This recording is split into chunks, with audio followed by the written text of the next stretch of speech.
just a quick little life update. I'm just gonna switch over to here. Yeah. So a bit of a life update. You know what? Screw it. I'm going straight to the live. Um, no, this one. This one. There we go. Okay. Lovely. I did not expect to start stream off coughing. As you can hear, and as you probably read in the description, you did read the description, did you not? I am sick, so it would mean quite a bit to me if you actually stuck around for the whole video and, did all the common YouTube stuff. This one's gonna be a long one. I have 6 videos. I'm starting this at like 4:40 p.m. It's probably gonna take me till like 10 p.m. to finish it up.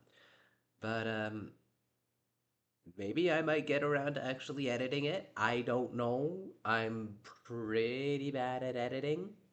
While we're here, I actually do need to check something. Did because for some reason, since I got Streamlabs, it sometimes will like, oh shit. Yeah, okay. Let me fix that. Let me fix that. Turns out that the old description is still there. Dang it. Dang it, dang it, dang it. Okay, content. We're just gonna keep you on this page, okay? Technical issues. Gotta love it. Come on. Edit. Yes. Alright, good thing I copied and pasted the whole thing. Uh, okay, while it's live, here we go. Save. Alright, now, please work. Live. Okay, relief. Relief, I salvaged it. Those of you on YouTube are gonna thank me. You won't have to deal with me complaining about Valorant or whatever in the description, which is the description of the previous stream, which was from. Why did I delete it? What? Why did I close the tab? Are you kidding me? Ah, yes. 7 days ago.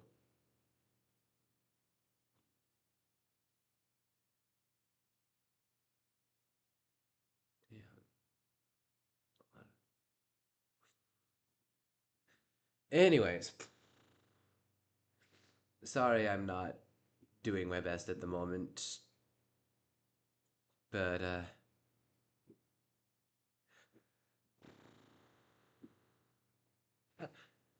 okay. We might as well switch back to the chatting scene. And yeah, let's get on with this, shall we?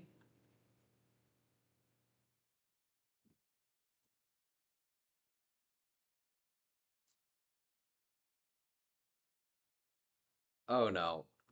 He's teaching them what a fork is. Are how? Okay, Rexifer.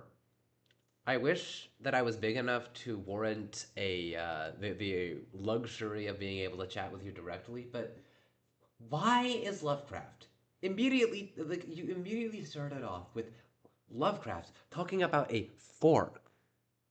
Did we not see them using forks in the last season during the lunch scene in episode 4? Or am I just completely tripping? Excuse me?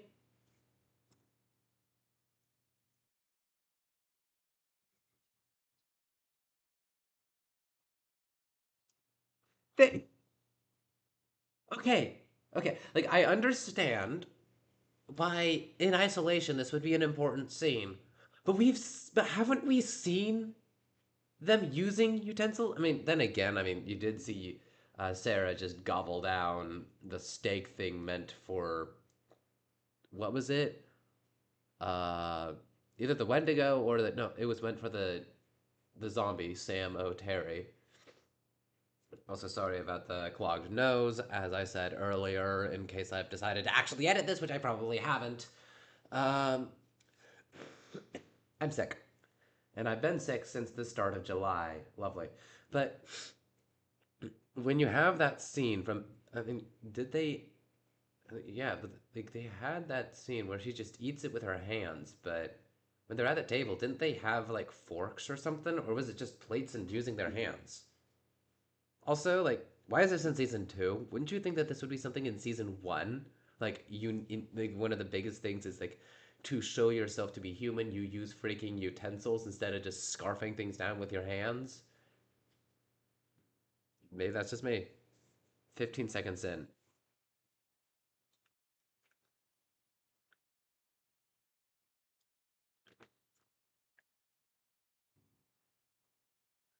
Oh, great.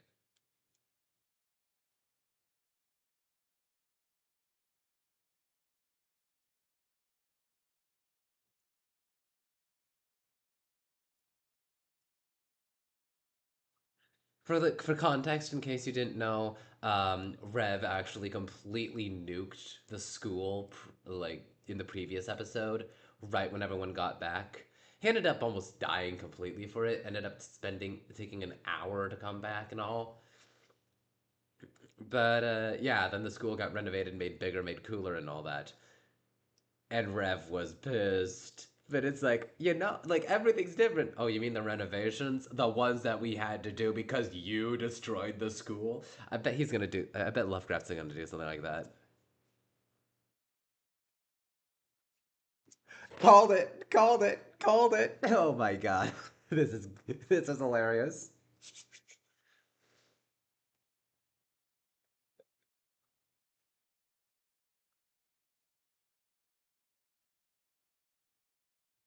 Isn't that what he does with everything?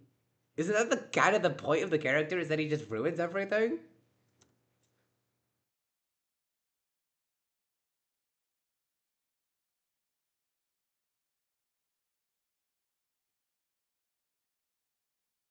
Oh, lovely.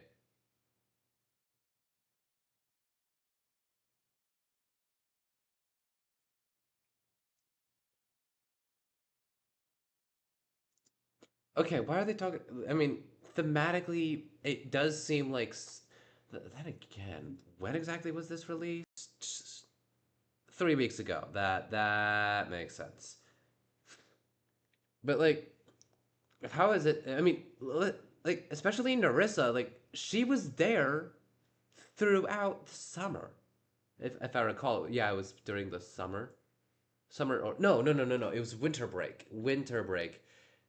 It's kind of funny that it's when summer started that it took till like summer starting for them to be able to like actually start doing the next semester and everything, which may have been because they did have to do the renovations and everything. Maybe they lost the original world file, so they had to come up with like a whole like renovations thing, and then they ran with it. I honestly wouldn't be surprised. Um, I also believe I can't remember. I don't know if the in their like Q&A thing if they were using the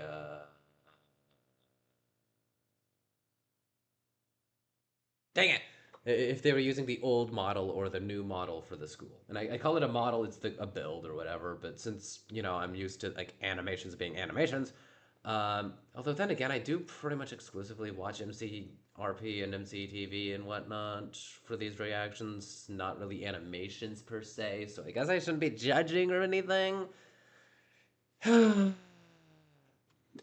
Okay, but like she was there the whole time, and she never brought it up. Like unless she did, and this is their way of saying, yeah, you've never brought it up. But really, Narissa, you're not helping your case of being a empty-headed nitwit here. Again, she's a siren. She's a siren that relies on her face to trap guys into relationships where she'll eventually just straight up eat them for crying out loud. That's literally what happened in episode 7 of season 1.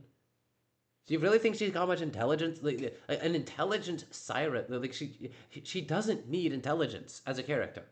If Rex or any of the Rex of her team is watching this, I'm sorry, but let's face it. Like, as a character that's just a pretty face, she doesn't need to be intelligent. All she needs is good looks and a sweet voice, and she's set. She'll be in a relationship or whatever, then she'll eat her prey. That's all she needs. So maybe that's their way of saying, yeah, yeah, she's too stupid. But that could be just me thinking, Narissa tried to kill one of the nicest characters in the entire series. Let's just be absolutely nasty towards her. In which case, yeah, that's kind of my fault. But anyways, let's get on with it.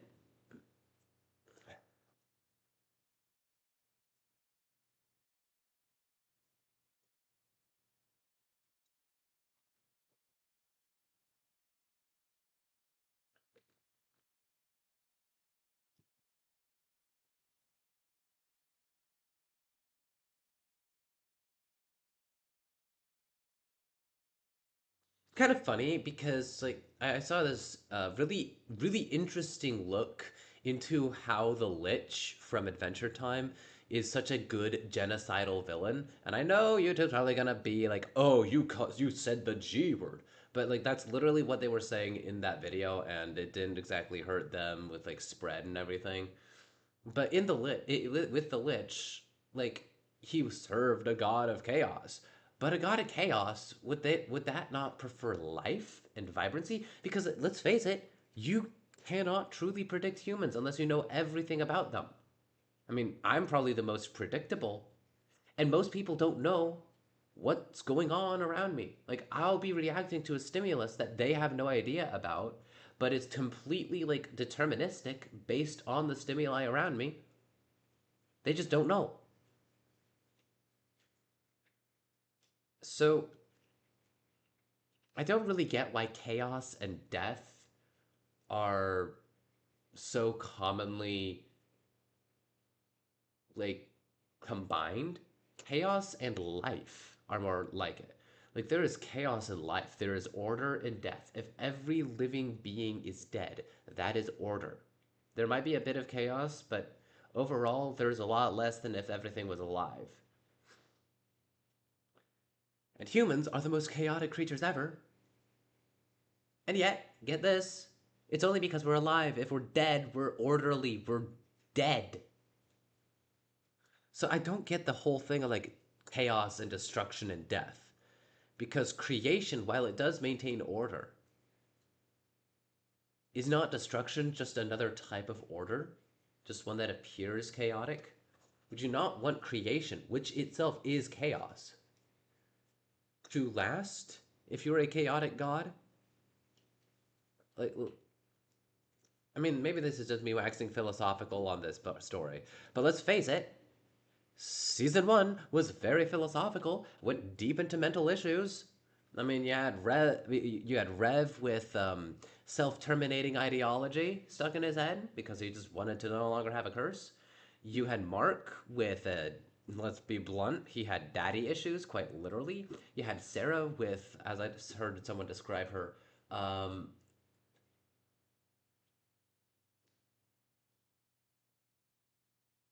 dang it, I can't remember the name. Um, Anhedonia and depression. Uh, Bella, of course, has PTSD. And I mean, those are the core four characters. Wendy is just jealous. I think she's dead though. Like, unless she's coming back in the next couple episodes, um, I'd wager that she's dead. Um, but again, I don't know. We'll just have to wait and see. But yeah, wait, how long have I been going? 14 minutes, and we're 1.5 minutes into the first of 6 videos. Hello? Anyways,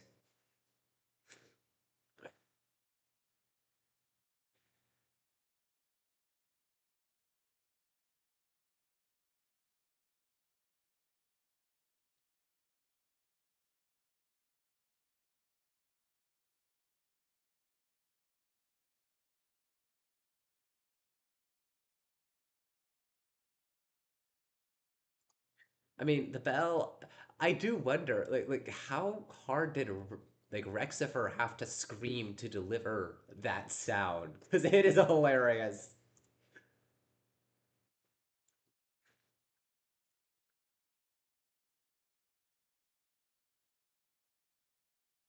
You do realize that one of them is an angel that is very, like, if I recall correctly, she's been stated to be canonically at least 200 years old.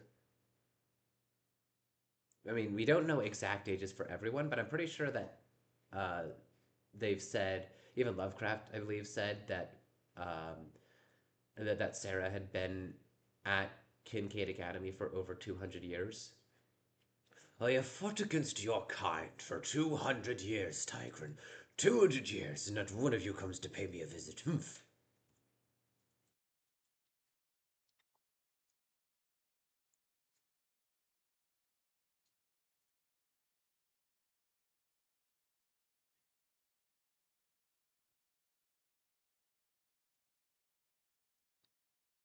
Uh-oh.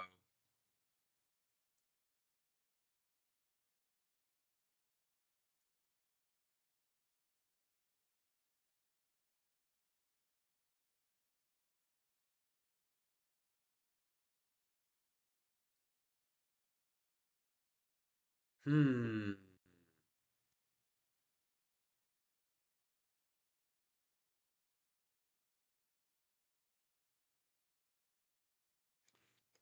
Huh.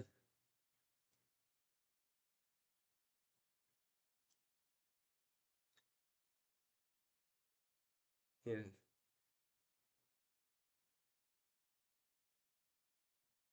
Ha. Ha.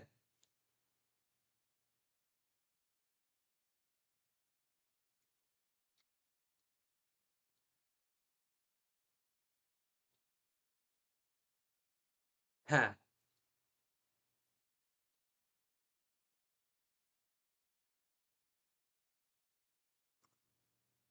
Okay, what is it?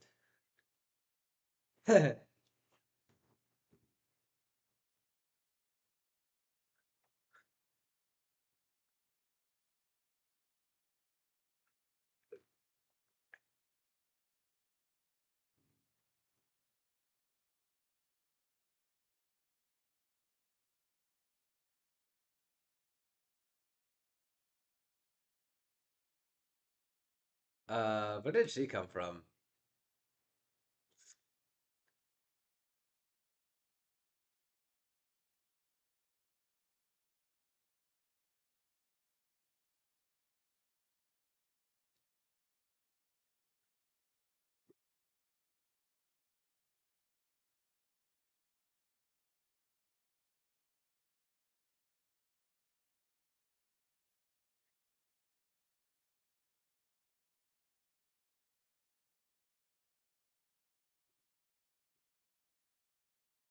Hmm.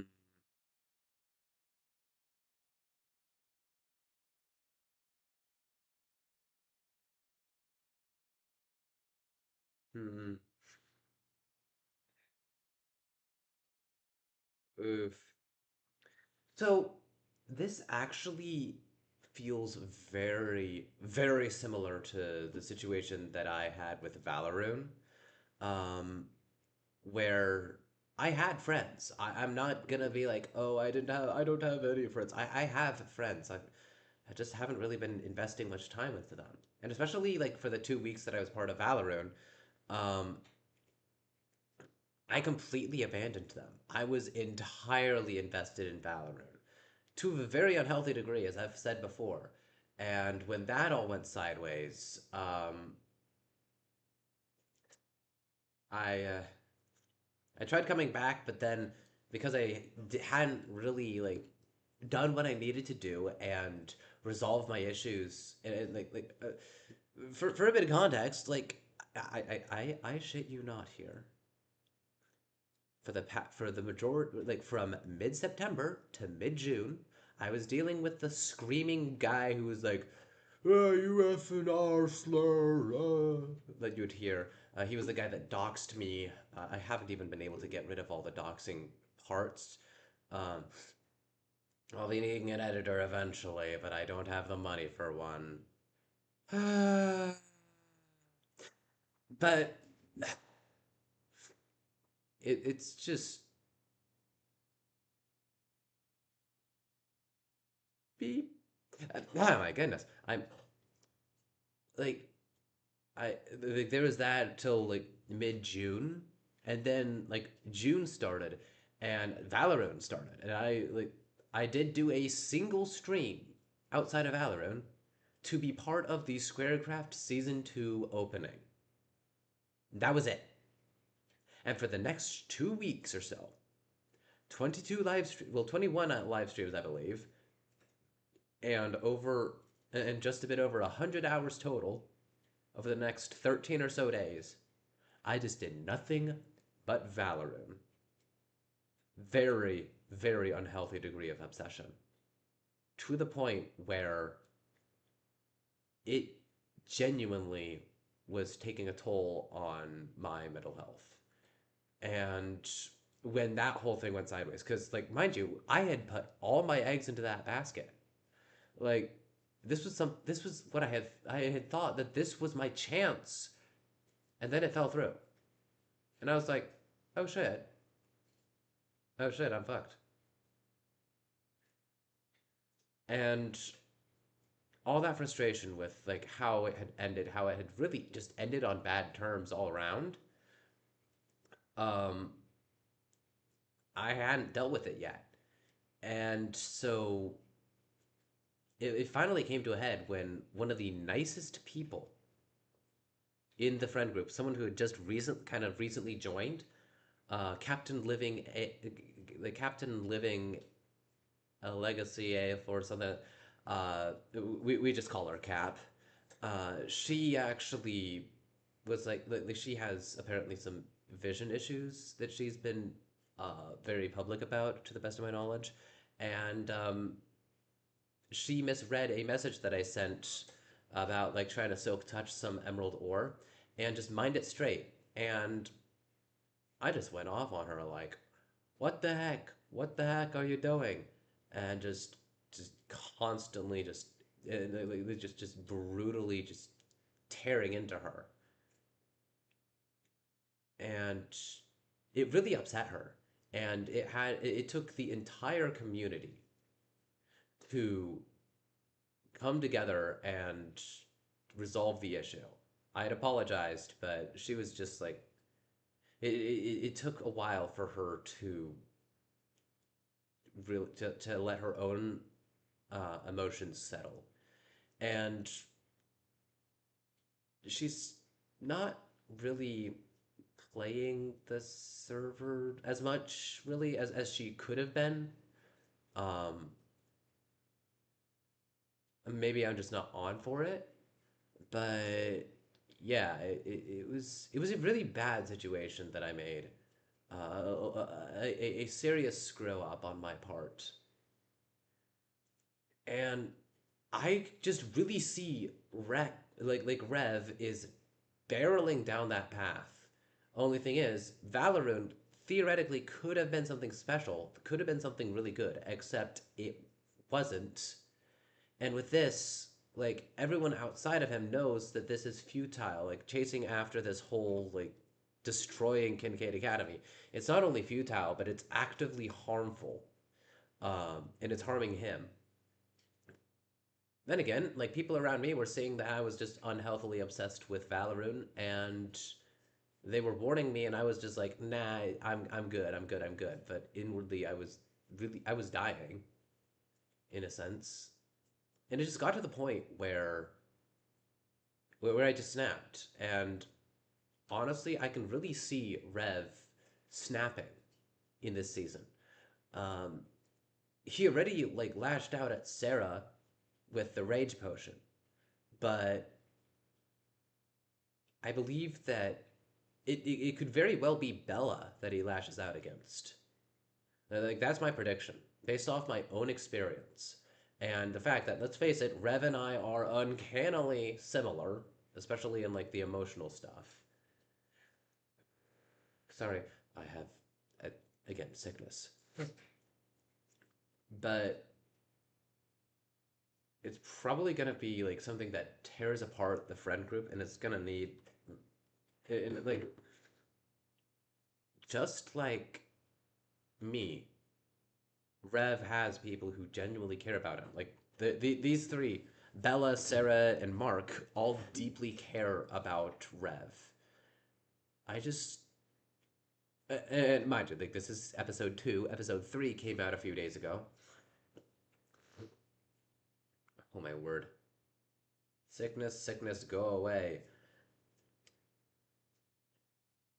But he just ignores them because he's so hell bent, quite literally hell bent, on destroying the academy that it doesn't look like he cares about who he hurts in the process, even if he dies. So there's a lot of potential for character development in this story. And Rexifer, if by some miracle you've actually watched this and aren't put off by all the cursing, honestly, wouldn't surprise me. Like if you're like, oh, this guy curses too much. Uh, I can't allow this guy in my fandom. Oh my god, ew.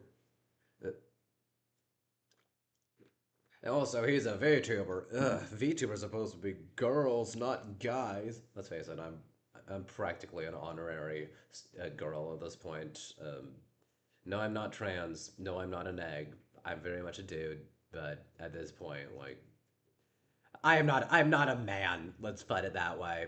I'm in the limbo. The male, but not manly enough to be counted as a man. Because as you know, guys love sports and cars and guns and oh wait. Anyways, editor, cut that all out. Oh wait, I don't have an editor.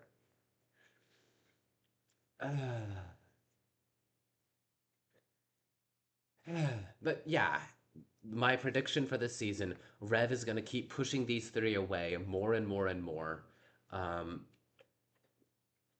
as he gets so hell bent on destroying Kincaid Academy, um, he's gonna fall through, and he is going to lose his shit against everyone. He's going to verbally attack, probably, maybe even physically attack his close friends, the people who genuinely care about him, because he's so obsessed with destroying the academy. It doesn't matter to him if it kills him, he just wants it all destroyed. It doesn't matter that people care about him, he just wants to leave. And honestly, let's just be frank, Rexifer. Sorry, not Rexifer. If I've been calling the character Rexifer, I am sorry, Rex, the real guy. And to the audience, bloopers on me. But Rev is very much the villain in this story.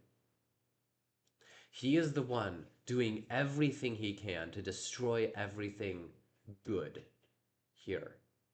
And yet, because he himself is just so human, despite the fact that he's a revenant, despite the fact that he's a literal monster, like he is superhuman, not superhuman, superhuman, very human, that is. And you just can't help but empathize with him, especially when you've been in the situations I've been in. Or it's like, you want the torturous existence to end, but it won't. Mind you, I'm glad my existence isn't over and done yet. I like my life. But I can tell you right now that there have been times, years in fact, where I have just wanted nothing more than to die. I've cursed every god that I knew, demanding that they strike me down, and they never did. And I mean, it's a good thing.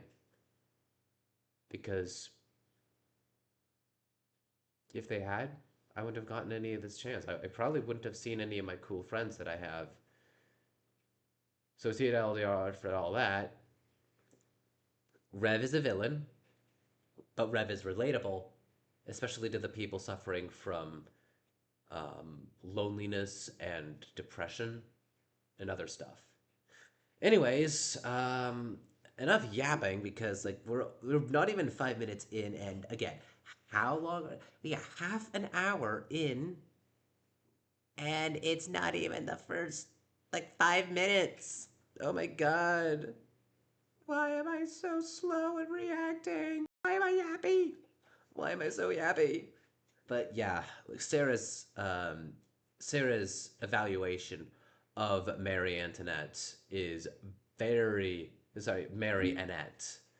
Um, it's very very accurate.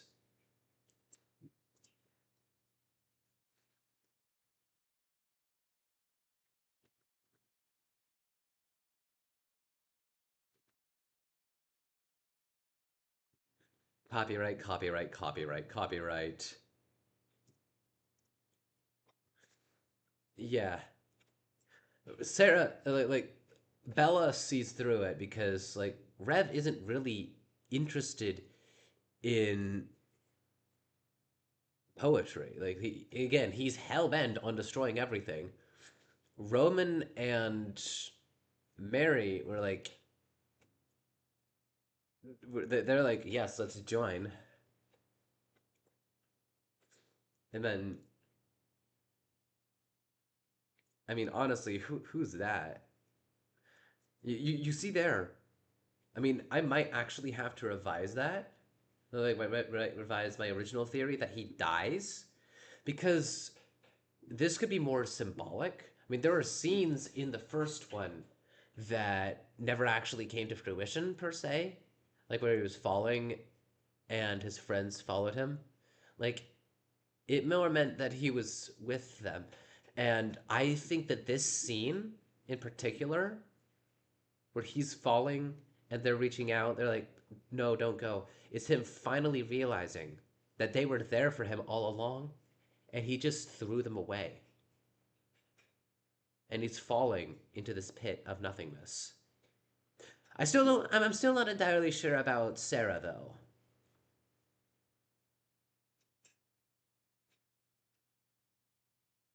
And yeah, I mean, then again, like that face just gets me every time. It's hilarious. This triangle mouth. She's just so happy. Also, these two apparently show up in episode 3 or something. Not quite sure what that scene is. The two brothers, and then of course, like this creepy yandere thing. This, yeah, I'm not quite sure what this is supposed to symbolize. Maybe. Also, notice how the wings aren't, and the wings are drawn, not like voxels. So, and it looks like they photoshopped this as well. So it could be that.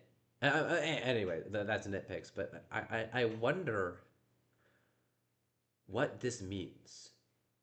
Especially because, as you can see, she's leaving. And then you have Bella, like Bella surrounded by all these books, and then that person again. Oh, I just realized she is one of the primordial beings, I believe, the void people. You see the eye there?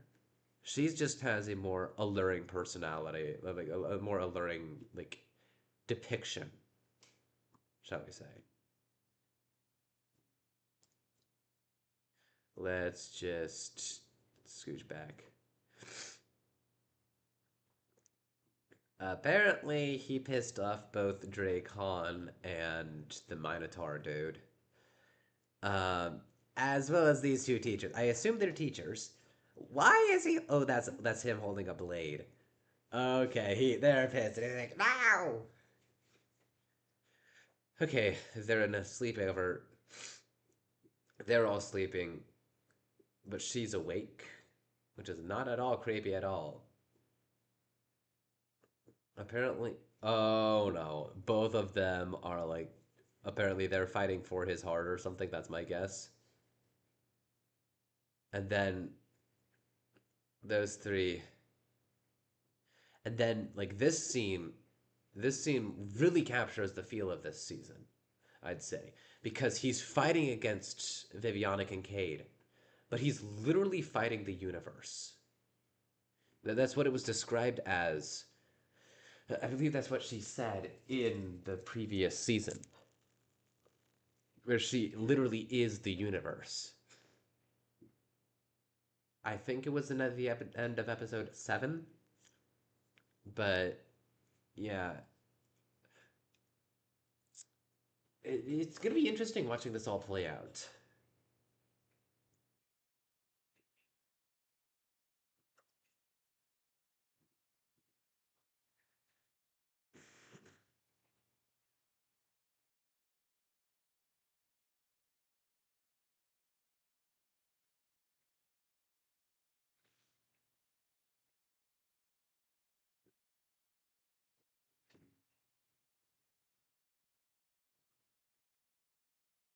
Uh,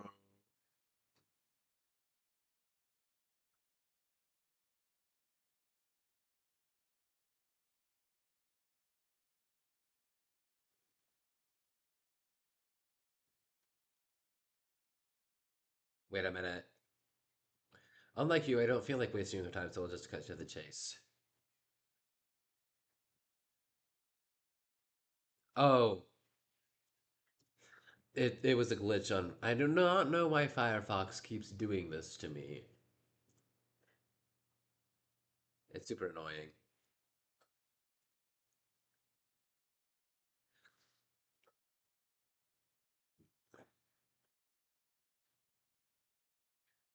Except,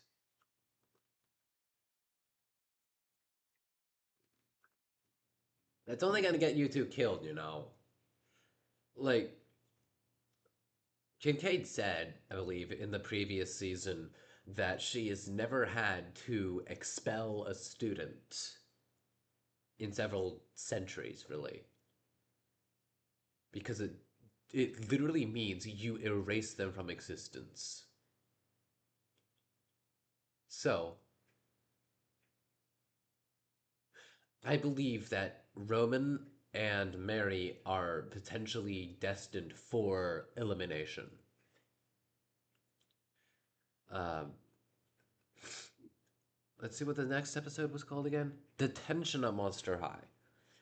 I thought it was something like getting suspended or whatnot. I could be wrong though.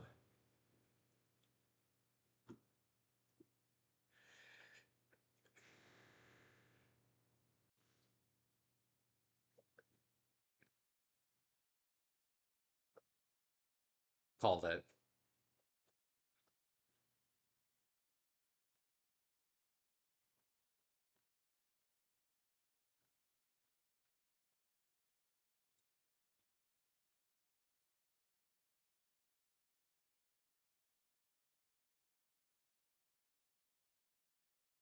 Ooh,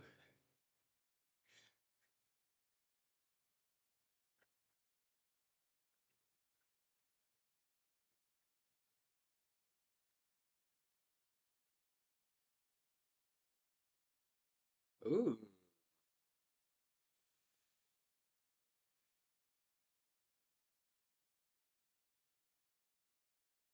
no.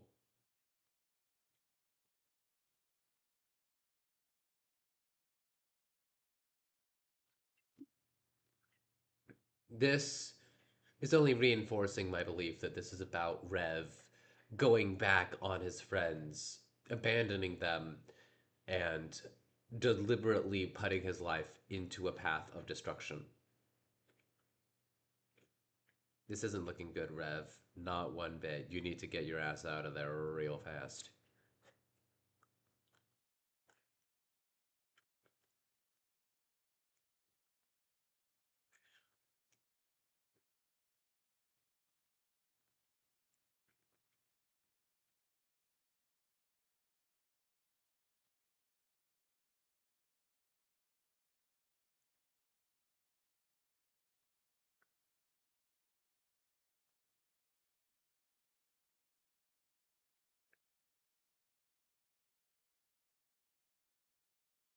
Ooh.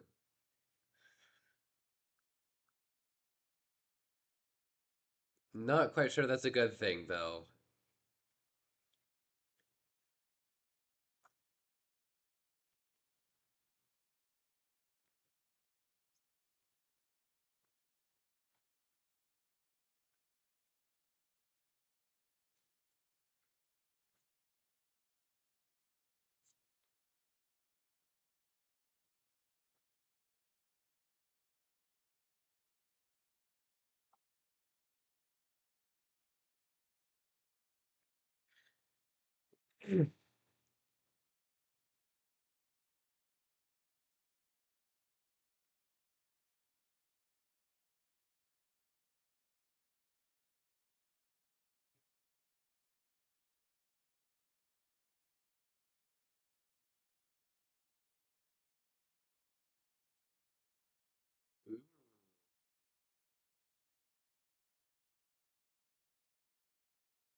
I called it. Nyarla?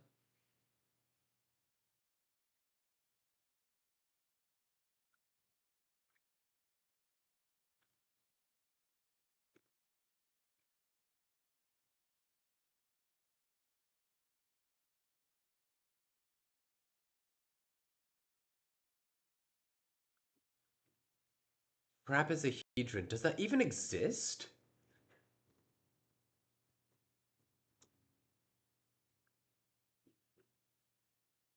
Ah. A trapezohedron, also called a deltahedron, is a geometric solid whose faces are kites. Um, and it's a, and according to this, it's a fictional artifact in the Cthulhu mythos. And Nyarlathotep. Ah, yep. This is exactly what we're talking about. The previous one, what like while Lovecraft is Cthulhu, um, I'm not quite sure what the Void Monster himself was per se, except that he was the father of Cthulhu, apparently. So this is another like actual like Lovecraftian entity that that Rex has appropriated into Freak Show. Really cool. Uh, Interesting.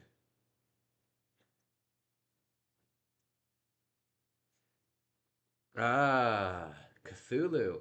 If they're gonna keep this, if they're gonna keep this whole thing, I believe Lovecraft is gonna be used. Mind you, when I'm talking about Lovecraft and Cthulhu, like when in this context, we're talking about the same character, Professor Lovecraft, who is also the same as Cthulhu himself in this story's lore, which is really weird. Honestly, like he's doing his research for these episodes, and I am in desperate need of a bathroom break. Lovely.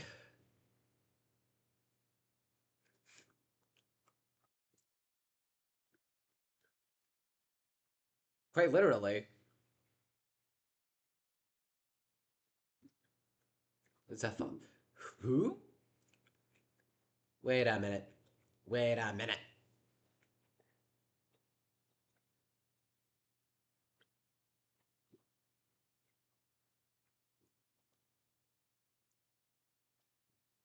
Azathoth.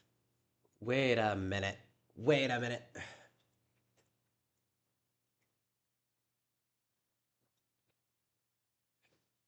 But this character. Oh, there we go.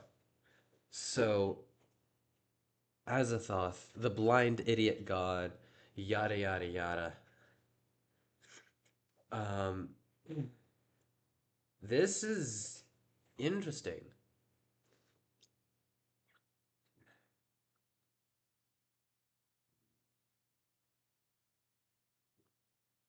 Huh. Interesting. So the void demon is named Azathoth. Interesting. Now I really need to use the bathroom. I am sorry. But dang. Oh, let me just mute for a sec.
And welcome, like, greetings to you too, Ichika VT. I hope you are. I hope you're still around. Pretty sure you are, seeing as you literally just chatted. Um,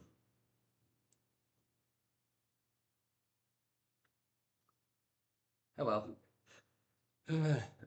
If you're still here, say hi, I guess.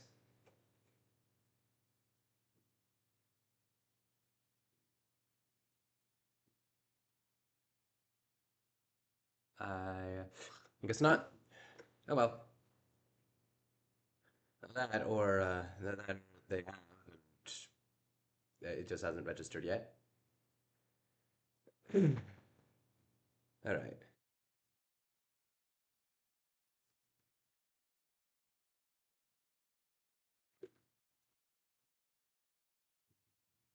Oh.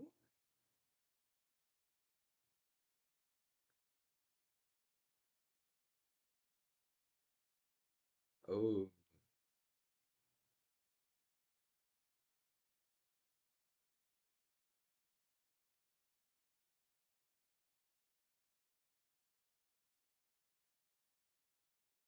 Hmm.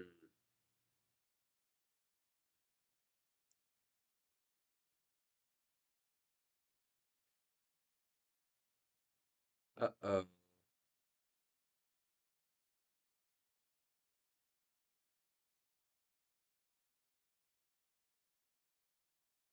Oh.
Right, Viviana is the void. I think if I recall, like that's specifically.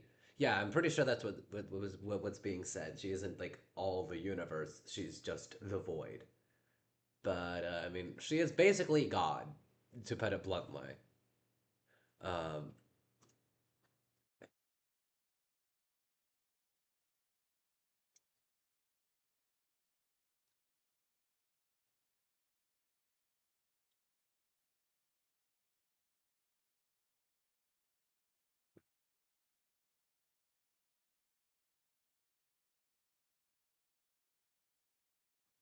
that's a, okay. So basically, he's going out. Yeah, Rev is 100% being the villain here. It's kind of interesting because they've spent the entire first season making us really, really empathize with him, but he's very much the villain here. He is the villain of this story. I don't know of very many stories that actually have the villain be the main character that you empathize with. This is cool. Also, let's see if that person in the chat said anything. Nope. And I have no way of actually knowing what the hell she'd said, or he'd said, or whoever it was.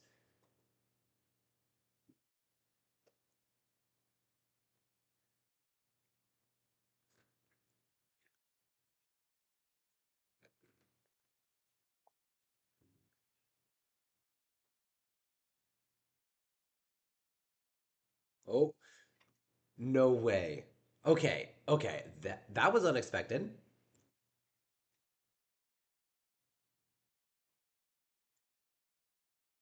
Oh,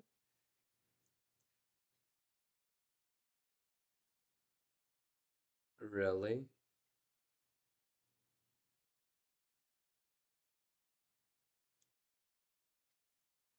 Oh,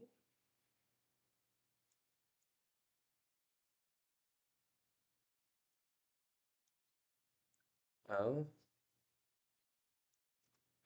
okay.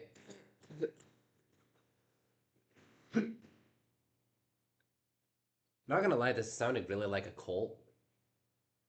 They're going after Rev, who theoretically, like, he's not quite vulnerable, but he's in that perfect spot, and they're literally like using all this persuasion to try to drag him in, even when he's like, "Nah, I'm not." She's trying to gaslight him. This is actually really really well done. I like it.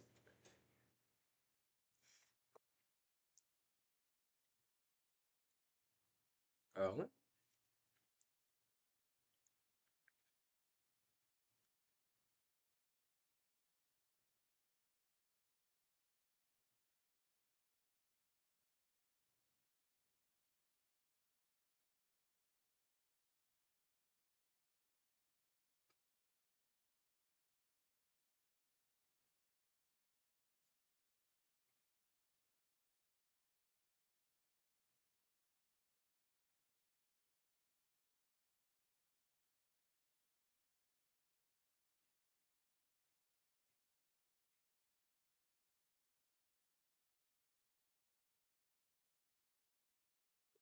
There's okay. Okay, what the hell?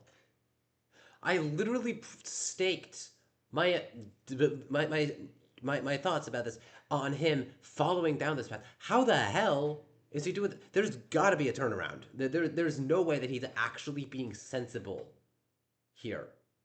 There's a whole rest of the season. Okay. Rev, like Rex, stop torturing us. Come on.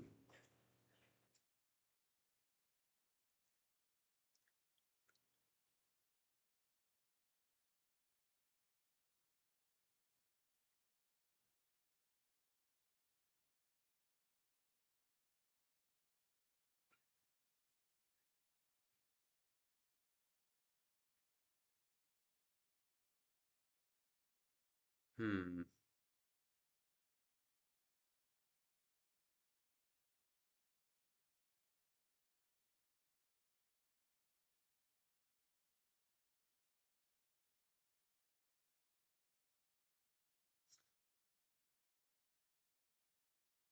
Well,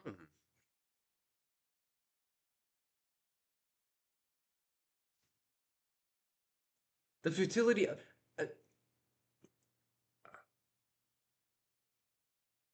I I am genuinely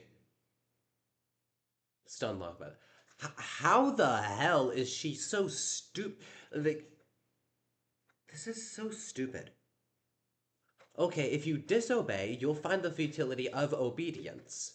Like, no, you'll find the futility of disobedience. So stop disobeying and start obeying. Try better.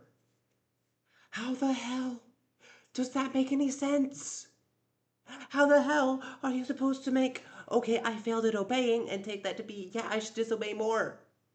I get punished for doing wrong things, so I should just do wrong things harder. No. Oh my god. This person is so. This person is a lobotomite.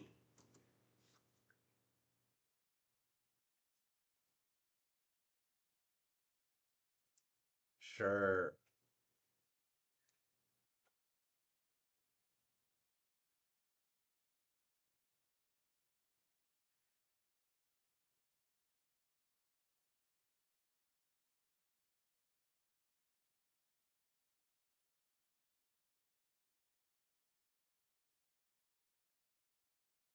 Hmm.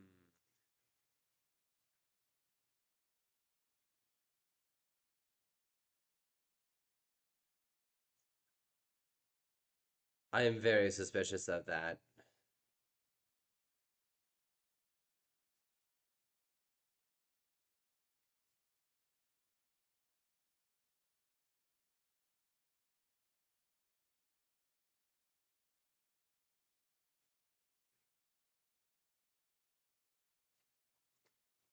She sees right through it.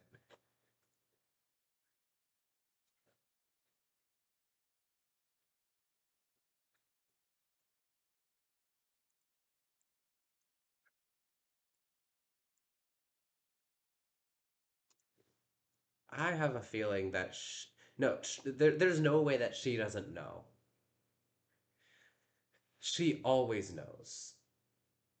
She would have noticed a gap in her knowledge, and she would have tried to figure that out. In which case, yeah, she definitely would start figuring things out.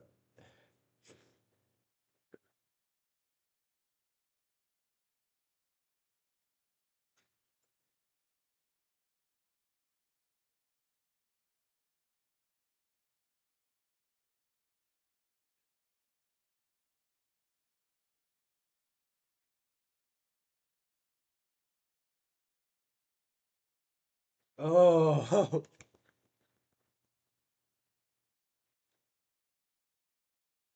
oh,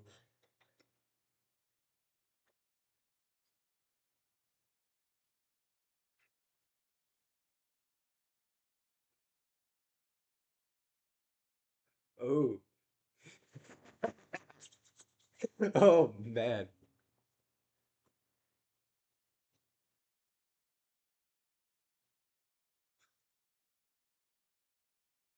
Ooh,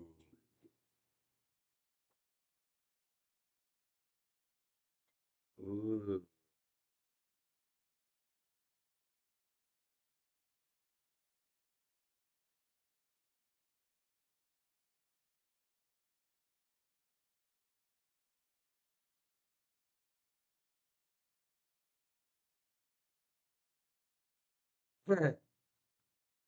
Yes.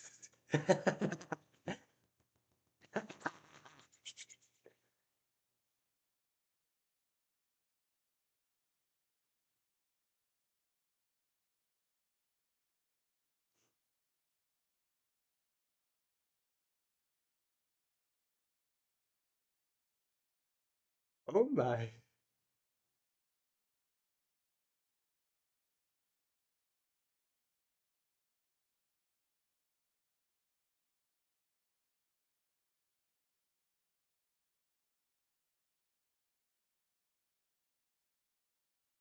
Whoa.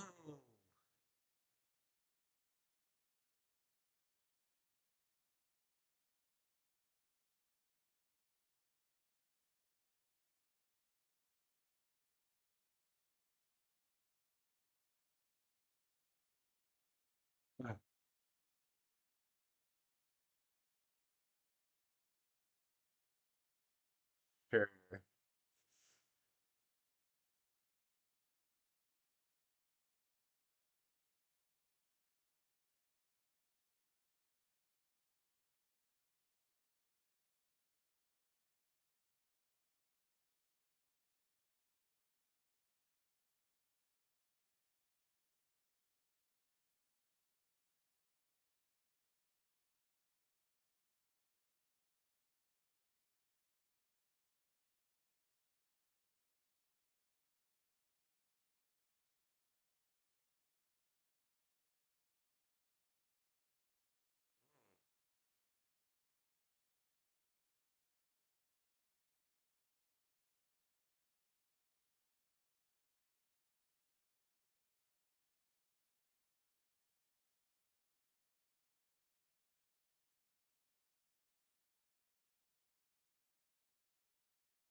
Okay.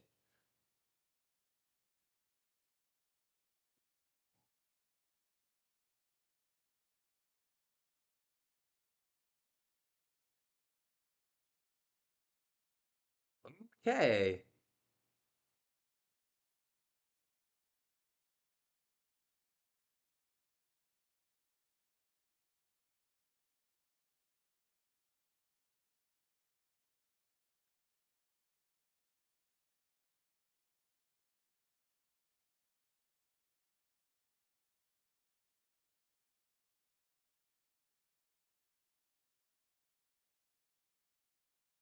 Who the hell is that?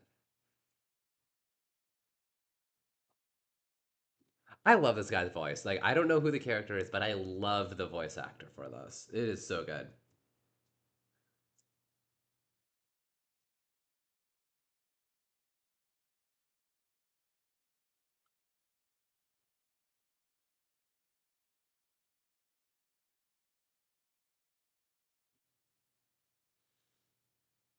Chainmail. Okay, go figure.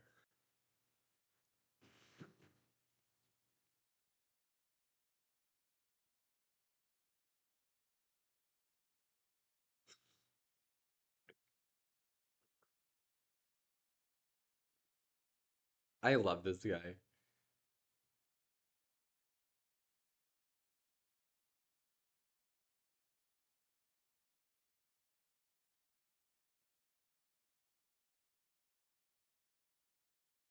Oh,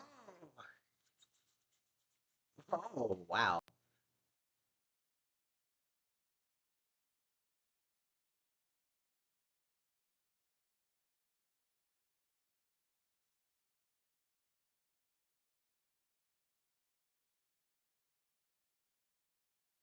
Oh my goodness.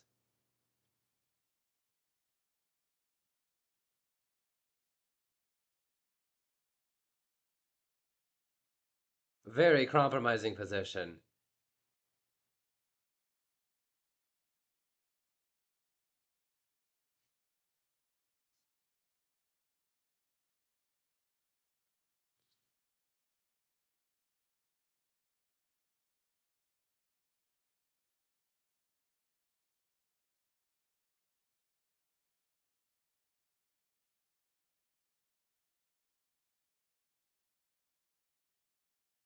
Oh no.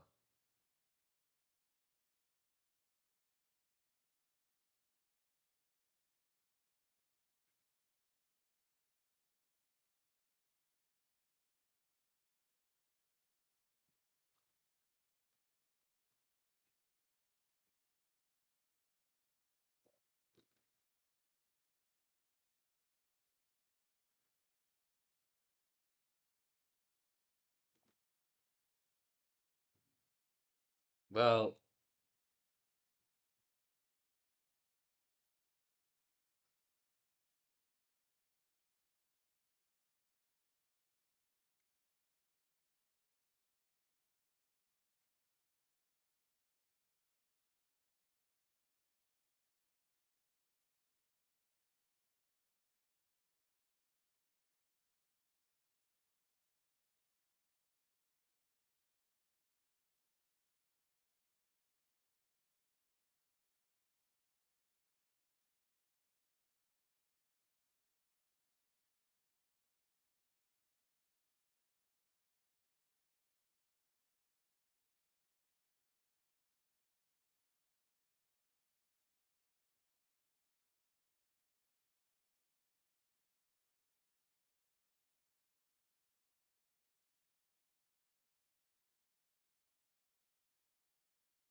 yeah.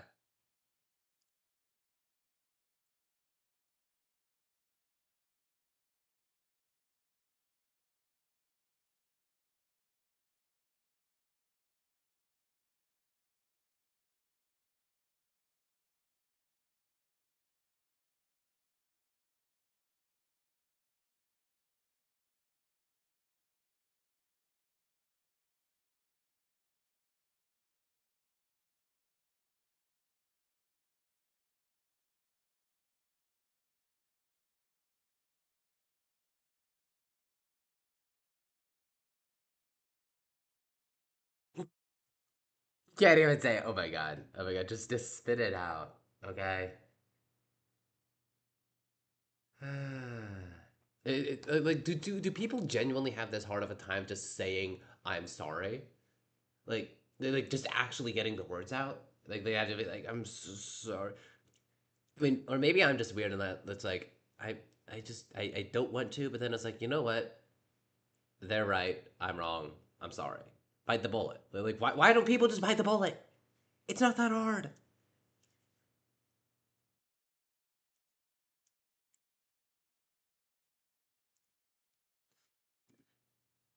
Okay, Dexter White, cool down. That I know there's a find them on the cameras mechanic. You don't have to make another diss track. Cool your jets.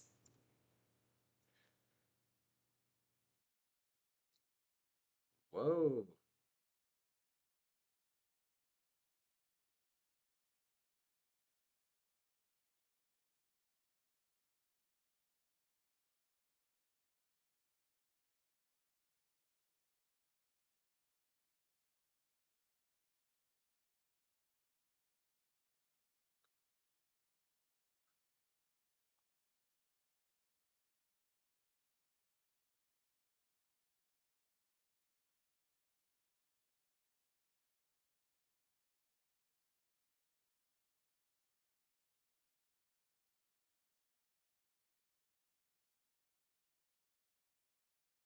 Hmm.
Oh my goodness.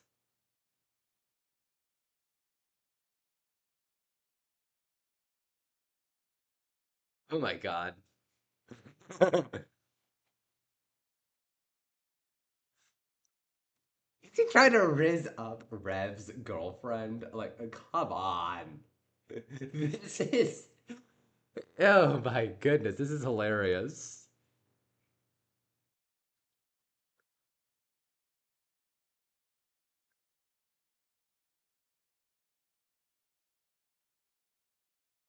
Okay, I think I know what he's doing. He's trying to riz her up because he's aware of her relationship to him. And so she's going to look for Rev, and then that's when Shane Mail will know to look. Hair like jet. Also, her hair is purple, not black. Like, dude, are you freaking colorblind? It's purple like amethyst or something.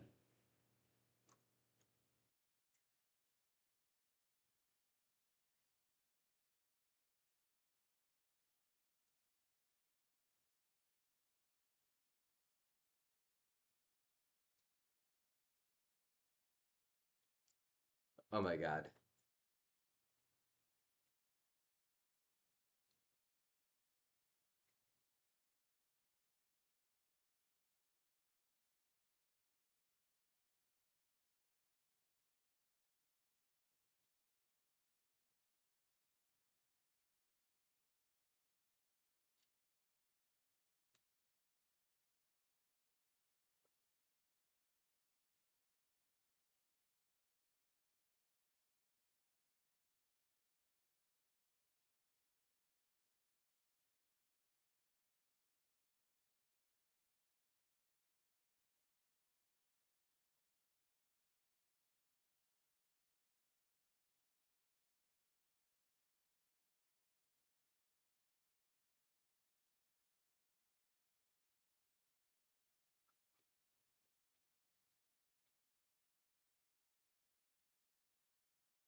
Hmm. Whoa.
Hmm.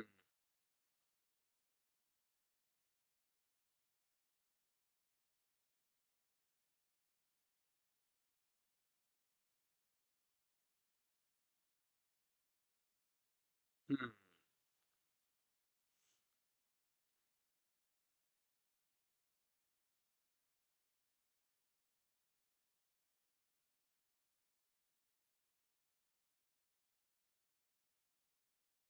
What?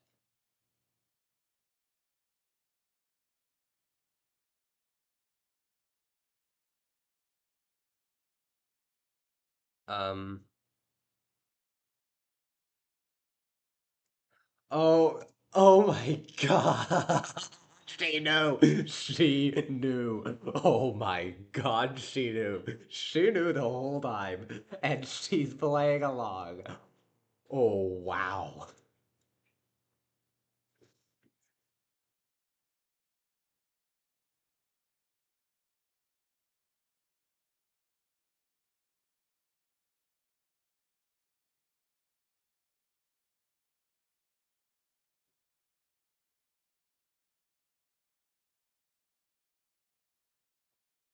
Oh. Huh?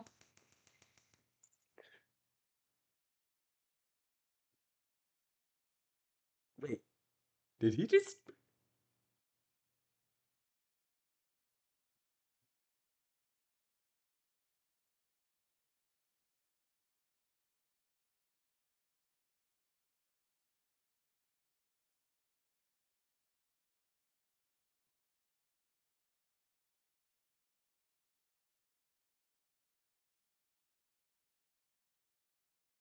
What?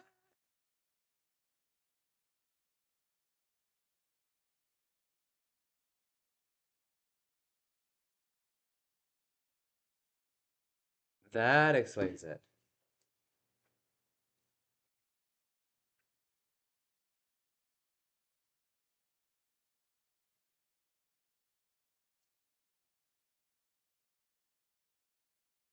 Oh no. No, no, no, no, no, no, no, no, no. Oh shit. No, she didn't know the whole time. She was being deceived. Oh shit. This ain't good. This ain't good at all. This ain't good at all. No, no, no, no, no, Rev. No, don't.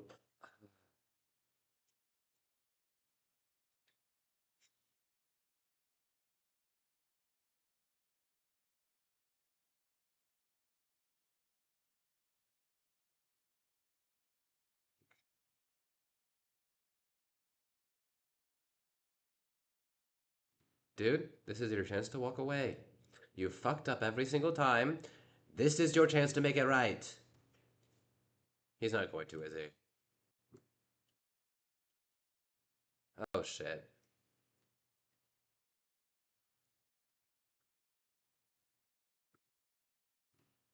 Oh no.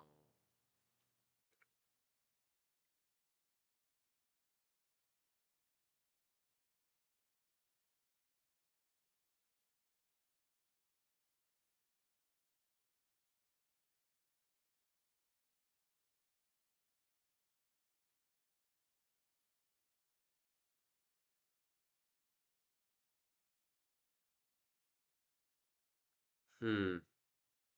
Yeah.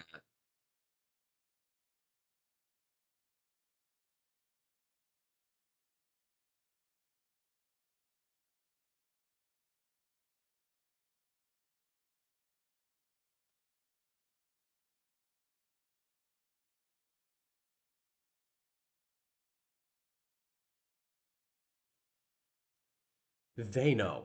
They know that something's wrong.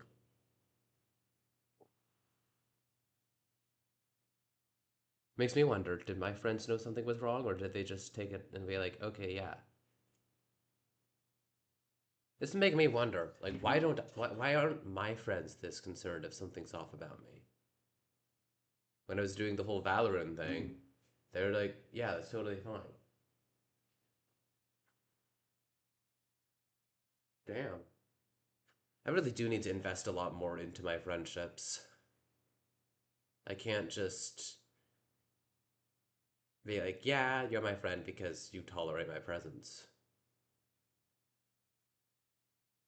Season 1 really was a lot to think about. Season 2 is really shaping up to be the same.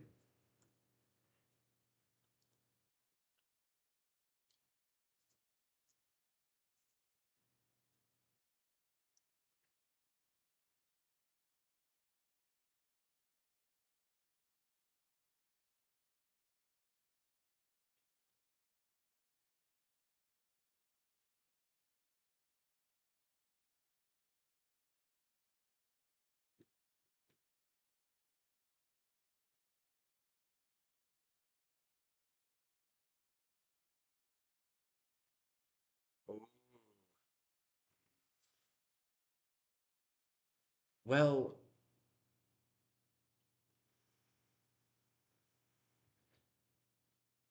this is. Damn, these are actually really good friends. I wish my friends were the same way.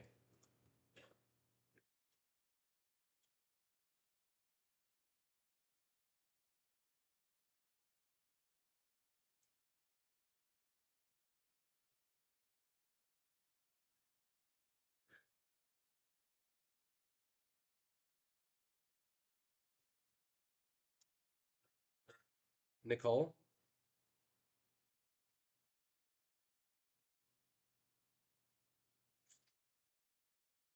Oh,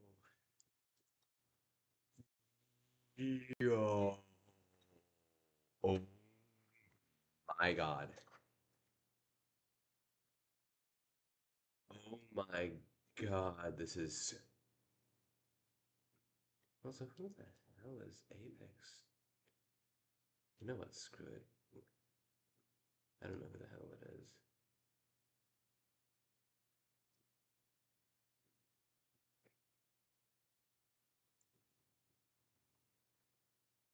Hmm.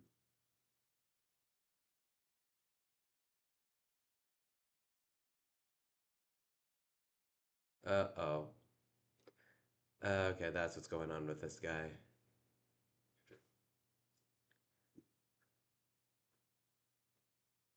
Hey, come on.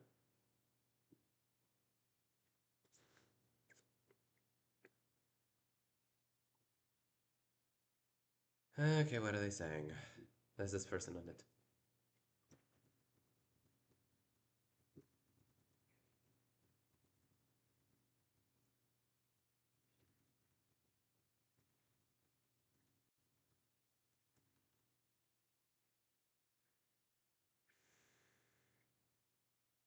This is interesting.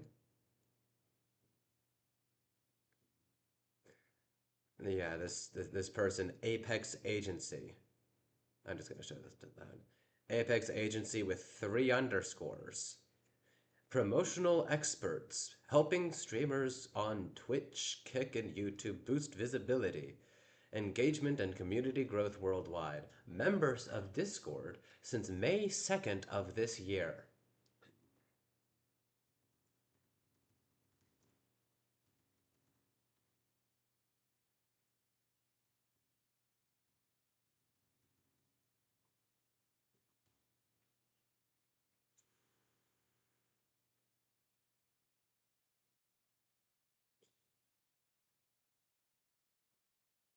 Hmm. They claim to be watching my stream.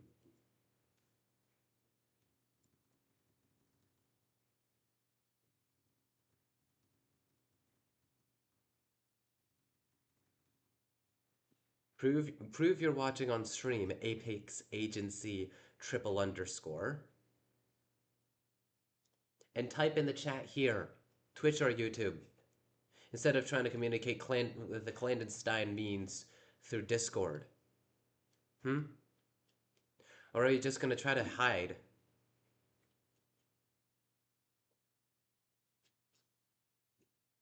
Do you hear me? Or are you not gonna, or are you, like Nyarla said, not gonna put your currency into your mouth? Hmm?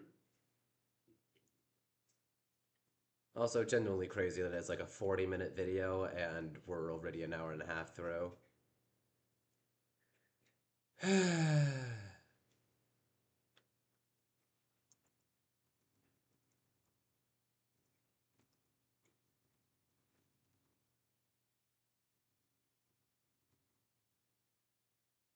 Let's see. Wisdom underscore Merrick. Are you the Apex Agency triple underscore? Ah, yes. Hmm. Glad to see you're actually being public about this. Trying to get me to join your Discord, hmm? I've heard a lot of I've heard a lot of suspicious things. Like I've heard a lot of stuff about the Discords that you don't know, and like suspicious invites and whatnot. Um, Also, let me check. Okay, yeah, that's your first chat. Yeah, and if you're here to like be all like, "Oh, please give me money" or something, nah, I'm good. I don't spend very much money, if really if any at all, online stuff. Hmm. You're not inviting me to anything, you say. Hmm. Believe me, the reason I'm so openly suspicious is because, believe me, I have had so many bots come into my streams and be like, "Hey, hi, let me give you all this stuff." Believe me, it's gone to the point where I'm just like, "Okay, this new person, let me guess, it's a scam slash a bot." It's an automatic response due to the amount of times that I've had a scam and a bot show up. Sending a review now on Discord, you say.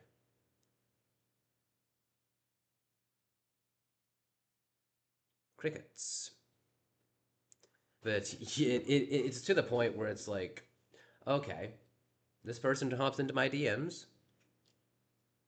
Um, I honestly don't know how to do that because let's face it, when you're surrounded by people um, in your home who, at least one of them acts like he was a 15th century lobotomite. Um, but I honestly don't know how to do that. Uh, I can potentially like open source. No, that's not the right one. Um,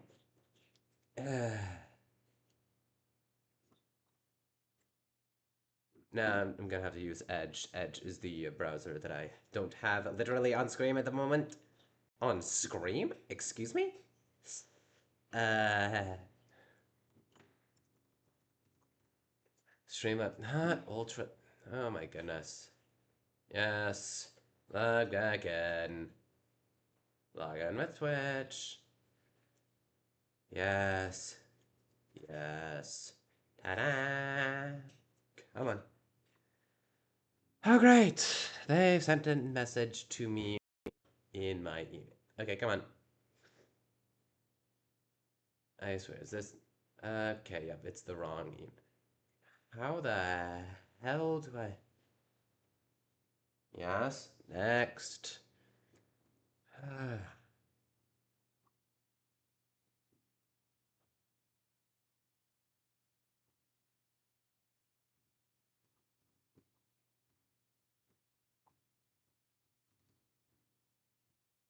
That better be the correct one.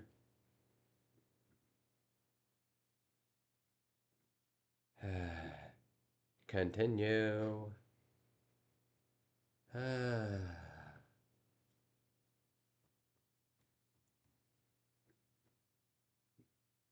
Close.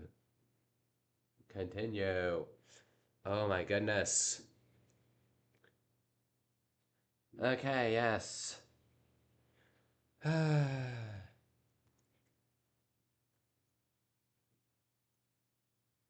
sorry it's taken so long. Oh, a video. Come on. I see this person in my Discord thing. Actually, believe me, like, potentially I'm reserving judgment, and I'm also kind of suspicious because there's a lot of hacking and stuff going around, especially now that like age verification is going on. Of course, there's going to be a lot more hackers going around trying to prove that point. Believe me, I am very suspicious of the government, but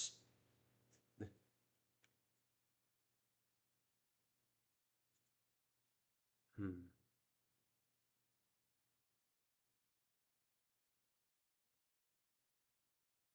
So it's this person named Morningstar, um, not Merrick, from the stuff that I saw.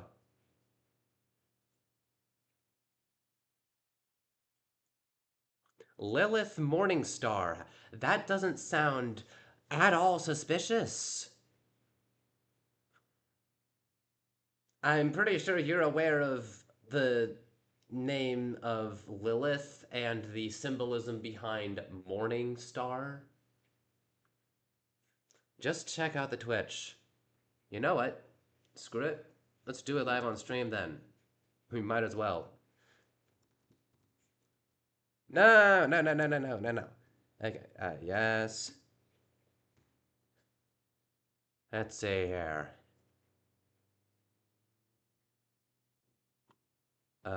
Mute. Yes. Let's see. A couple hundred, yada yada. About. Yada yada. This. Lucia, a ball of ADHD, yada yada.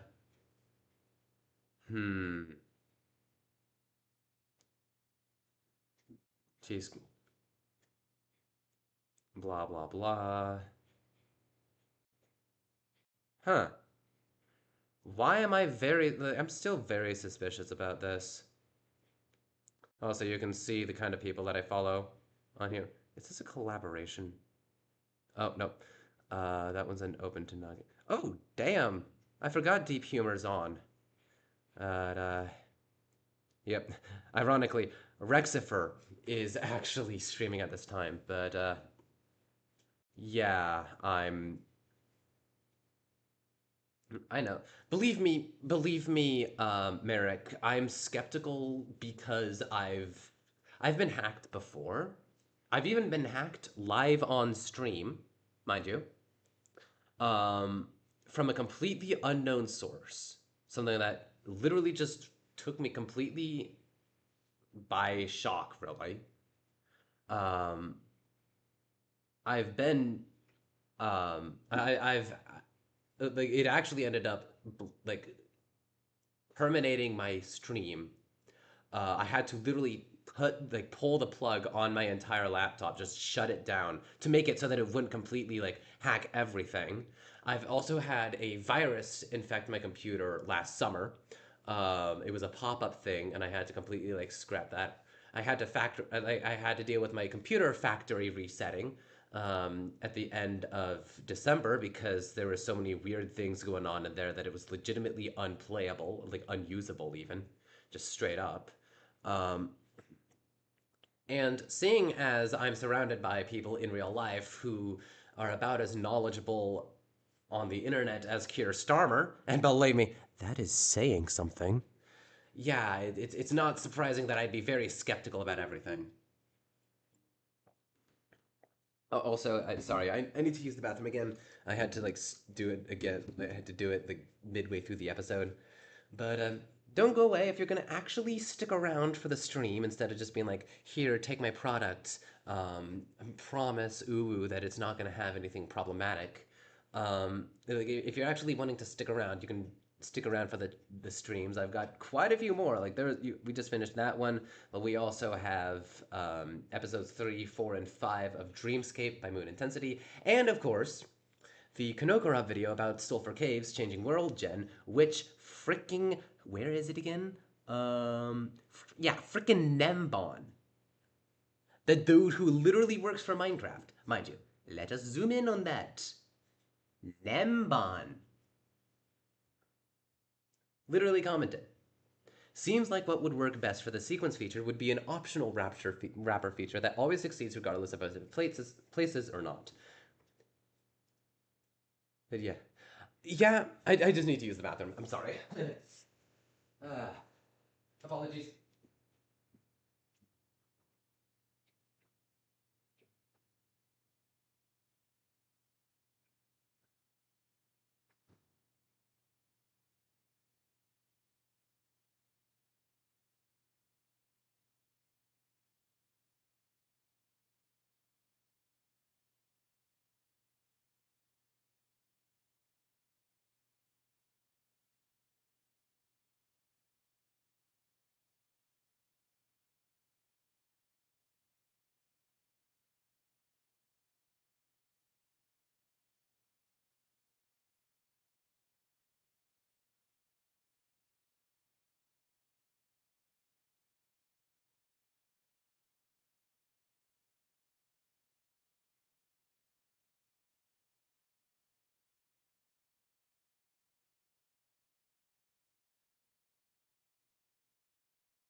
Ah, sorry.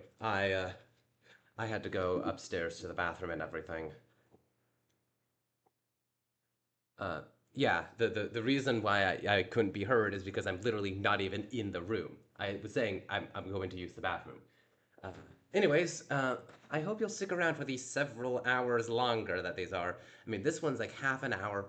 The 12 oh damn, these are all like beneath 20 minutes. I mean, all of these are like the first two episodes of this series were absolute bangers. Um, but oh yeah, this one was just from yesterday. Um, Also, why do I have this? Okay, where's that one coming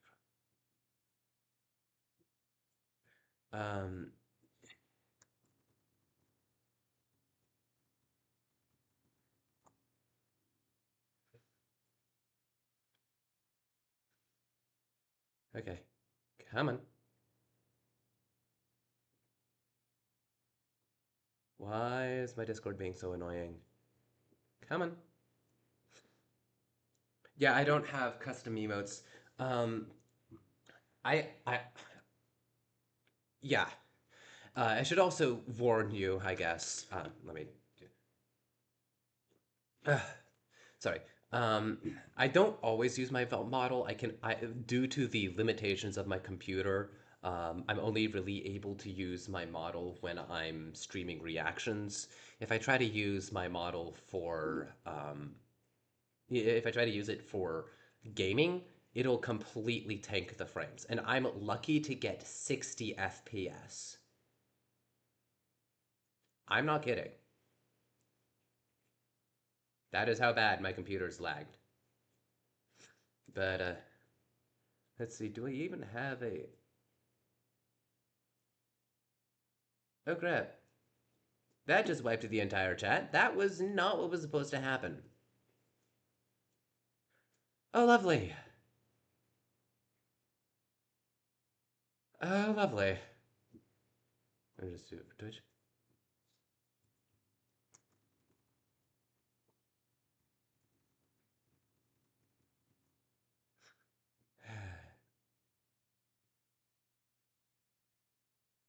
Come on.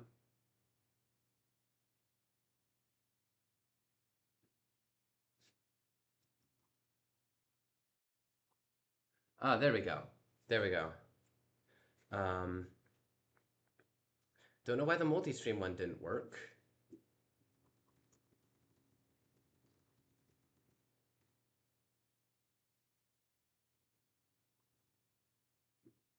Okay.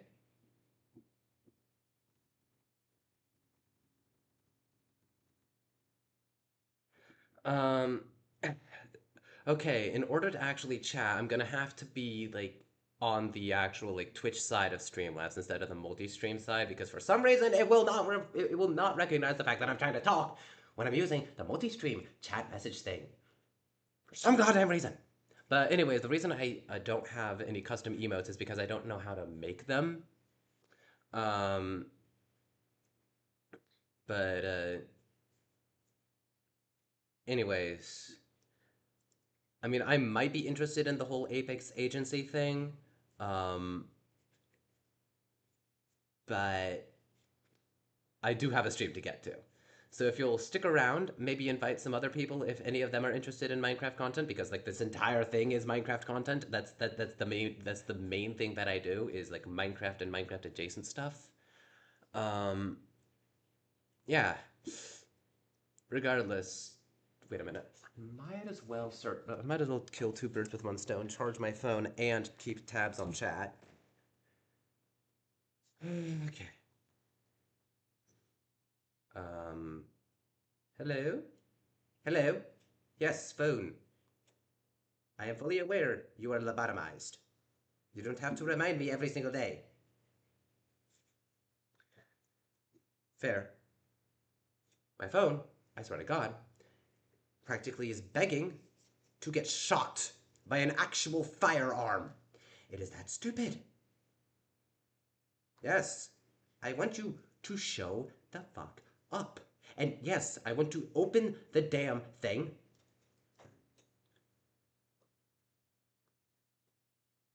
Come on. Why isn't it working? Okay. Come on. Ah.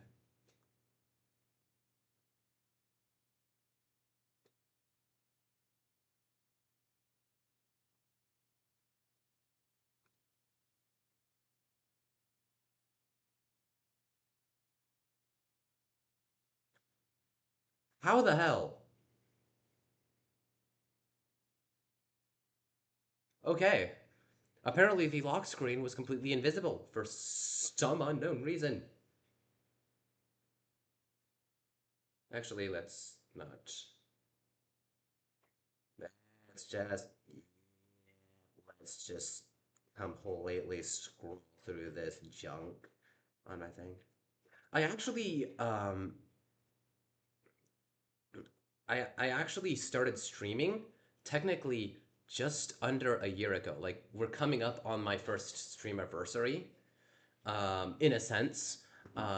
Neither stream got saved. They were both automatically deleted because again, as I said, I've never had anybody who actually came and helped because all like anyone who could have helped is either too big or just wants me to pay them. But yeah, the earliest stream that I have is actually yep, it's here. This one it's from September 28th of last year. Oldest, yes. Ta-da. And I actually was like working on a project that it technically never got finished. Um, if you scroll past all that, um, the 1KD challenge, which honestly is like one of the craziest things that I've ever done. Um, yeah, it was a Minecraft end dimension build. Um, let's just mute this tab. Yeah. Um, so you can see on the minimap. Yeah. Um,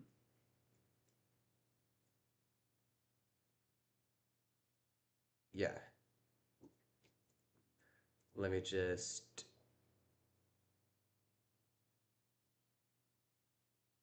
Do we even have? Did I even? Yeah, I know I did.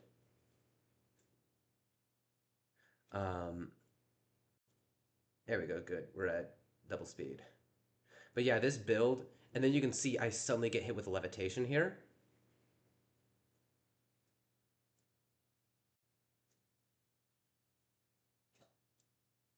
And yeah, yeah, that was the last thing on the server that I saw. Like this one build, it never actually did get finished though. Um, but yeah, that was the project. It was supposed to be like this end castle. Um, it never actually did get finished. But okay, how the hell do I have 23 notifications? Oh my god.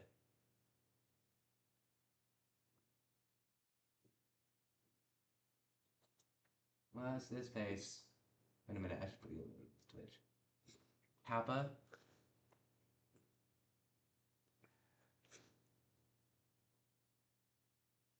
Okay. Chat box. Um, yes. Yes. Hide common chatbots, yes. Hide command starting with exclamation thing. Custom bad words. Puppies, bananas, kittens. Um, huh. Font color, message settings.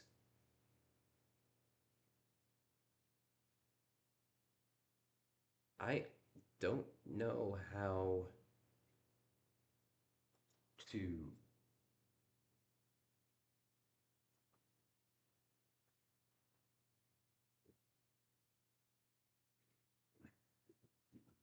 Huh? Huh. Wait a minute. Follower goal.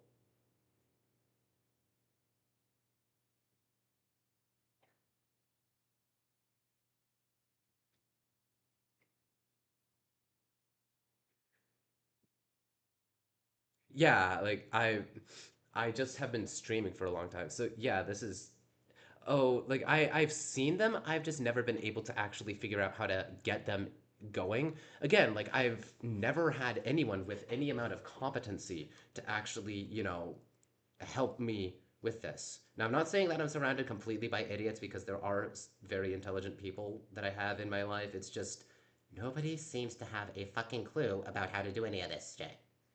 And it's really pissing me off.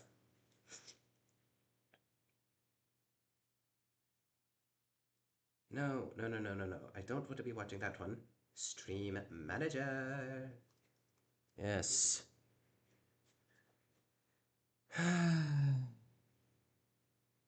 Why is it?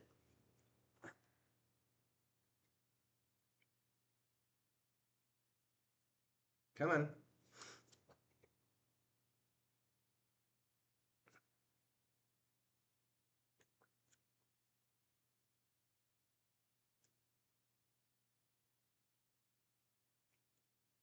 Are we being for real? Come on, Twitch. You know what? Screw you. I'm switching over to the YouTube watch instead. At least that way I can see it on my screen. Okay, yes, me. Yes. Yes.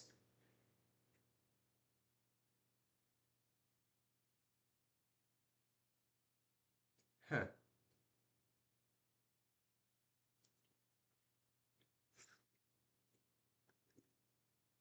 Then, of course.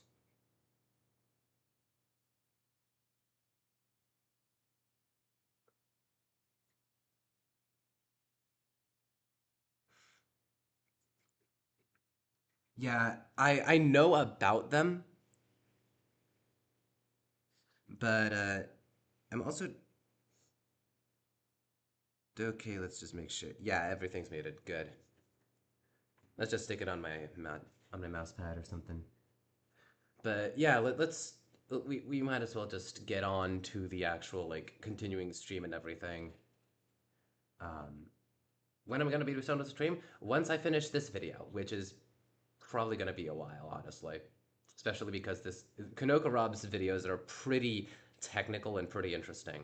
But I mean, it's gonna be hours. Yeah, let's just be blunt.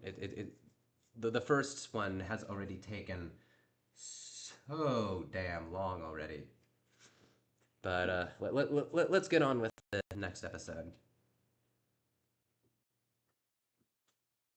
Wait a minute, no.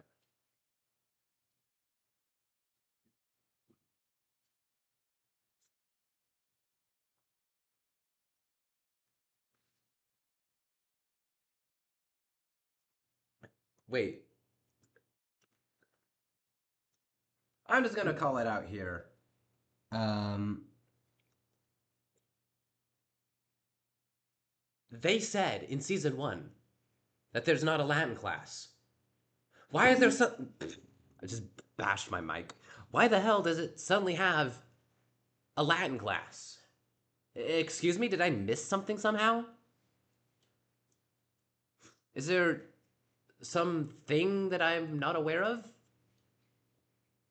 Some hidden little secret that nobody bothered to tell me?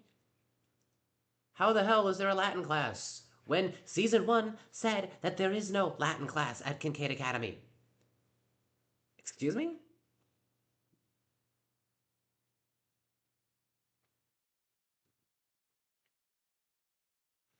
The phrase is revelare, to reveal.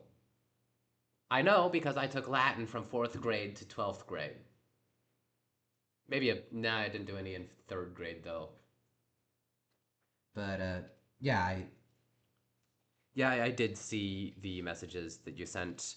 I'm a bit delayed because I'm watching it on YouTube just so that I can check if and see if anyone on YouTube is saying anything in the chat. So far, not really. But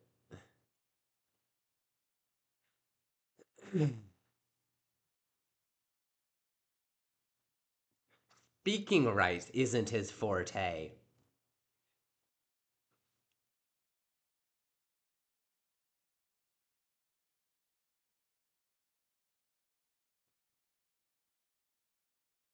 Wait a minute, wait a minute, wait a minute, wait a minute.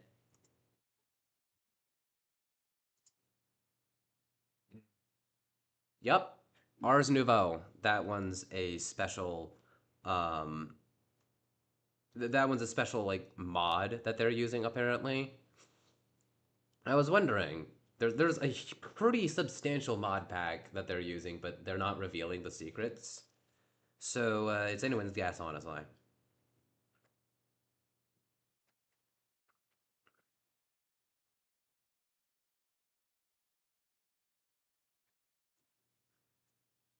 The the note, the bulletin board. Oh no, she's going insane.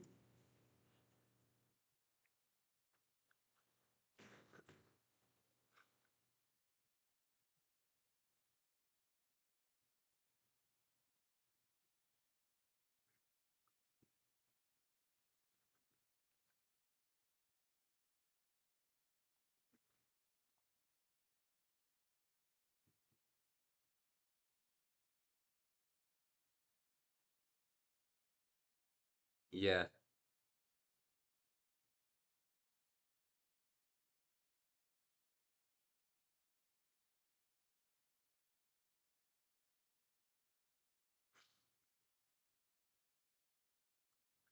Why though?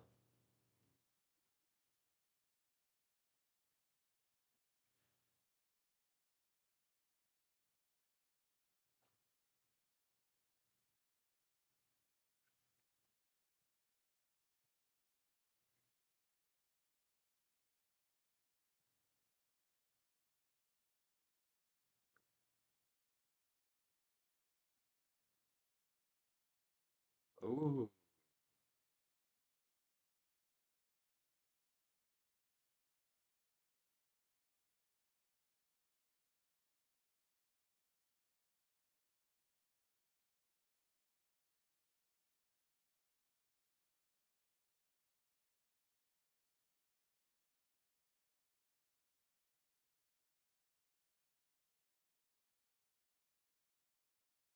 Uh, what happened? Um, what? The what now?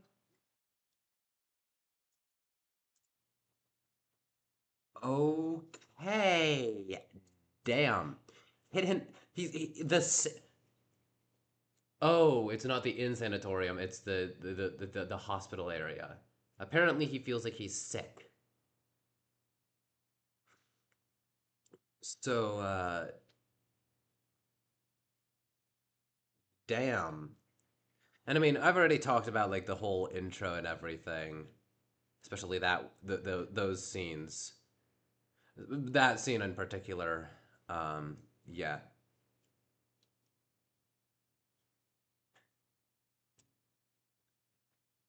But damn.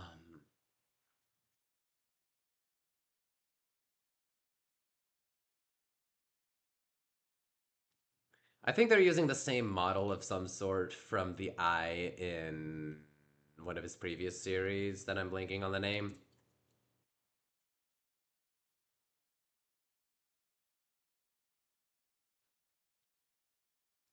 Nyarla sounds way too much like Nyara, and believe me, I have beef with Nyara.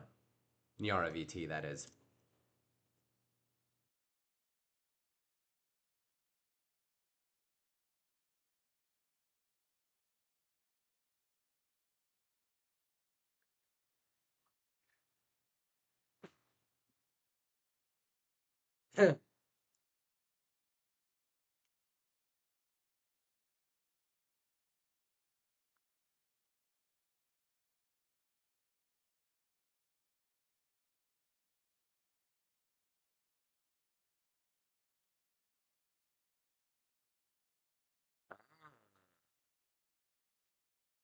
She's glazing him.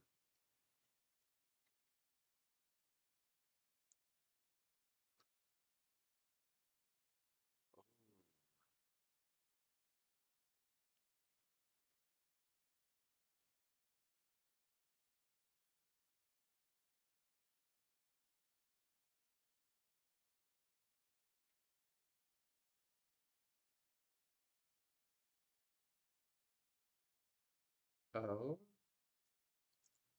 Wait a minute. Oh, so it is a jail of some sort? Are you sure? Are you sure? Are you sure about that, Miss Nyarla? Are you sure about the fact that she's like Kincaid has literally said that she will make Rev bend. Do you really think that Viviana is so stupid as to then just go back and ditch that? Give that woman some credit, dude. Seriously.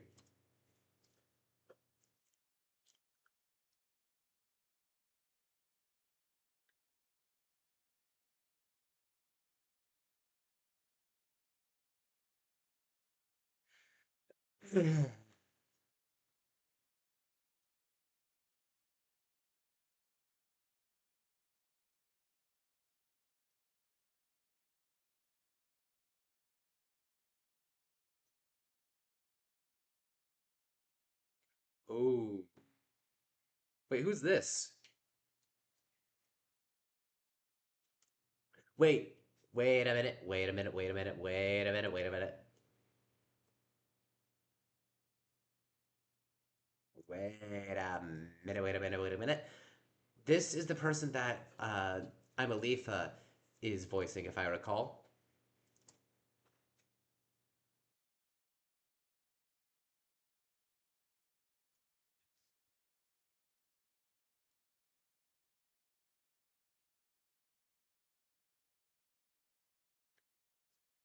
Ah,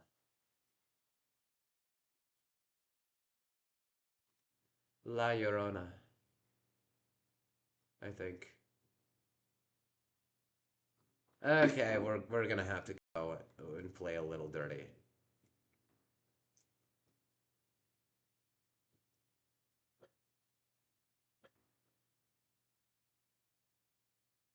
Ah,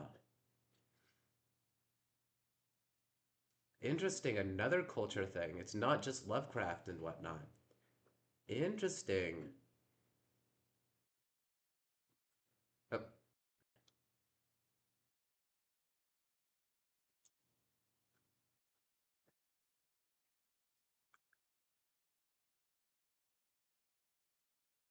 huh.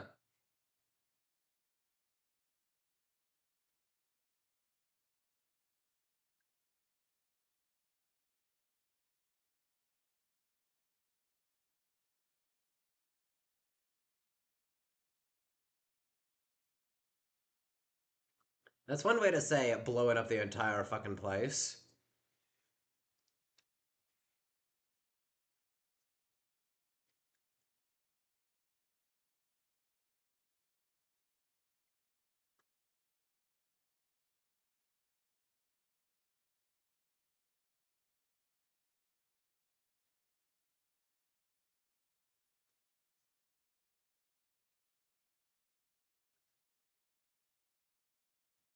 How the hell did you not notice she was right there? I swear to God, Mary.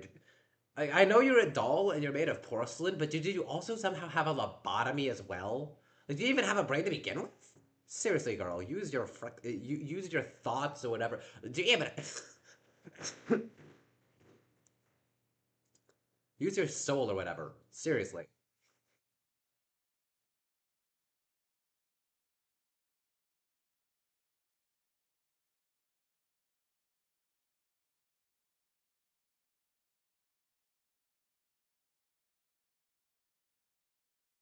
Hmm.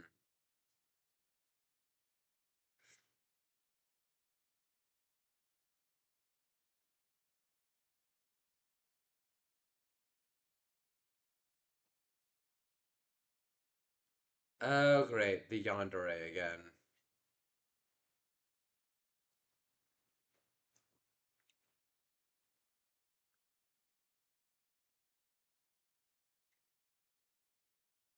Oh.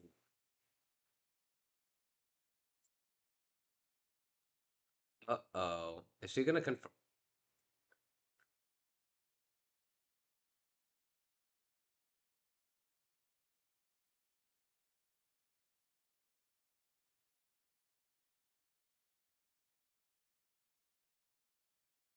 Oh shit.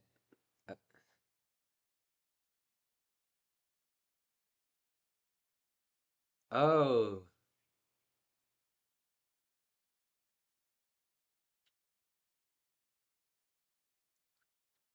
Damn! She got that cat voice down, whoever this is.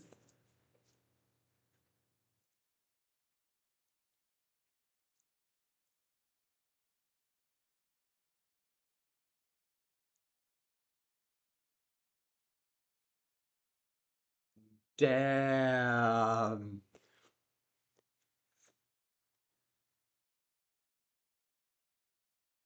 Oh.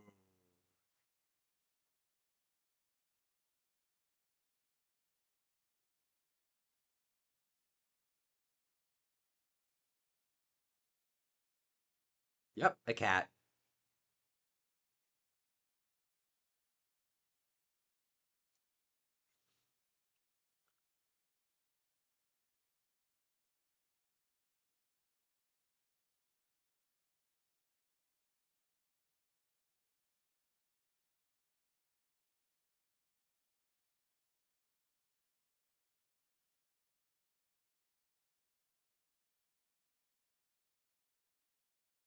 Hmm.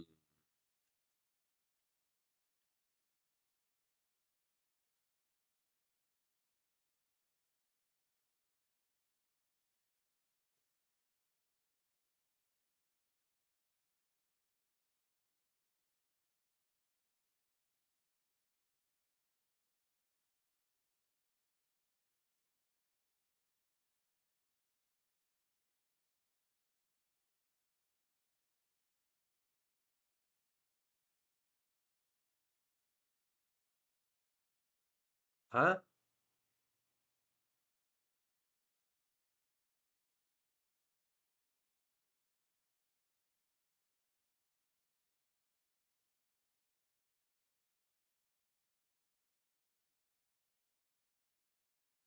Oh shit.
Hmm.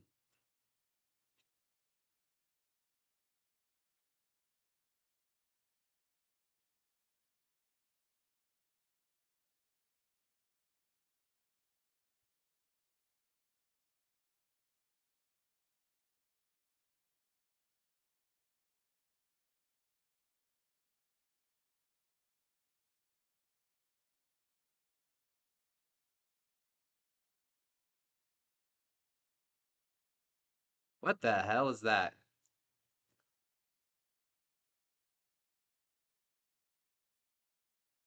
Ooh.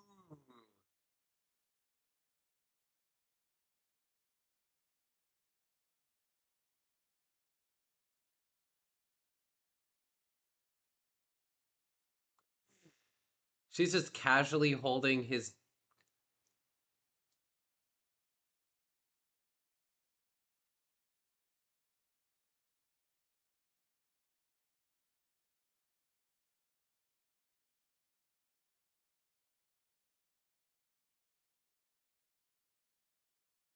Yeah.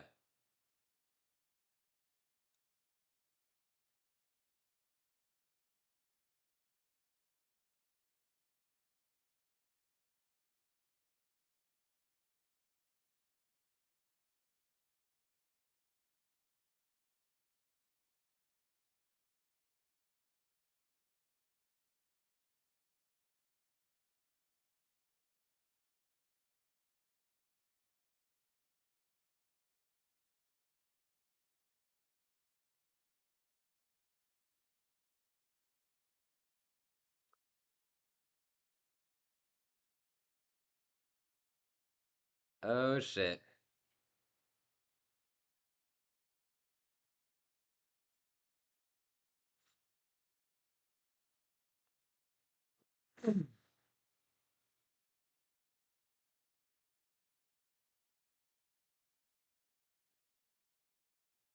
Belladonna in a maid outfit was not on my bucket list, thank you. Why the hell is she in a maid outfit? Excuse me?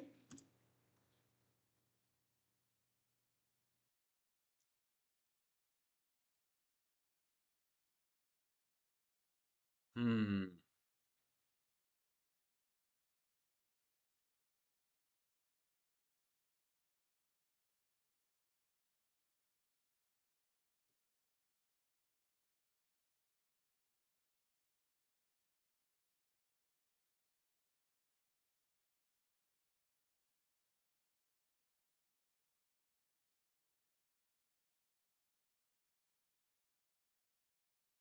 Hmm.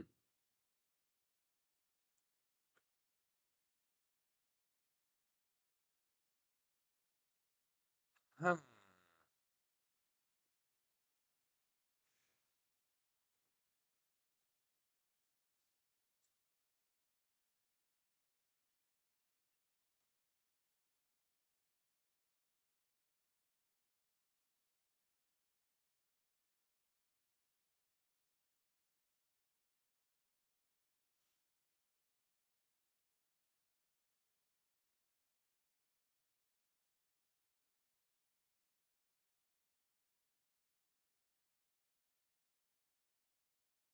Hmm.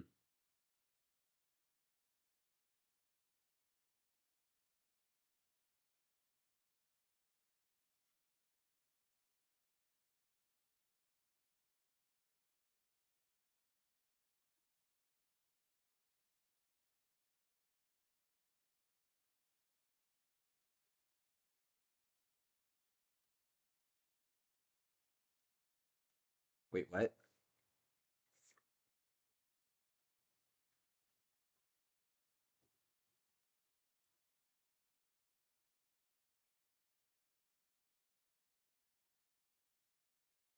Wow. Damn, she's getting sassy. I did not know that Sarah could actually pull off that.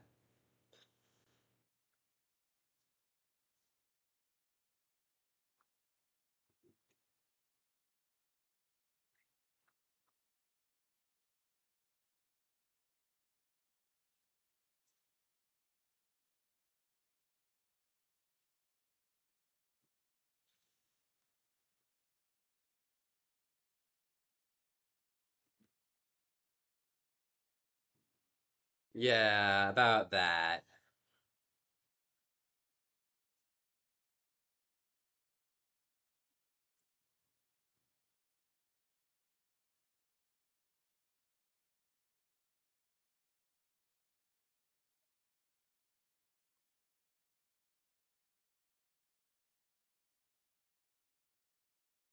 Ah.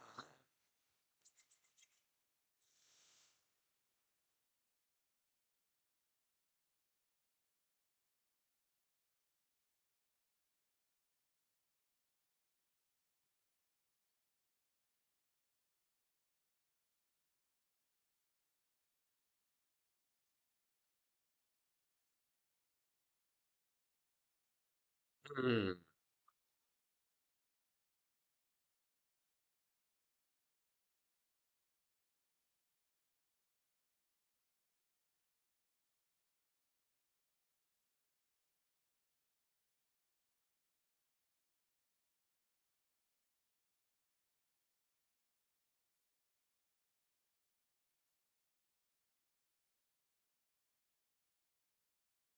I wonder why.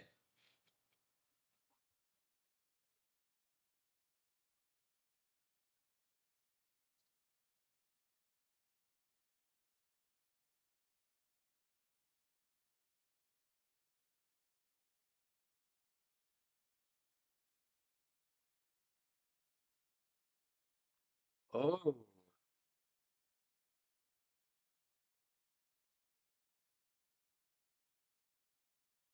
damn.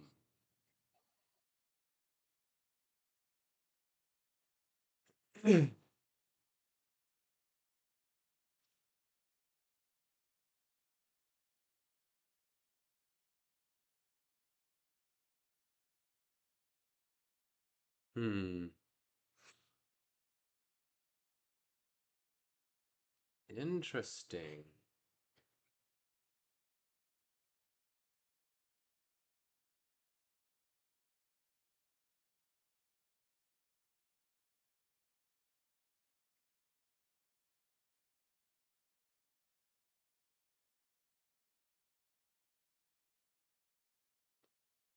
Hmm.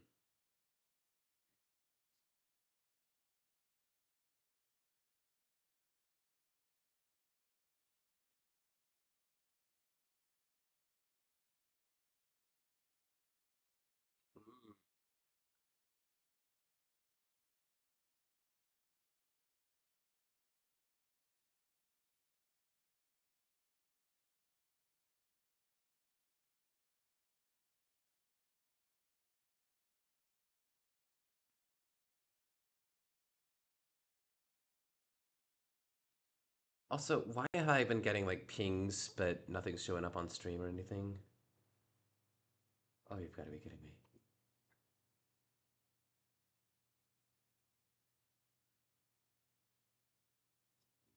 Why? No, no, no, no, no, no, no, no, no, no.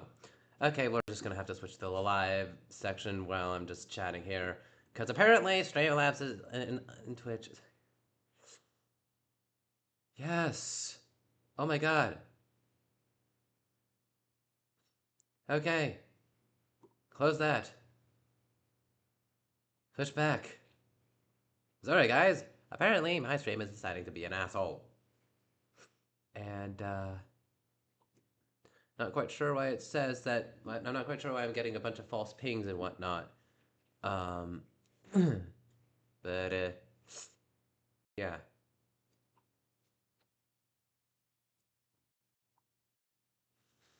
Actually, ow. Let me go grab something to munch on, popcorn and whatnot.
Apologies for the unintentional intermission.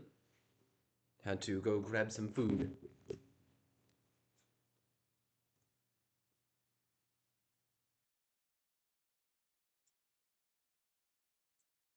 Or shit.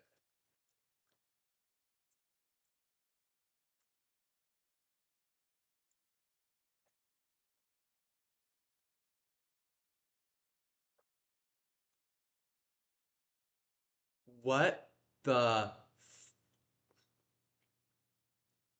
Wendy Indigo is alive? Excuse me?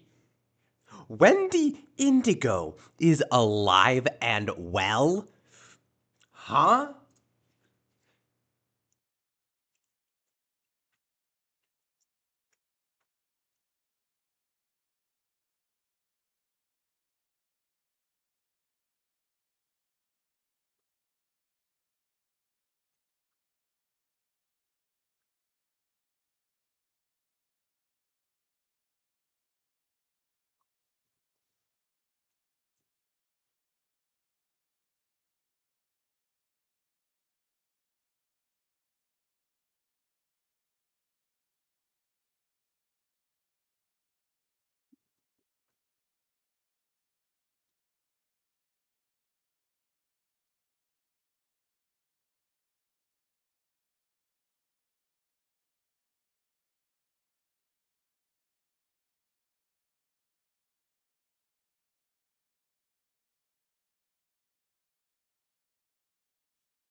Yeah, the fandom.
I have half a mind that like I suspect what he's going to plan on doing is kind of what Rev did in the first season and release the monsters. Only he's releasing all the worst of the worst into the school. This is going to be brutal.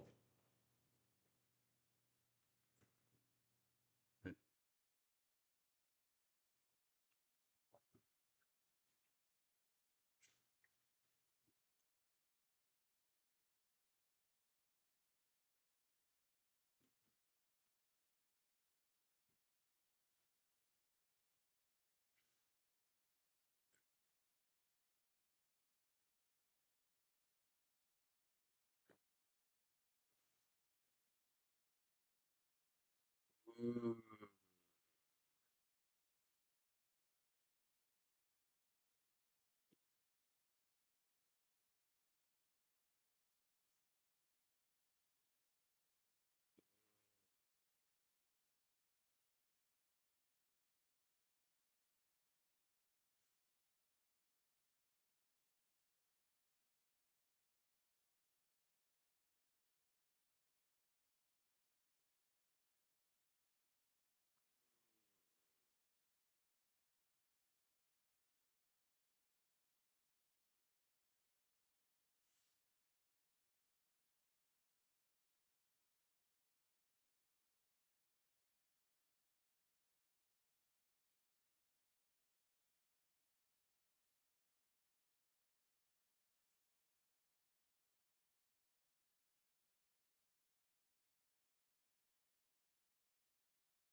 Okay, this is manipulation. Again, this is all almost identical to what I've gone through before.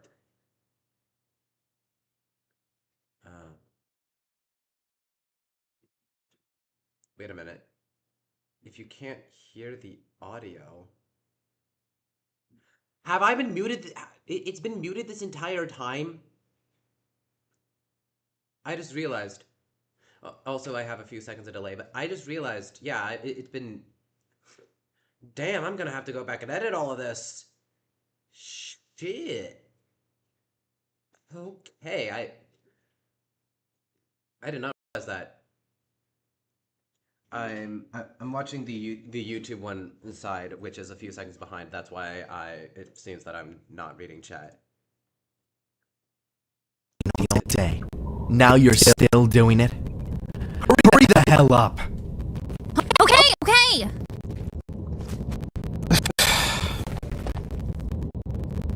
Stay close, you two. Her office should be somewhere around here. What if your own is there? That is what Ireland is for. Just shield.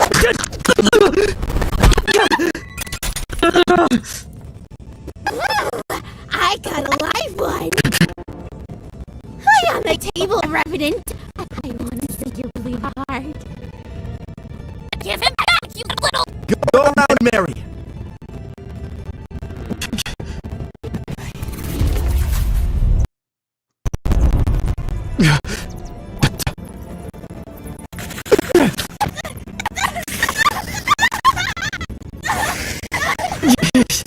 Damn it! Oh, damn. Out of my way, cat. How dare you! You insolent little cur! I should tear your throat out for even looking at me that way! I don't have time for you. Oh, I'm sure you don't. I'm no fool, Revenant. You're up to something. I can sense it. But this is my domain. Yeah? Try to stop me. Get him to pieces! Stay away from him!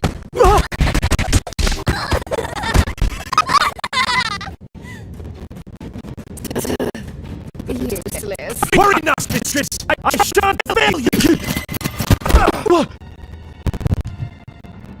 Roman? You two, get to the damn office. I can take care of these small fries. You are all disappointing me! Destroy that vampire! Now that's what I'm talking about! Bring it on! I'll take down all of you! It's this way!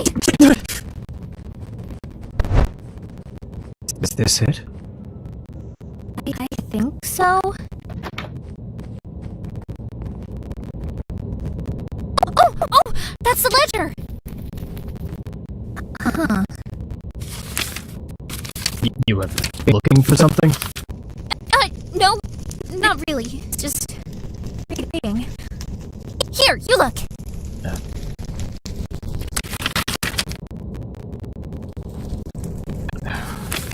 Jacqueline Hyde, the Buck, Cleopatra. All the names of those psychos are in here. Ooh! Are ours? Yeah, sure are. That says your offenses.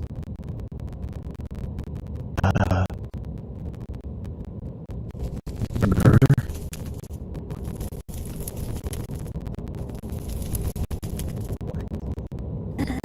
Sometimes you have to do what it takes to survive, Rev. You're either strong enough to stay intact, or...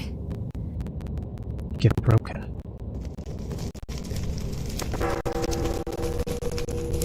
Ooh, it's Zane.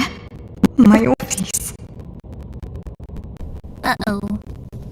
Doll, over here! Come on! I heard voices. Who? My book is gone. Oopsie. Come, Mary! Who stole the book?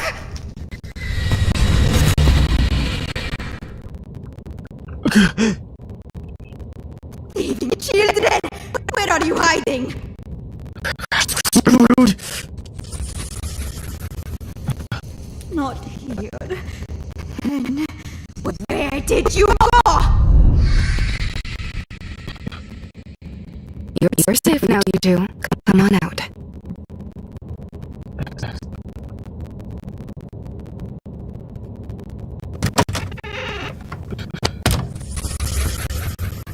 Huh. Nice save. Why, thank you, Revenant. Finally shook those creeps. Please tell me you got the book. You did! Fantastic. Then... toss it in. Huh? Why? That book? That's a record of every student in the sanatorium. You can't leave if your name is in it. So we need to destroy it so we can leave? No. So everyone can leave. I called it. What? You think Kincaid will be able to keep track of all these monsters? She'll be too busy figuring out why they're even out in the first place. All that damage? She won't even know what hit her. No. Excuse me? Do you realize how insane these monsters are? That's a stupid idea! Says the guy who blew up the school on the first day. These people will kill everyone! So, you wanted to defeat Viviana Kincaid. Do you think you could do it without a few casualties? I'm not doing it. Careful, Venet. You're starting to sound rehabilitated. Boys, enough. I hear your concerns, Revenant. And I agree. Roman's plan is too audacious. What? Nyarla. I'd like to hear his idea instead. Don't burn the book, but what if we stole it? What the hell is that gonna do for us? I can't put anyone else in here so long as we get the book. Including us. So we leave the murder freaks in here, and we get an easy pass for the future. Rev, you're so smart. Nyarla, is this gonna work? Sabotaging Viviana's method for suspending students. Yes, that could still create quite the event. Event? I'll explain in due time, Revenant. For now, Get on my children! you'd best get out of here. Tear out our pages, Venet, so we can at least leave. I'll go to Shrag. Fine.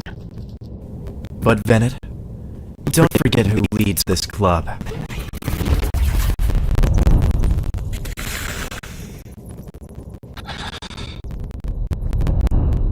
Don't mind him. We wouldn't be helping if he didn't agree with your plan. I don't care. Let's just get out of this hellhole.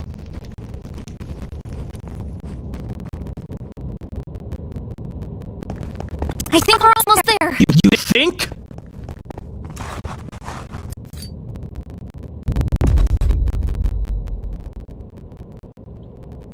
Leaving so soon. What are you? I thought it was suspicious when I realized you were fleeing towards Verona's office. And here you are, holding her ledger. I assume you already removed yourselves, no? How about you do us all a favor and scratch out the rest while you're at it? I don't take orders from you, cat. Thanks. And you're not going to be the only one leaving. We've been here too long. Now, it's time to go free. Last chance. Hand over the ledger, Rich. No. Fine. Then I'll take it.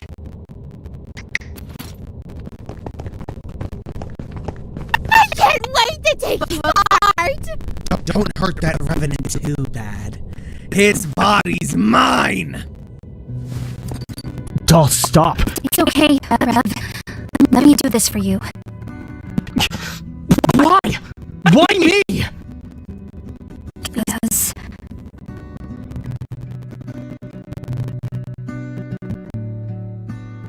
that first day, when you landed in the fountain and survived, I realized you were like me. It didn't matter how much you broke.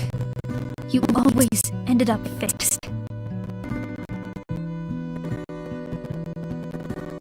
You were so much more than that.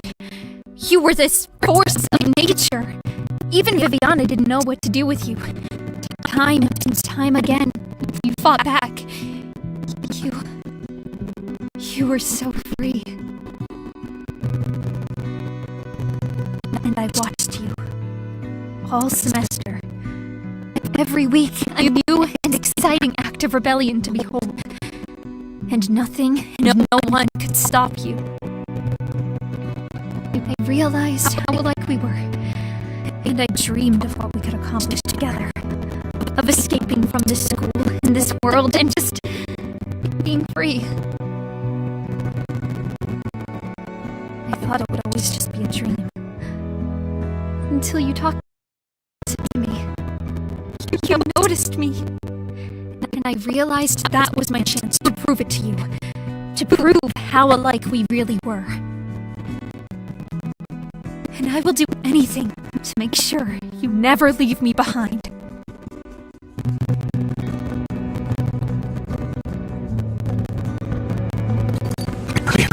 What are you? I'll get you out of here, Rev. Just please don't hate me for this.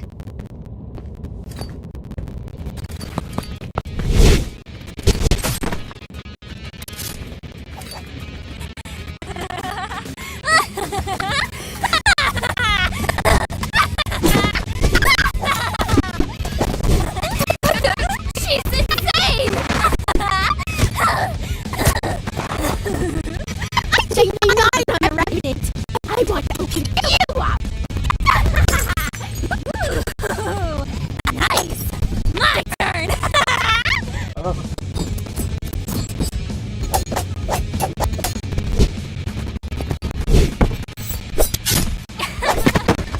Come on, is that it? I'm just getting started.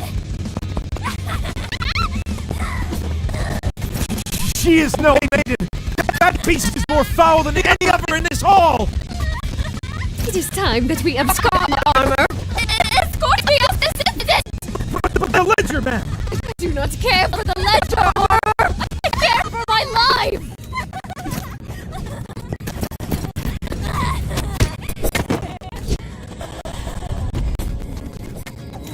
On second thought, I'll borrow your body.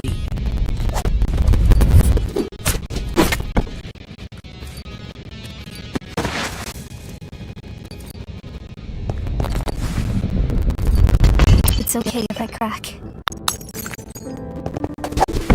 It's okay if I break. As long as I can be useful to him. Then it's okay.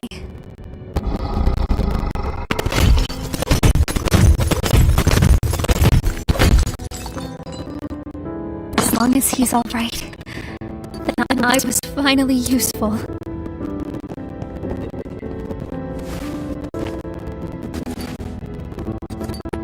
Rev?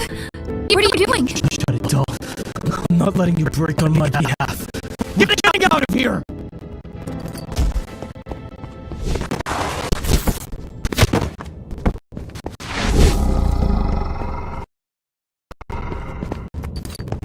Wow. You're even better than I've ever dreamed.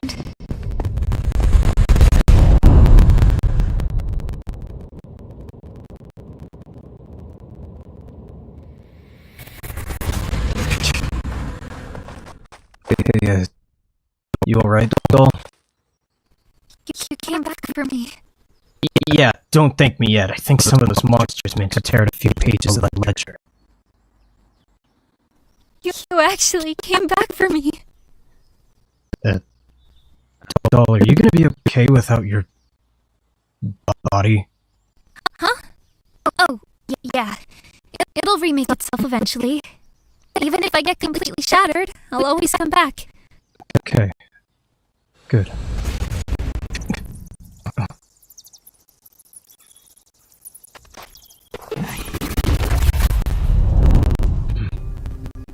What the hell happened to you two?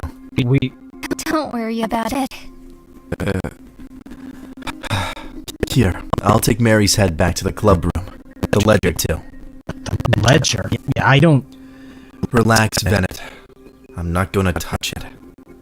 Nyarla said we're going with your plan. So, that's what we're doing. You literally tried to burn it 10 minutes ago. And Nyarla overruled me 10 minutes ago. Keep up.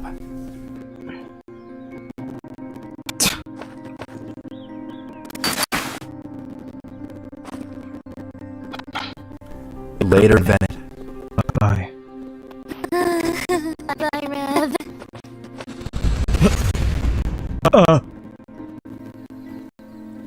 So, that's where you went.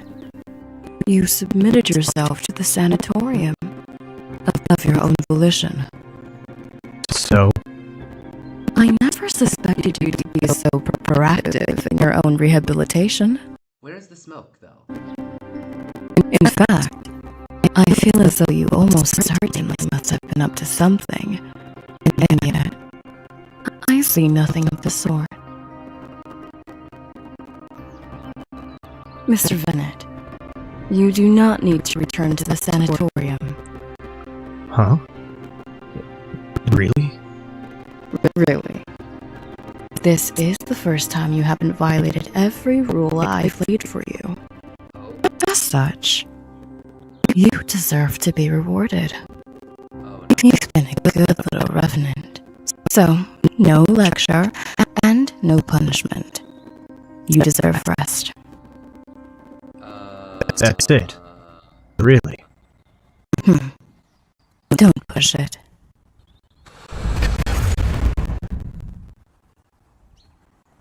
What the hell was that?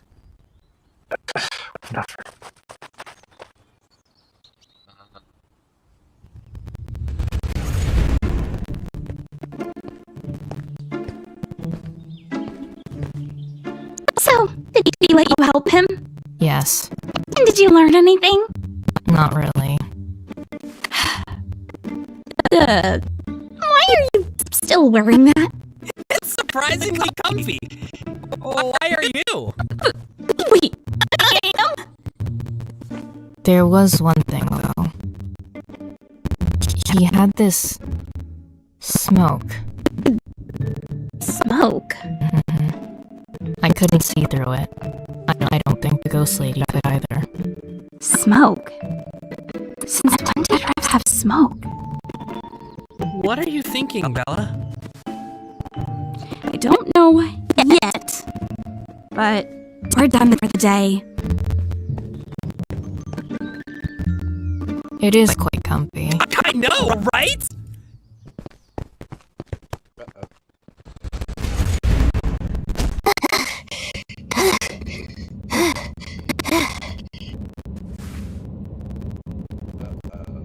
I'm back, Rev.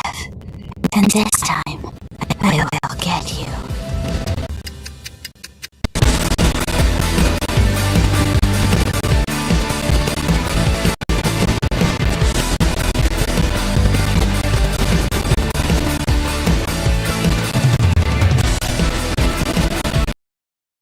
Okay. Also, I did not expect it to be that loud.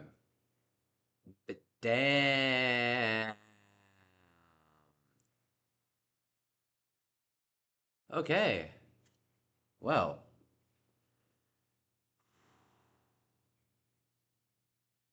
I was also not expecting for the Microsoft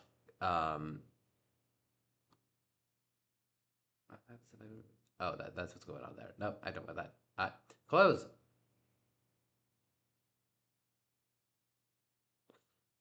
There we go. Don't know why the cam has any volume. And it's kind of more important that I see the Firefox capture. But yeah, let's move on to this next one. This is Dreamscape by Moon Intensity, by the way. I'll come find you in a couple weeks, alright? Think about my offer. Being a member of CORE is a great honor, and it pays well. Yeah, sure. Then she passes.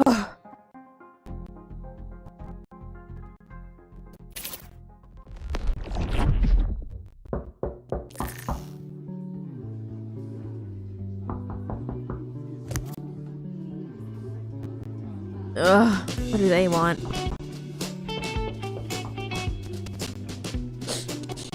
Oh.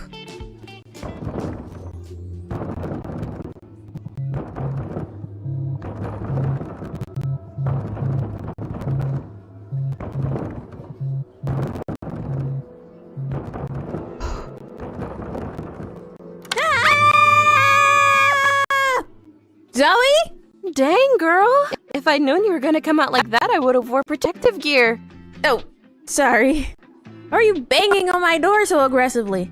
Well, I tried knocking normally, and you didn't come. I had to knock harder so you'd hear me. Hello? Yeah, sure. Help yourself. Come on in.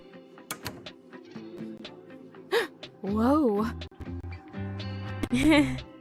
I didn't realize I'd be seeing anyone today. Hey, it's fine. No judgment here. Do you want some help? No, it's... What did you need? Right! My new movie is finally out, and we're gonna go out and partay to celebrate! I'm gonna stick with acting. Anyways, have I told you how much I love walking the red carpet? Yep, about a gazillion times, I'm pretty sure. I was born to be an actress. Tell me you'll come. Please, please, please, Nina. I need you there tonight. Tonight? Well, maybe if you ever answer your phone, I could have told you sooner. I had to come all the way here. I felt like a super spy, walking through the city in disguise to not be recognized by my adoring fans. She doesn't have fans. Hey, I have fans. Listen, I may not be as big as Pan Rathaway or Nandra O yet, but I'll get there, you'll see. I believe it. You're a natural. People love you. More importantly, you love me and will come tonight? I don't know. I don't really fit in with your friends, and besides, I don't have anything to wear, and... No excuses. I already knew you were gonna say that, so I cleared my morning schedule. It's time for us to go shopping!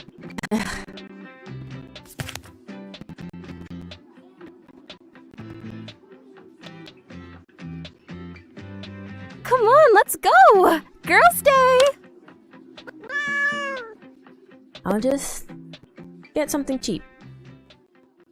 Zoe's not gonna allow that.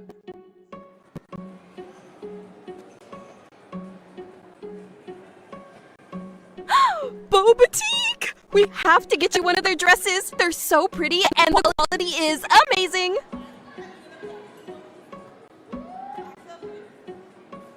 Come on, Slowpoke. Not enough hours of the day, and trust me, it's gonna take a while because you're gonna look gorgeous in all the dresses you try on, which is gonna make picking your dress extra hard. And look at me, I'm standing here yapping when we should be shopping. Come on,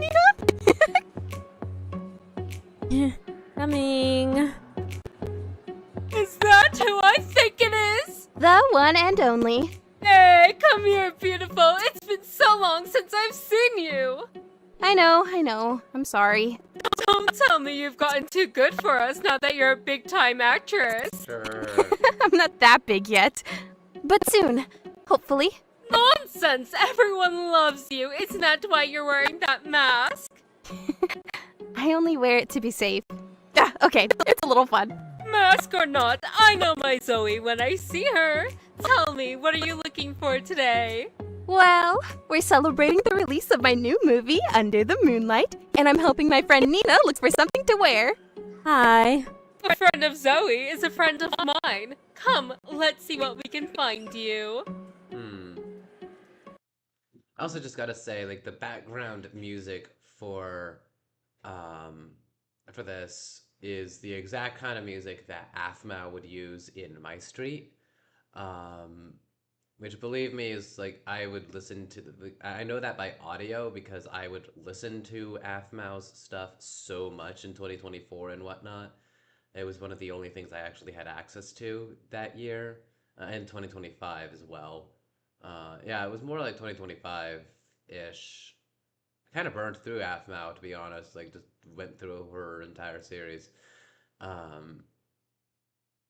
might have to do, like, damn, I'm way behind on all my reactions, honestly. Like, damn, I'm gonna need an editor as well as like going back and like re-including the audio and whatnot from the original, which I wish I had a way to like record just the audio or something.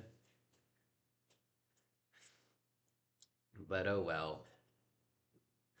But yeah, this is an interesting situation, but I mean, honestly, like, the style is very different from Rexifer. Rexifer is very much a external source, like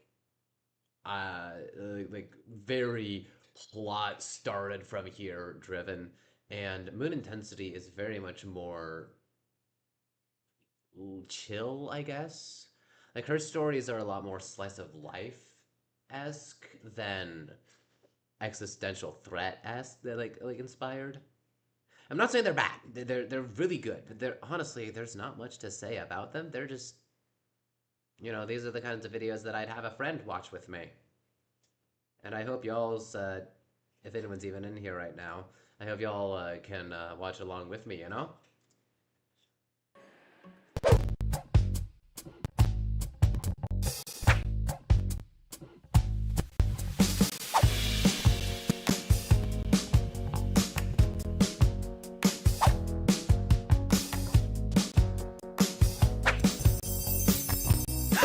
Stop! This is the one! Gorgeous! That dress fits you perfectly! Think? Girl, yes! This is the one. We're taking it.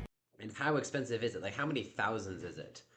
Honestly, like, if I ever had a big event, like, I'd basically be wearing what I am now, except for the fact that my pants wouldn't have a freaking hole in the butt. I swear to God, like, the hole keeps getting bigger every single freaking day, and it is so annoying! Like, I do not want to have a giant hole in my rear end.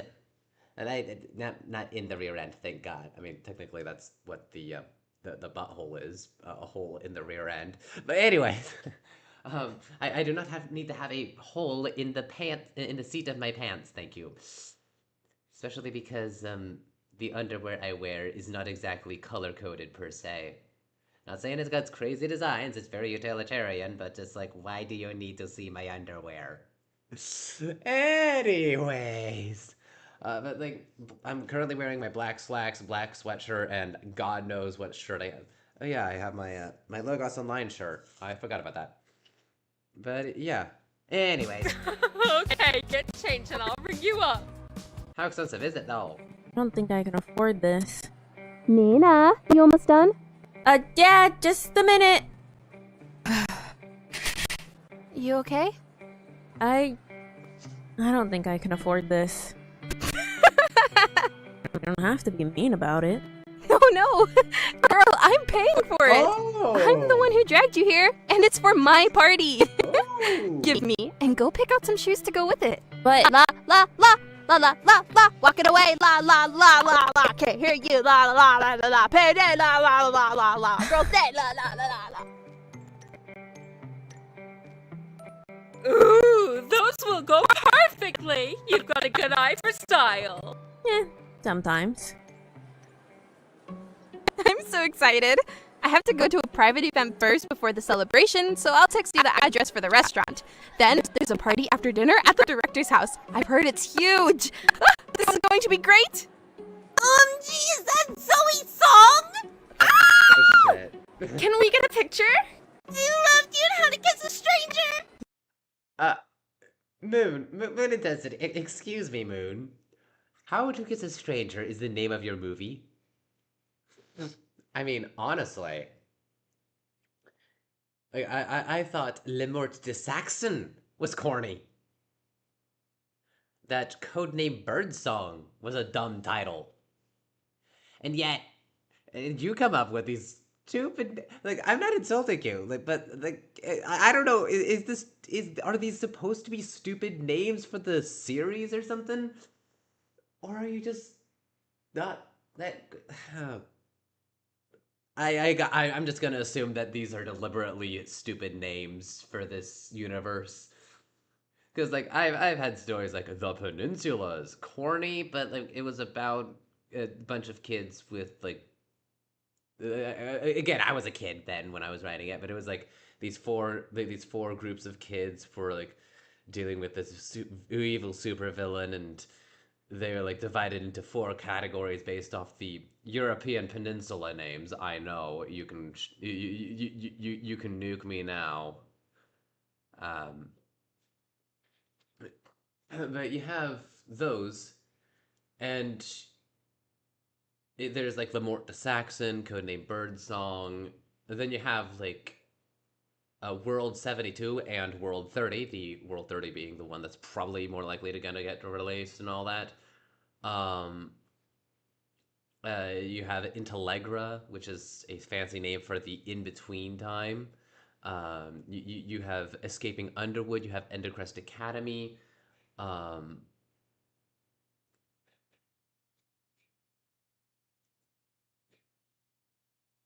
Wait, I thought there were 5 of the series. Huh, I guess I mixed them all up. I could have sworn that I had 5 series in the in that universe. Whatever. But then like all these names, like, but seriously, How to Kiss a Stranger. Please tell me that's not the name of an actual movie. I beg you. Yes! Is it still a mistake? It felt like the most honest thing I've ever done. Ah! You were phenomenal! Aw, thank you! Of course you can take a photo. Do you mind? Of course not. I'll happily take it for you. Say Zoe! Zoe! Thank you so much! Of course. Wait a minute. Hold on. Where are the... Eventually Rain... Rory Quinn... Chris Jackson... Kim Gatt... Lil Art? Huh. Nova So Bored... Lunar Eclipse Studios, eh? Also, I'm pretty sure I'm still banned on the Discord. Bye. Nice meeting you both. I am so sorry about that. It's fine. It's sweet seeing them all excited. It doesn't bother you? No, why would it? Thanks, Nina. You're the best. Oh, all I did was take a picture. Really? You're the best. Hey, don't cry. Nina. Sorry. I was just worried it might upset you. Why would it? Never mind. I've got to meet my manager soon, but I'll text you, okay? You better be there tonight. I will. Maybe it'll be fun.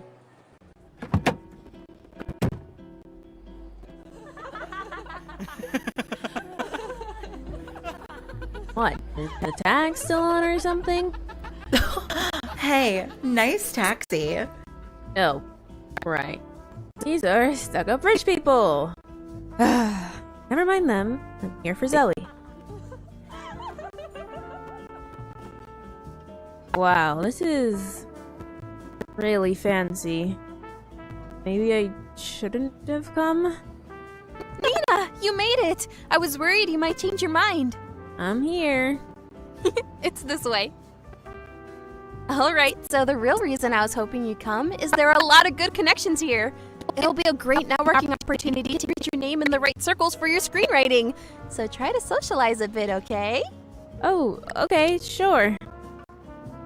I still don't have a taste for American food.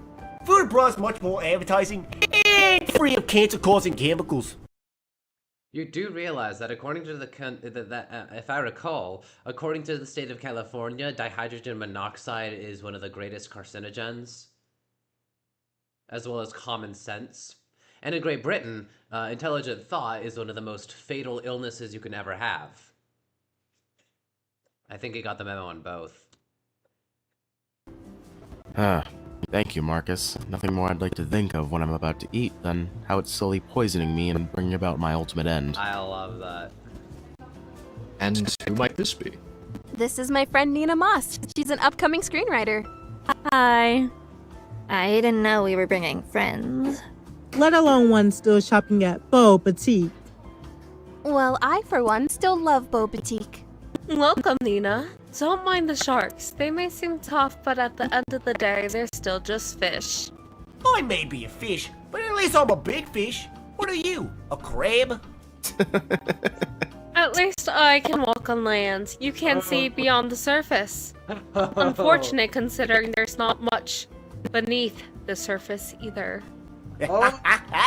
Claws are sharp, aren't they, Freda? I always keep them polished. Enough fish talk. We're not even eating seafood. The seafood would be nice. So Nina, what kind of screenplays do you write? Typical Alan, always business, business, business. We're here to celebrate the end of work, not jump straight into more. Who knows? Maybe Zoe's found us a hidden gem. So, Nina? Oh, I typically write fantasy screenplays. You know, kind of like Fallen. I'm still waiting. Like I was told that like the voice actor for Simon wouldn't be available till 2026. Back in what was it, 2025, 2024 maybe. And I've been like waiting, and it's like halfway through the year, and it's like, okay, Moon, when is Fallen season 3 gonna continue? Please tell me it's not over. Right now I'm writing an isekai about a schoolboy and girl who go to a magical place called Otherland. Oh, sorry. It's just... Otherland? What is this? A wannabe Peter Pan remake? Well, no, I'm still working on the name. It's not actually like Peter Pan at all. Is this the hidden gem you were speaking of, Alan? Isekai. That's like... What is it called? Anime? Anime, right. I can't imagine something like that making the big screen. Moon? Have you not heard about how big anime is over here in the West? To the point that people are legitimately over here LARPing as anime fans and screaming and railing whenever an anime doesn't exactly fit their most deepest desires. Not here in the West. I, for one, prefer my stories to have real people. What am I, a child watching some animated kids series? Of course you'd say that, Walt. Otherwise, you'd be out of a job. I can make it as a voice actor. I'm not sure anyone would want to hear your voice more than they have to. Well, at the very least, we wouldn't have to see your face. We all know my face is bringing in all the money. Well, Alice in Wonderland is an isekai, and that was pretty mainstream. Are you claiming you've written the next Alice in Wonderland? Well, no, I'm just giving an example. Screenwriters these days all think they're geniuses, when in reality, most of the work is done by their director. Oh, David! Leave her alone. You might make the poor baby cry. Upcoming screenwriter. I'm sure the girl probably hasn't sold a single screenplay. Listen, this work isn't for everyone. If she can't handle a bit of criticism, she might as well give up now. What did you think? Being Zoe's friend was going to get you an easy way into becoming a screenwriter. Being friends with someone with talent doesn't mean you have talent. And being able to bark orders at people doesn't mean that you're exactly a decent human being, man. Dumb rich people. I had to give them a piece of my mind. But I don't want to make Zoe look bad. That's enough! Nina is plenty talented. More talented than anyone else here. If you're going to be rude to my guest, then count us out. Zoe, darling, calm down. You know we're not serious. This is just how we talk. Don't make a scene over nothing. Besides, do you really Damn, Rebecca! want to ruin the mood over some nobody? We all know you've got to be careful with old friends. As soon as you start making money and getting more attention, they switch up on you. You were the ones who started asking Nina questions. Whose side are you on? Let's go, Nina. Oh, okay. Zoe, darling, text me. A bit desperate, Marcus, don't you think? What? She's hot.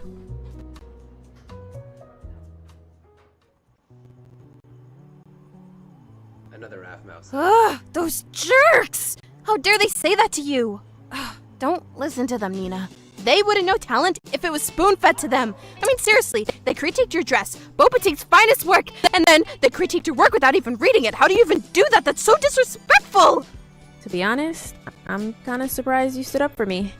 Of course I did. You're my friend. Well, yeah, we're college friends, but I don't know. I didn't think you really cared or paid that much attention to me. Of course I do. You're the only real friend I have. Most people only stick around for the glitz and glamour, but you're the one I could just sit on the floor of our dorm with and cry about a boy while eating a whole tub of ice cream. To be honest, sometimes I feel like I don't really belong around you.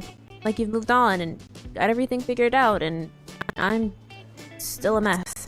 Trust me, I do not have everything figured out. None of my auditions have been accepted, so I don't have my next movie lined up. My manager stresses me out every day. My dating life is a disaster. You saw that guy Marcus? He's my co-star who's been hitting on me since day one of filming, but I heard he secretly has a girlfriend. No. Mm-hmm. Wow. Really can't trust men these days. Depends on the male. Just like it depends on the female. Honestly, those kinds of views are the reason why a lot of people are ending up lonely and bitter. I remember back in, I think it was March or April, when I was participating in the whole the nearby music talent thing that a nearby college was hosting. I brought up the whole situation with the whole college on how to overpower overpower women in a very negative sort of way, along the lines of what migrants do to innocent civilians every single day, you know. But this was an actual tutorial / school on how to do it to people like your own spouse, and even just random strangers and whatnot, which is seriously messed up, honestly. Just ugh. But it's just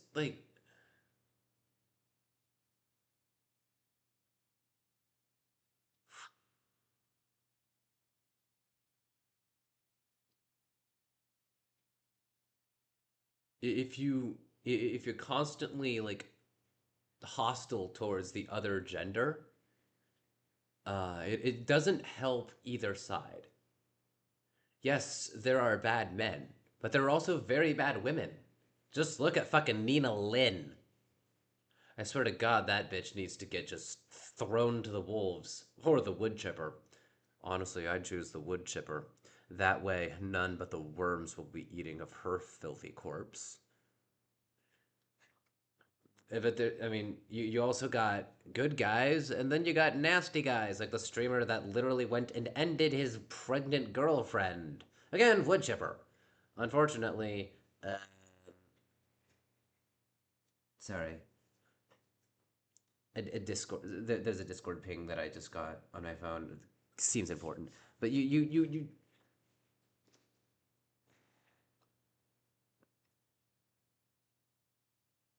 Oh. Okay, yeah, nothing important. It was. Ah. Why is it there? Come on. Come on.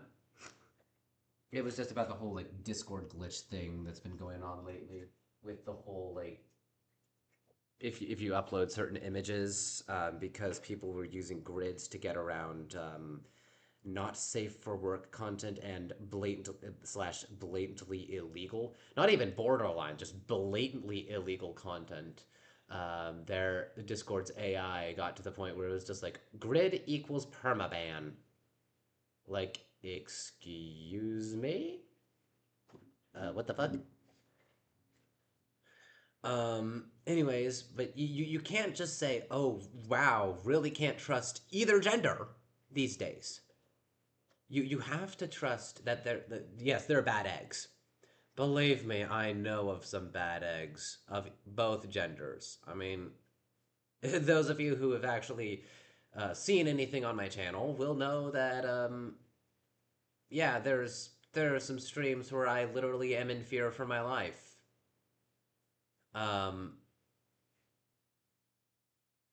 Yeah. Anyways. Hostility never helps. Women either. I went on 2 dates with this girl, and I thought we were hitting it off. But then we got to this party, and she starts making out and flirting with literally anything that breathed. Oh, Zoe, you're down bad. Ugh, tell me about it. Need some ice cream? Please. 2 cones, please. Double scoops. It's been a night. Mint chocolate chip? Every time. That's my favorite, honestly. We've got to have each other's backs out here.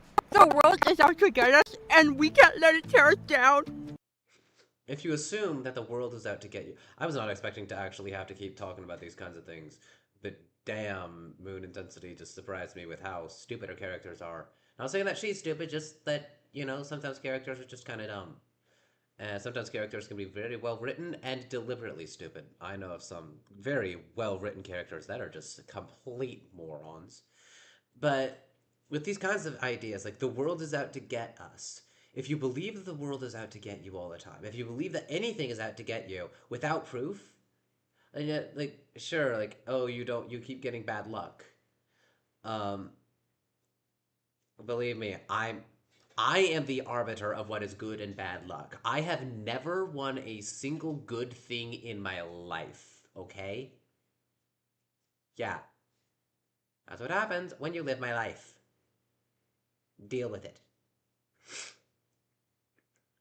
But you it's like, oh, the world is out to get me. But if you assume that everything in the world is out to get you, you're gonna be at best highly paranoid, and at worst, just downright stupid. Like, if you assume everything's horrible, you're only gonna see the horrible. Humans have this weird quirk where they only see what they expect to see. They only see what is expected. They don't ever see what could be. They're so focused on, oh yes, there's all this horrible stuff, that's all they see. That it's a self-fulfilling prophecy, as my dad always said. But if you when you assume the world's out to get you and you can't tear it down, you have all these walls that just don't fucking need to be there. You can just relax and trust people. Yes, there are gonna be betrayals. That's what a fucking betrayal is. It's where you trusted someone and then that someone abused that trust. But just because someone burned you doesn't mean that everyone will. It just means that one person seriously fucked up and should probably go in the wood chipper alongside Nina Lynn and Randy Cox. Laurel has definitely got hands, though. Yeah, it does. But we've got each other, and I for one think we're a lot scarier. Honestly, without the subtitles, I don't think either of you, and like anyone watching, would actually be able to understand. I'm not gonna lie, it is hard to understand them. True. Zoe? I wonder how strange we look, sitting on the floor in these fancy dresses, eating ice cream with barely any sunlight. Oh my god, I didn't even think about that.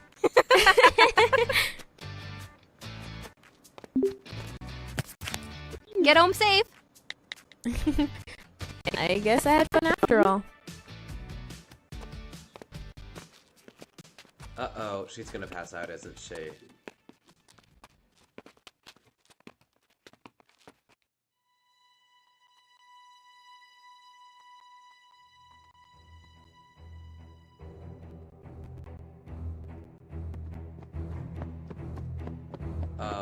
Who's that?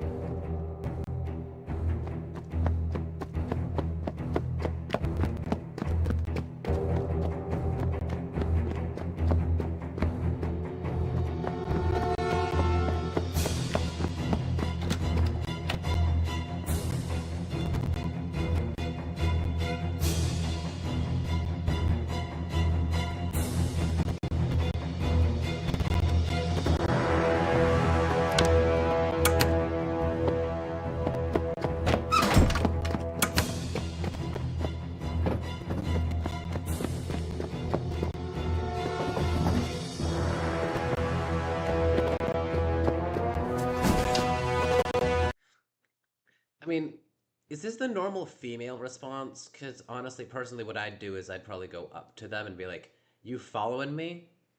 Of course, like then again, maybe not because I wouldn't have a weapon in hand. I'd have an open weapon in my hand and be like, "Hey, you following me?" Because I mean, then again, I am a dude, and I've heard that nasty people will more often go after women rather than men. But I mean, I've been mistaken for a girl so many times. It's honestly hilarious. So like, I mean, honestly, if I like slimmed down a bit, and maybe like wore clothing to look a little bit more effeminate, maybe not quite, but like more look like kind of a bit more like a tomboy. So you think that I'm feminine, then people are gonna be like, "Oh, is that a girl?" But nope, it's just a dude that actually is a dude, not a femboy. Cause screw that. Like I'm not gonna be one of those uwu people. You know, it's more like, "Heh heh heh. I'm gonna trick people into thinking that I'm an easy mark, and then I'm gonna beat the living shit out of them." And then they'd be like, then I'd have to turn around and be like, "Excuse me, you following me?" And they'd be like, "Oh shit. Oh shit." But, I mean, Moon, that's why you carry a weapon. Maybe don't use the weapon immediately, but you carry a weapon for self-defense.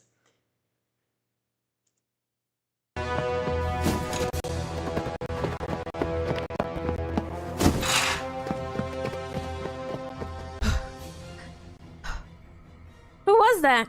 Were they following me? Was I about to get mugged? I made it home, but I think someone was following me.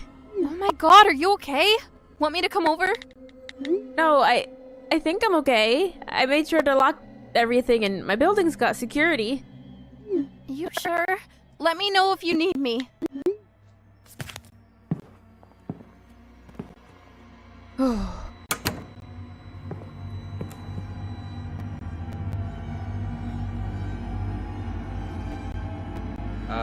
Who the hell is that guy?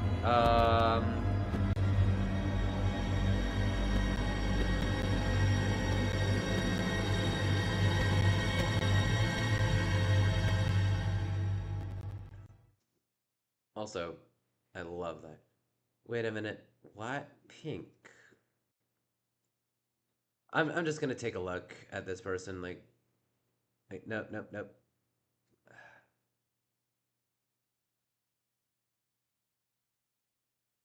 Okay, who is this person? Come on. YouTube, load.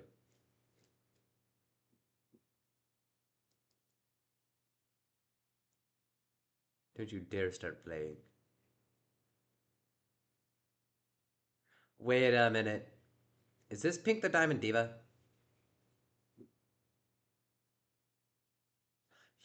Yup it is. Yup it is. I was not expecting that.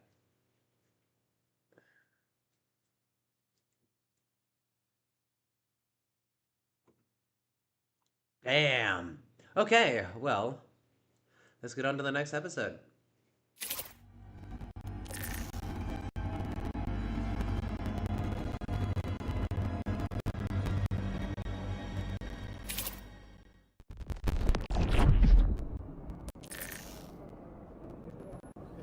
Finally, you're awake.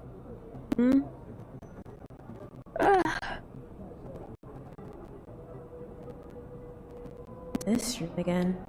Come on, I want to take you both to Vitality. Man, why do I gotta go? I don't want to get mixed up in all that. Why not? How are you going to promote your tech if you're not willing to meet the people who could potentially be your top buyers? Alright. But only to sell tech.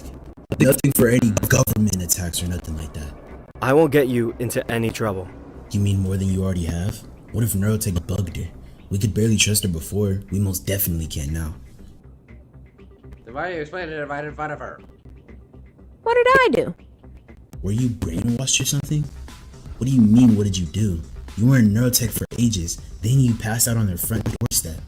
She's fine. She wouldn't sell us out. Right, Nina? Did I tell you my name? I guess it is a dream, so it makes sense you know my name. I don't understand what's happening. Stand up.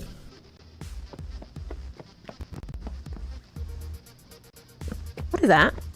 I'm scanning you for bugs. Hold your arms out. What happened in there? I'm surprised they just let you walk. Neurotech is supposed to be seriously locked down. He just showed me a bunch of tech, asked some questions. Oh, and he took me to see Core and then asked if I'd want to join. What? Join? You didn't agree, right? No, I told him it wasn't really my thing. Who's he? Who showed you? His name was Declan. Are you talking about Declan Cross?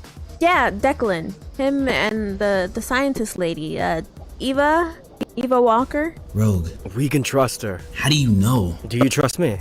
You know I do, but... So trust me, we can trust her. Whatever, man. Let's just go. Not my problem if she turns out to be a bug after all. A bug? Come on, get in. What happened to the hoverboard? I think it's best you stay away from those for now. No, but I practiced.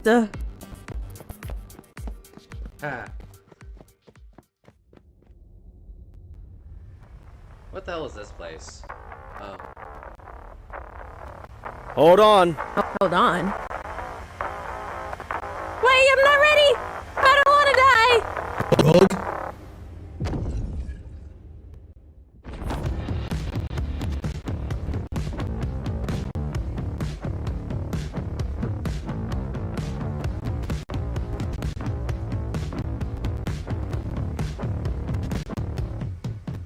Welcome to Vitality, your local anti-Neurotech resistant group.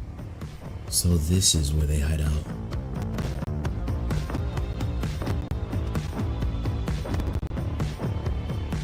Resistance group? What is this? Some sort of teenage dystopian novel? Vitality works in secret. Why in secret? Because anytime someone opposes Neurotech, they mysteriously go missing.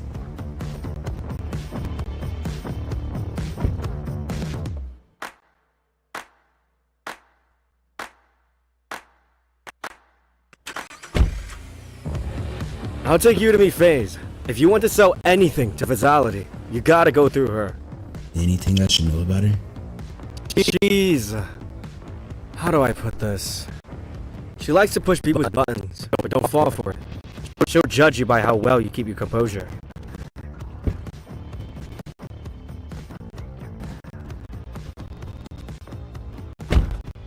Why did I have to come? I'm not selling anything. And I'm definitely not getting involved with whatever's going on here. Have some respect. Vitality might not be the most effective, but at least they're trying to make a difference. This way.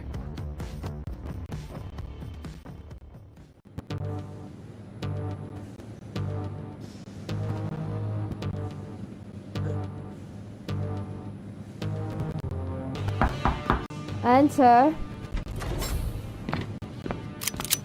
Who are they? Whoa, hey, relax. Security's already checked them. They're friends of mine I wanted you to meet. I make green tech.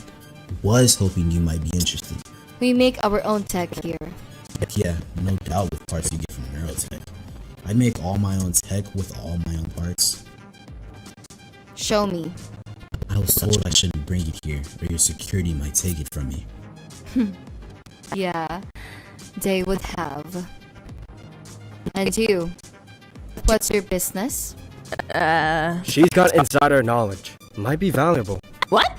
What do you mean, insider? You bring a mole to my office, Rog? No, Nina's cool. We can trust her. Nina crashed into Neurotech's headquarters yesterday. She's new to the Bay. New? New. So, what happened? When you crashed into Neurotech, what happened? Oh, I don't know. He just showed me around. Told me about the company and what they do. Something about him felt a little off, though. Off? Yeah, he was giving me the heebie-jeebies. He said he'd come find me in a couple weeks to get my answer about joining Core. He asked you to join CORE? Yep. but I told him I wasn't interested. There was also a woman, Ava Walker? Ava Walker? She was scary. Like if I made the wrong step, she'd kill me or something. She very well might have. Oh. Nina, since you're new around here, let me educate you a little about neurotech. Then you can tell me again, what exactly happened in there?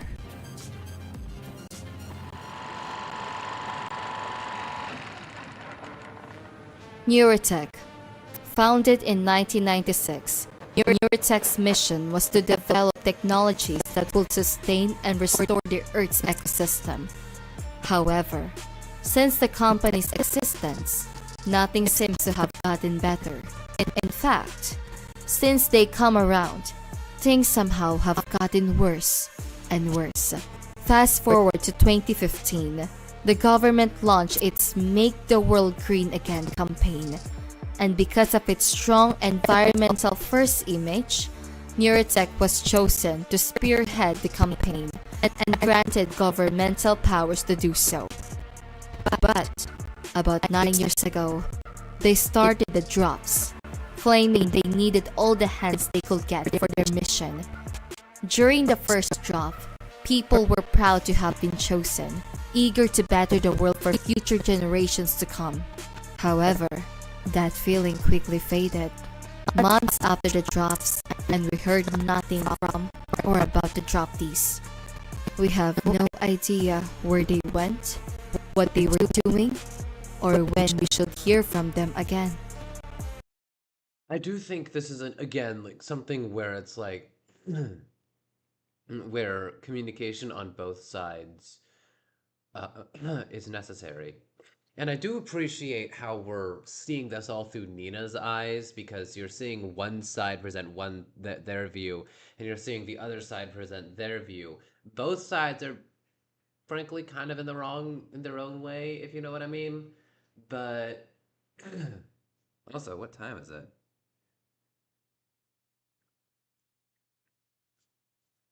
Okay, screw it. I'm gonna cut this out. Damn, it's 8:06. Yeah, you have to be careful. Protests broke out all around the bay. People demanded answers. They had the right to know the whereabouts of their loved ones.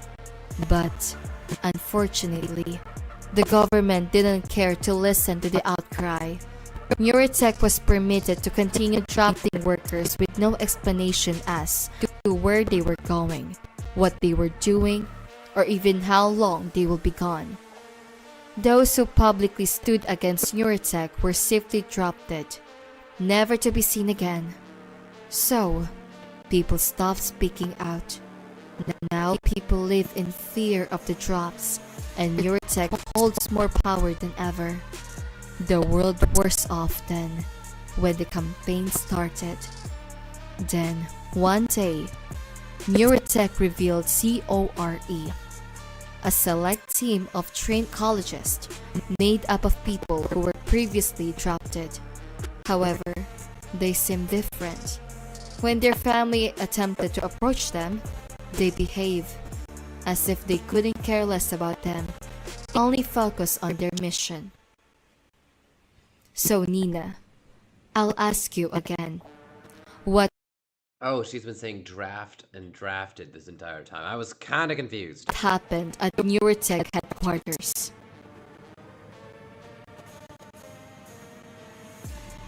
I don't know how many more dreams of this I could take.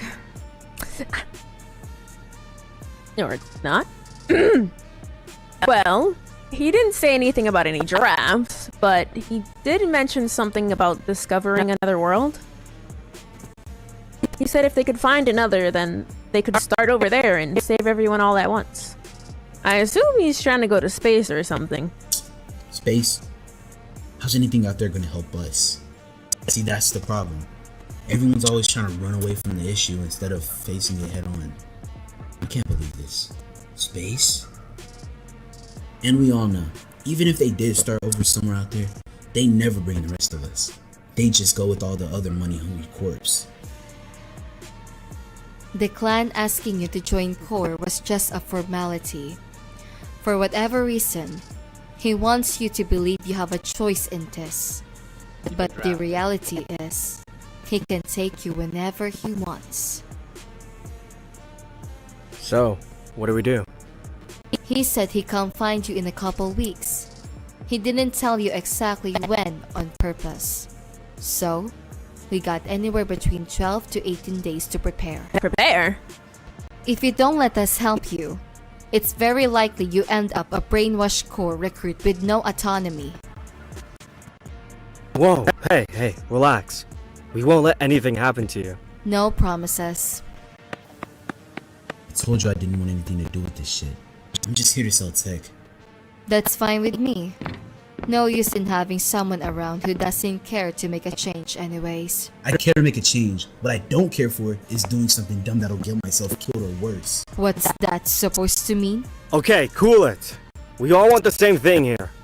Blue, focus on your tech. FaZe, you work on tearing down Neurotech. Nina, if you're up for it, we could really use you. You have a unique opportunity to get info on Declan. For whatever reason, he seems to want you on his team. I need to breathe. Just give her some time.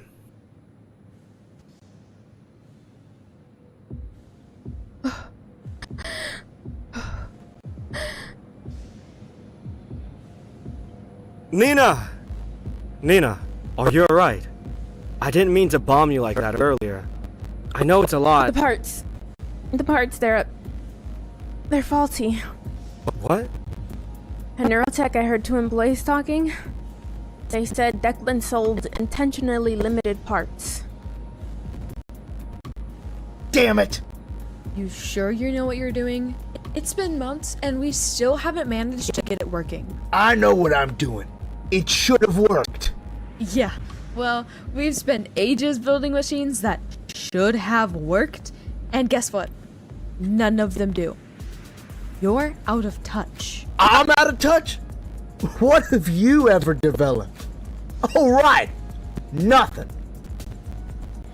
The parts are faulty. Excuse me?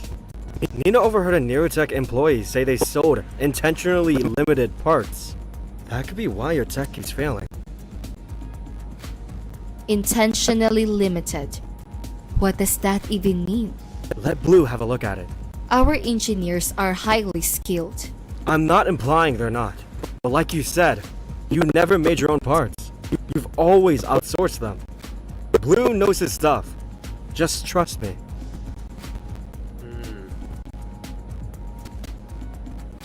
FaZe!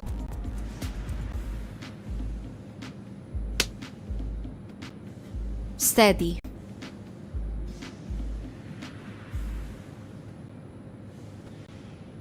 Oh, careful with that. I know I can get it to work. We must have just missed something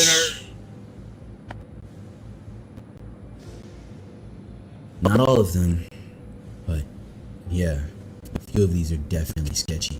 What are you saying? You think I wouldn't be able to tell if my parts are faulty? Zip it.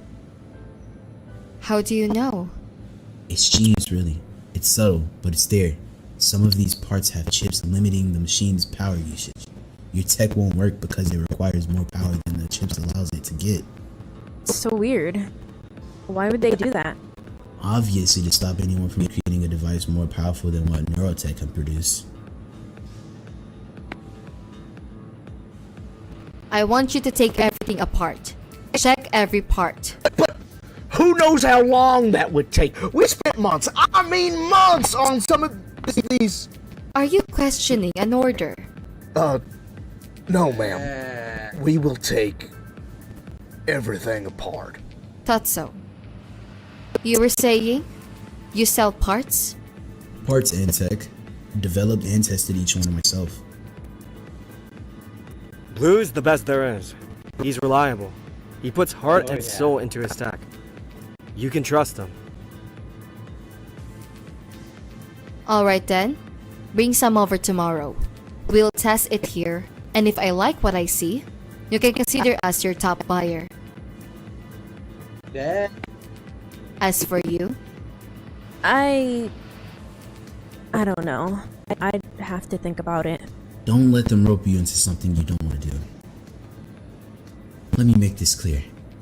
I sell you tech, I sell you parts, and that's it. I am not one of you.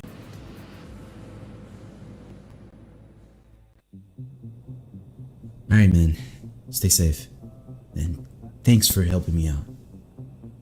No problem. You know I want to see you succeed. Yeah, well, I want the same thing for you too. Don't get into too much trouble. I know.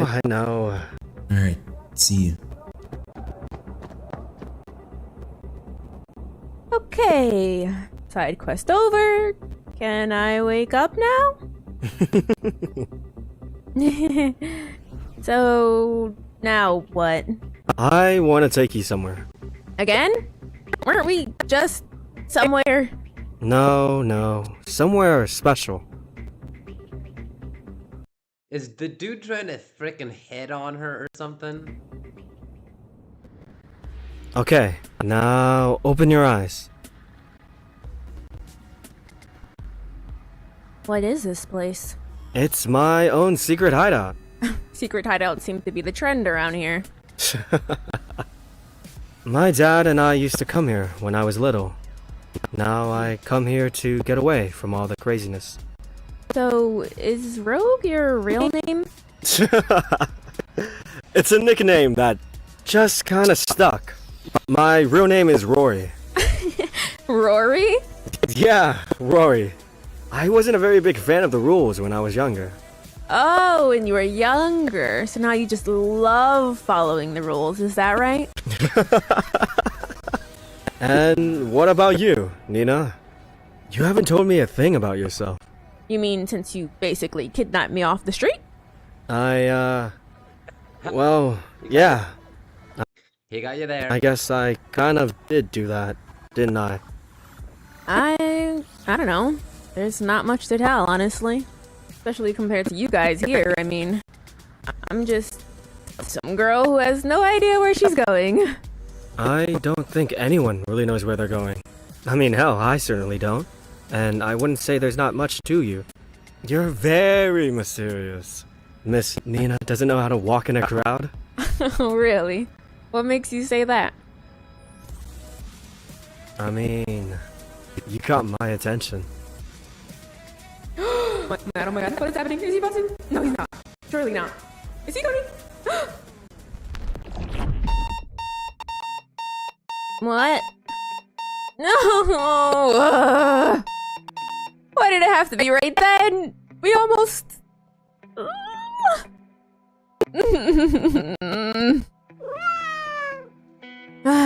You're right. It's just a dream. A pretty serious one, thinking about it. Anyway. Why did I set my alarm so early today again?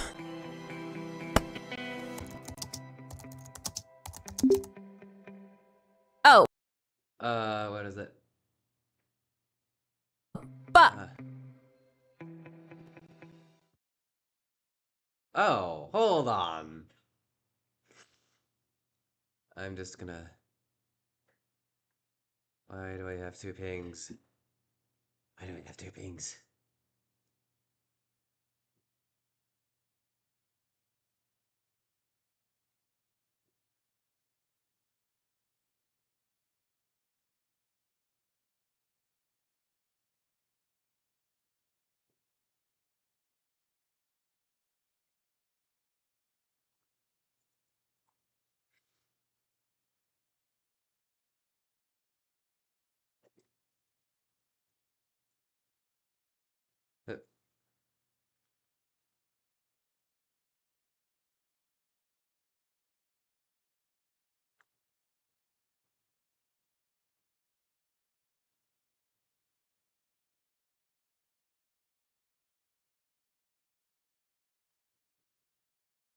Alright.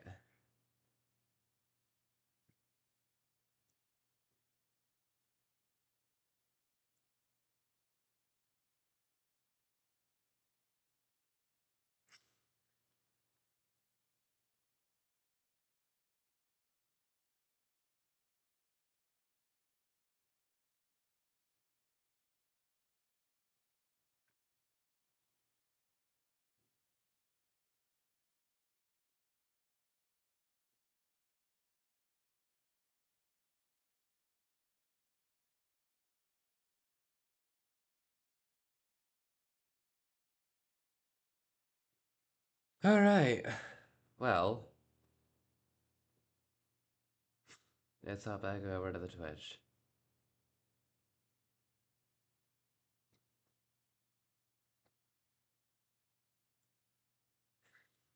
And yeah, this is the most recent episode of Dreamscape.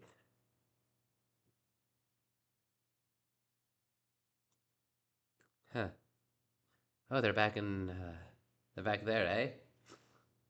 Intriguing. I mean, you got my attention. Oh my god, what is happening? Is he buzzing? No, he's not. Surely not. Is he going? Then she passes out.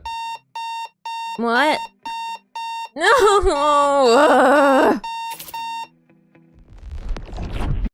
I do gotta say though, like 10 o'clock a.m. is not like super early. I mean, it's the time that I've been going to work for the most part over the past several weeks to almost months almost, I forget. Yeah, that's not early at all. And then again, I do wake up. I do have an alarm set to like wake me up at 7 in the morning. So, and I've been waking up at like 5 and 6 o'clock lately, especially because I'm sick. Like yesterday, I woke up at like 5:44 in the morning because a giant glob of detritus had decided to completely loosen up, and I would have choked had it not like horked it up into my mouth and then spat it out, and man, that was nasty. But anyways, Meeting with director today. Hey Nina, hope all is well. Just wanted to remind you that we're meeting with the director today at 10 a.m. at Old City Cafe. Please bring a printed copy of the script and good happy vibes. Wishing you luck, Fatima. I hate meeting new people. But if I want this screenwriting thing to work out, I suppose I must. What to wear? I guess that's where I have you beat, Miss Nina. I have black slacks and a black sweater, and I think it's like a half-zip turtleneck, and God knows what the color of my t-shirt is. And don't you even ask, don't you dare ask about the color of my underwear, because I am not showing that to anyone. Especially not you. So don't ask. But it's like, I constantly hear like, oh, guys just grab one thing, and I'm like, yeah, guys grab one thing. I'm considering getting like multiple like replacements for the pairs, the stuff that I'm wearing, because like, I mean, the reason why my pants have a hole in the butt is because I keep sitting on them, and because wouldn't you know it, when you sit on a pair of pants and you only use that one pair of pants for months on end because all your jeans are completely dog shit, it ends up wearing out. Yay. Yes, I am aware I'm a cartoon character who pretty much wears the same thing every day. But I can switch it up every once in a while. I don't care if it makes their job harder. Oh well. The cat just turns away. They're worth it. We'll do good. Hey, watch it! Ugh, seriously. People these days. Ugh. It's okay, Nina. Don't let this ruin it for you. Everything is still going to go well. Hopefully. I think the world could use a new whimsical story to take some of the stress away, you know? Everything is so serious now, it's depressing. Nah, it's true everything coming out is of a more serious tone, but that's for a reason. Do people really want to watch some silly whimsy story when their future seems bleak? Yes! It's called escapism, you frickin' lobotomite! Yes, I think they do. You want to know why? Humor me. Because it inspires hope for a better future. No. Okay. Fatima, Get your brain back in order, okay? It ain't because of hope, it's due to escape. It's one of the reasons why I'm constantly online and doing stuff, is because, frankly, and I've said this before, but I can't get friends in real life. Like, the time where you get friends, where you make friends, is behind me. Like, you make friends in high school, and then you have friends. But I was not really allowed to have that, you know? Ooh, he's the weird guy. Don't be around the weird guy. The only friends, if you could call him, well, other than Colin, I'm not gonna say his last name, other than my friend Colin, who's also behind the reason why um, yeah, why one of my teeth is actually full-blown dead. Um, Funny story, he accidentally let go of a solid plastic baseball bat during a high school, like, youth group game of wiffle ball, but with like pools instead of bases, and it beamed me direct, like the business end beamed me in the mouth. I swear it was so funny. But like, other than him, I didn't really have friends, and in 2025 especially, like, I started really leaning into horror. Like the idea of creating horror. Like, I don't like experiencing horror as much as I like creating it. Like, I prefer to be the one causing someone else to feel disturbed rather than feeling disturbed myself. Also, wait a minute. Wait a minute. What time is it? Okay, still got half an hour. Good. Like 9, I'm gonna be needing to take my meds again. Which, speaking of, I should probably have it ready. But how was I talking about, friends? Yeah. Anyway, it's like you you you can't just be like escape. But yeah, as I was saying, like, one of the reasons why I'm online is because I don't have friends IRL. Let's just face it. Then again, I don't really have many friends online either. They're more like friendly acquaintances or people I have good history with, but not friends. I wouldn't say I really have friends at all. It's kind of because, it's an autistic trait to be completely isolated and entirely alone. Um, but I'm not gonna sugarcoat it for you. Like, my future is bleak. My life is bleak. I'm not, and don't worry, I'm not like, oh well, woe is me. I should go eat worms, or end myself or some other stupid thing. Believe me, if I ever snapped, it would not be I'm gonna go eat worms. It's I'm gonna shove worms down someone else's throat and make them choke. But let's be glad I haven't completely snapped yet. But it's a form of escapism because, like, being online, doing streaming, doing gaming, it's all just an escape, you know? I don't really have to be all that concerned about, oh, yes, all these people's expectations and everything. Oh, all the time just bearing down on me. Like, come on. It, a good whimsical story is a way to take your mind away from the poison that the real world has to offer. It makes your mind focus on things that aren't poison, that are good, that are happy. There's a song by a band that I recently like started listening to again. The band's 1187, and the song is called "Back When We Were Kids." The refrain goes like, when there were problems, band-aids fixed them. Mom was always there to listen, and every night we'd say our prayers to someone watching us up there. And life was so much simpler way back then, back when we were kids. And the whole song is about how, when you're a kid, the future is bright, everything's happy. But once you grow up, everything's bleak.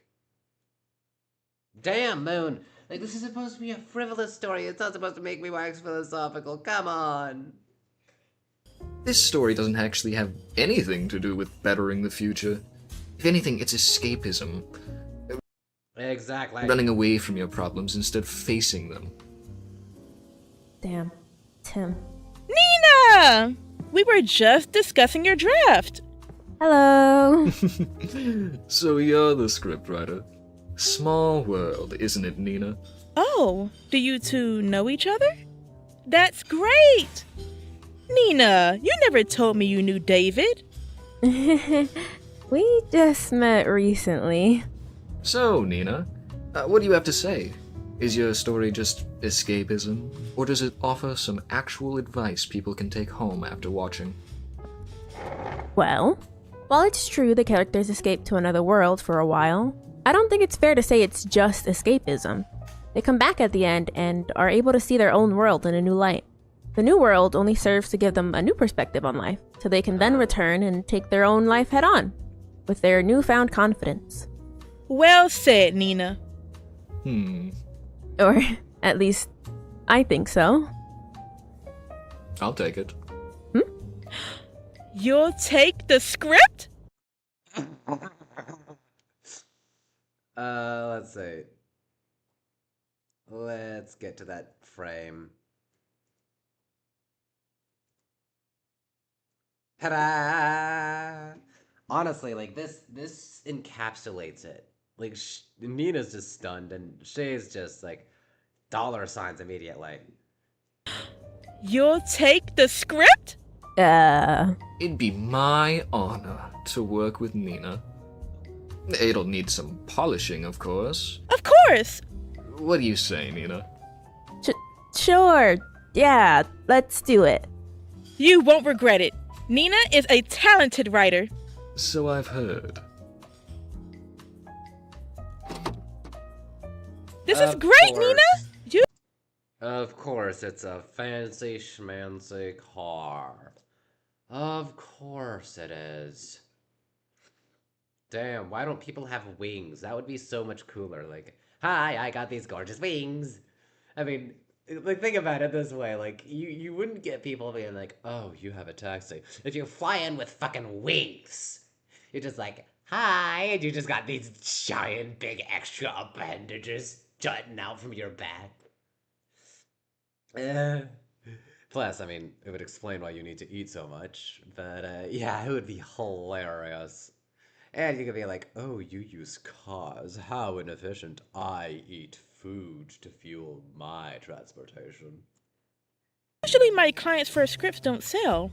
Especially not that quickly. I knew there was something special about you. So, why do he owe you a favor? Oh, I got lucky, really. I was out getting coffee once, and I guess he was in a rush.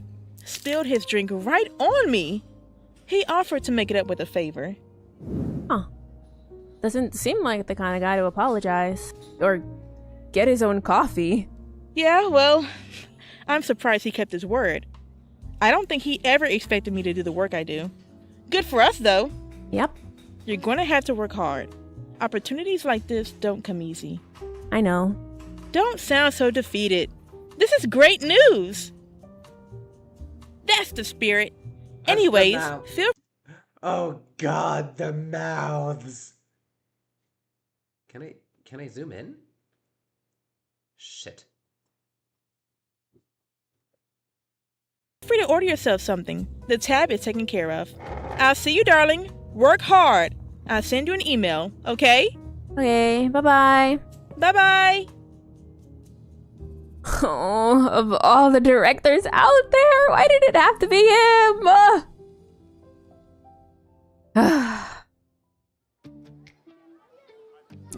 Stupid David Bryan. Should I tell Zoe? Oh, she texted me first. You're never going to believe who I just ran into. Oh my gosh, who? David Bryan. You're joking. Nope. He's the one taking on my script. Oh no. Be careful, babes. What do you mean? I mean, I know he's a jerk and all, but... He's a great director, don't get me wrong. But he's known to be spiteful. Believe me, if he can take venom as well as he can deal it, he and I would get along so well.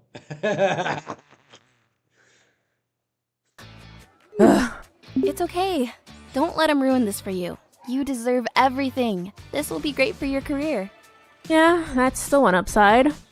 I'll try not to.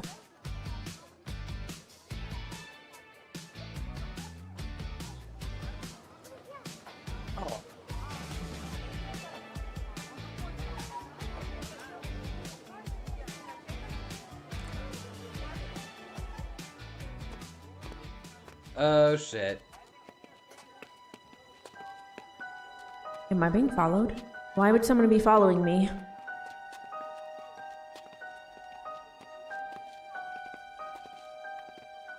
Is that the same person?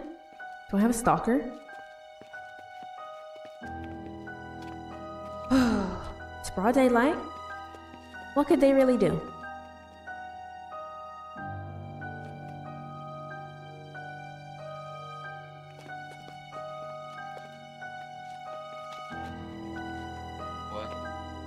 What's gonna happen?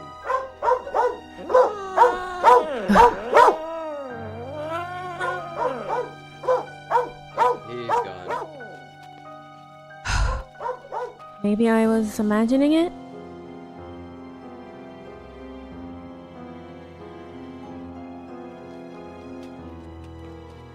Oh, hello. Who the hell is this person? Oh my god. Oh my god. Oh my god. You're awake.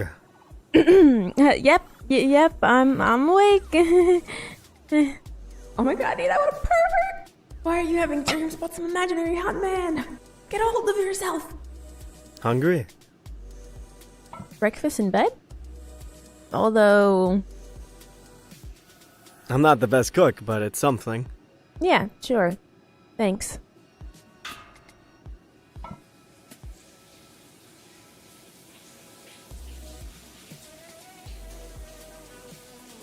Is this supposed to be them, one of them? I gotta go help Blue bring his tech over to Vitality. You wanna come? I won't force you this time.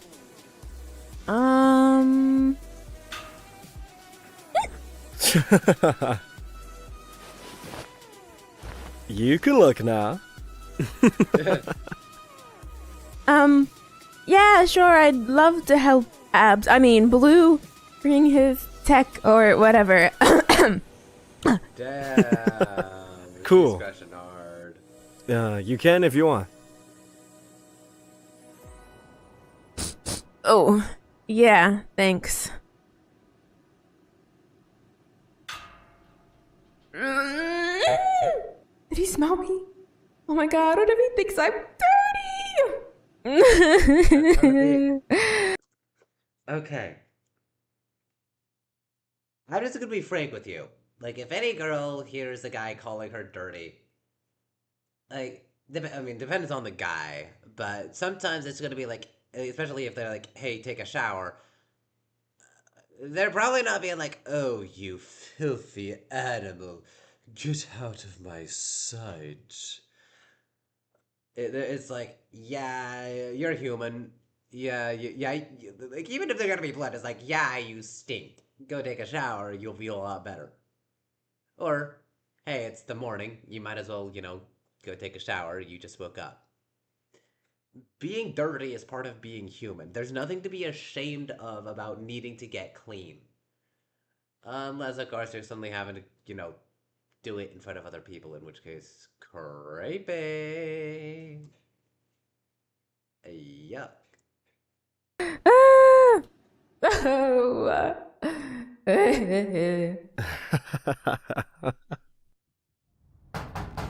Who is it? It's me! You did this! What? Hey! Nina's been with me the whole time.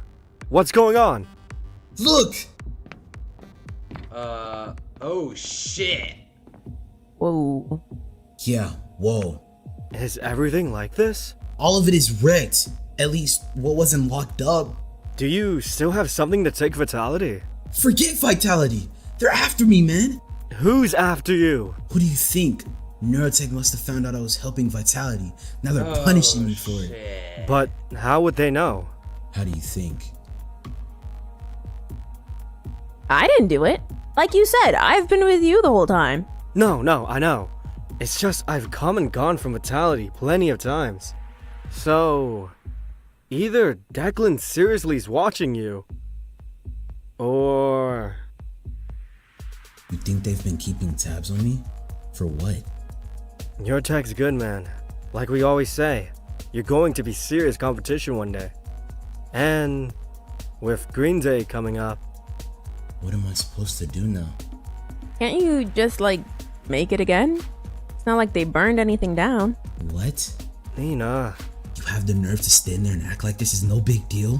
Like I didn't put time and money into my gear? Besides, even if I were to try to make it all again, they just come back harder. She didn't mean it like that. No! I'm tired of you defending her. I don't get it. Some girl shows up and it's like, you don't have your head on straight. It's not like that. It's exactly like that. Get out. I don't want you near me or my workshop anymore. Jeez, okay. It's not my fault this happened. I know, but she can be trusted, I promise. Look, I'm sorry.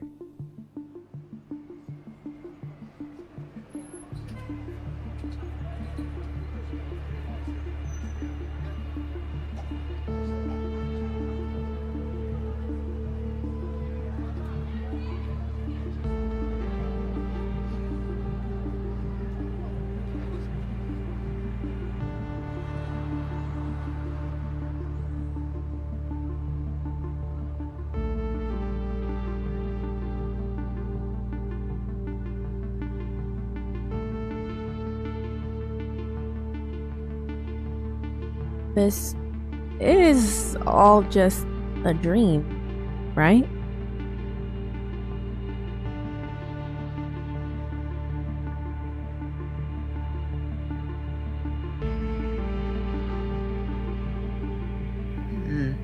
She's proving to be useful after all. When am I ever wrong? I could name a few times. Are we going to draft him? Who? The engineer. No. And the resistance group. We've been searching for their base of operations for years. No. For now, we'll do nothing.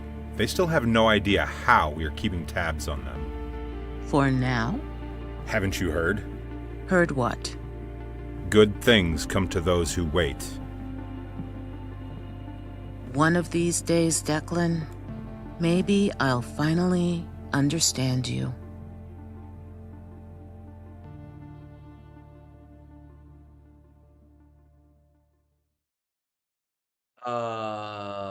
What the fuck? Excuse me? How are they using Moon? Well, they searched her.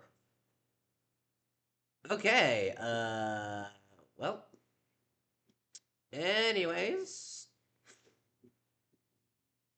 That was an unexpected development.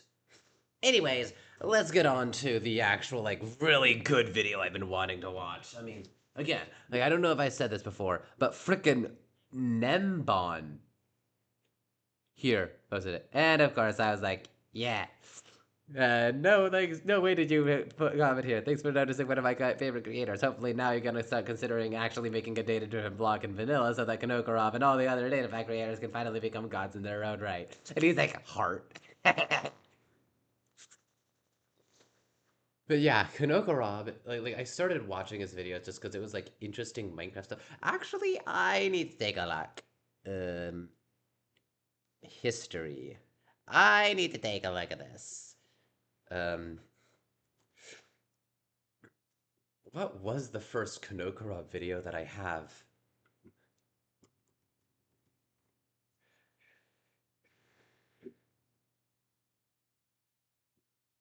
What? Huh?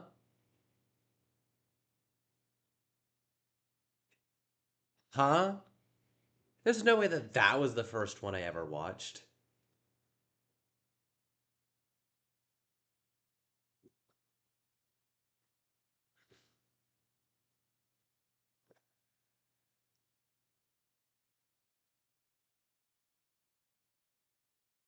Ah, crap.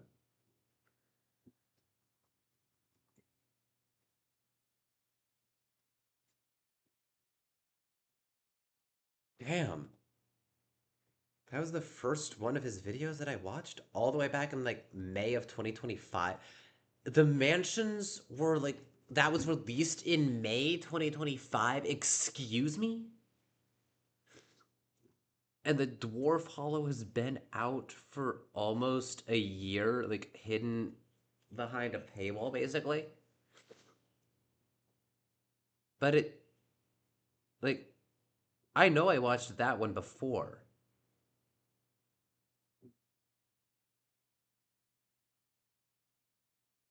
Like, I know I watched that one on this account.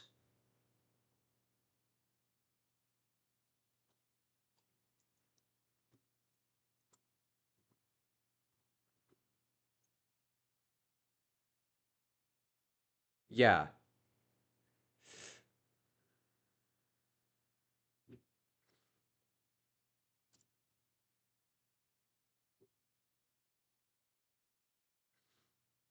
So, why doesn't it show them all, huh?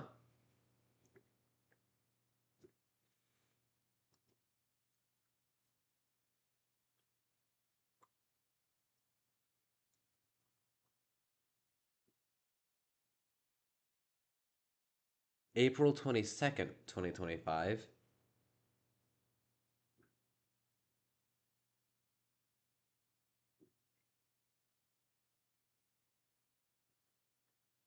One, two, three, four, five, six. Let me try.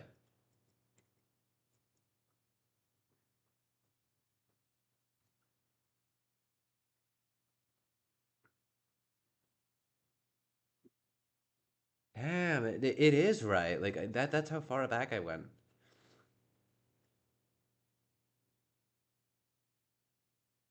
That's kind of funny. Like Dreamscape episode 1, but not episode 2 and all.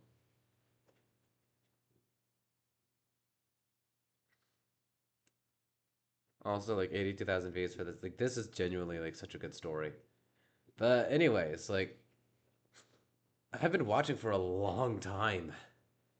And anyways, let's get on with the video. Added the sulfur caves. Hold on. Let's just go back. Mojang just added sulfur caves filled with new sulfur and cinnabar blocks and attribute changes from sulfur cube. But there's more lying on the surface of this cave biome that promises to change the future of Minecraft world gen forever. Let's take a look at what the sulfur cave brings to the world on a technical level, and then we can explore how additions can be applied to custom world gen. The first. Mind you, like Kano'd is one of the few people that is genuinely hyped about the new stuff, even if it's like honestly, like you could have an entire drop be centered around just a single data-driven block, like this one block that's added to the game that is entirely data-driven, and he would be over the moon because of it. Because then you could basically do whatever the hell you wanted. It would be insane. Though certainly not the most meaningful change, is one that I mentioned in my update video, which is the reintroduction of water as a fluid for the lake feature. Sulfur caves use lake extensively to decorate and add more texture and variety to the ground of the cave biome. It's clear that although this bug fix was done in 26.2, that it was done for the sulfur caves to great effect. And it's a really welcome bug fix because lakes are an awesome feature to create all kinds of custom biomes, especially now with the additional fields they added to the lake feature that give more control control over what blocks different parts of it are allowed to replace. In other sulfur caves also brought a new surface rule type, which is used to cover most of the terrain with these sulfur innerbar blocks. You can see if we dig into here, it isn't just on the walls, the ground, and the ceiling like might be done with vegetation caps, especially for wall ceiling, because the surface rule covers pretty deep into the stone, pretty much the higher stone and, of course, deep slate layer at the down that low. Now, this does have a bit of a negative effect gameplay-wise. It means ores are much less common in the sulfur cave biome, since most of the terrain is made out of these sulfur innerbar blocks. Though we do have the stripes of stone and slate, which is just far less valid space for those ore features to fill in and decorate the biome with. This, of course, is a trade-off that being accepted in pursuit of making these new blocks very accessible so that players can build with them, of course, and all the various new block areas that came with them. From a technical level, having more surface rule types is theoretically nice, especially one that allows for 3D like this, but especially when you consider the trade-off of the ores as you enter into the terrain, usually using features is probably still going to be better both for gameplay and for performance in order to decorate surfaces of caves like this. I'm just gonna pop in so that I'm potentially not like, blasted for like, oh, he's just like doing these silent reactions, especially because like, for those of you who managed to make it this far in the VOD, which I'm probably gonna end up like providing like timestamps to each of these things down below, so it's like, okay, if you wanted to do this one, you can do it this way, this way, this way, this way, this way. Probably gonna have to go through all of the reaction ones and whatever. I might just start like actually editing, I think I downloaded DaVinci Resolve recently, so I'll need to actually open that up and learn how to use that frickin' software. Of course, if I actually get someone who knows how to use it, then I can get some help with that. And not have to barely scrape together some haphazard thing just to figure it out,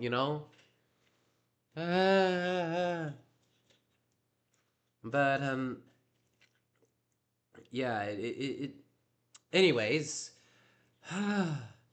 the sulfur cave, I've barely been in that version. Like, the most recent I've been playing in is 26.1.2, and I barely deal with, like, it was only very recently that I actually even I didn't even craft it. I found a golden dandelion, and I ended up using it on a baby mob on Squarecraft Season 3.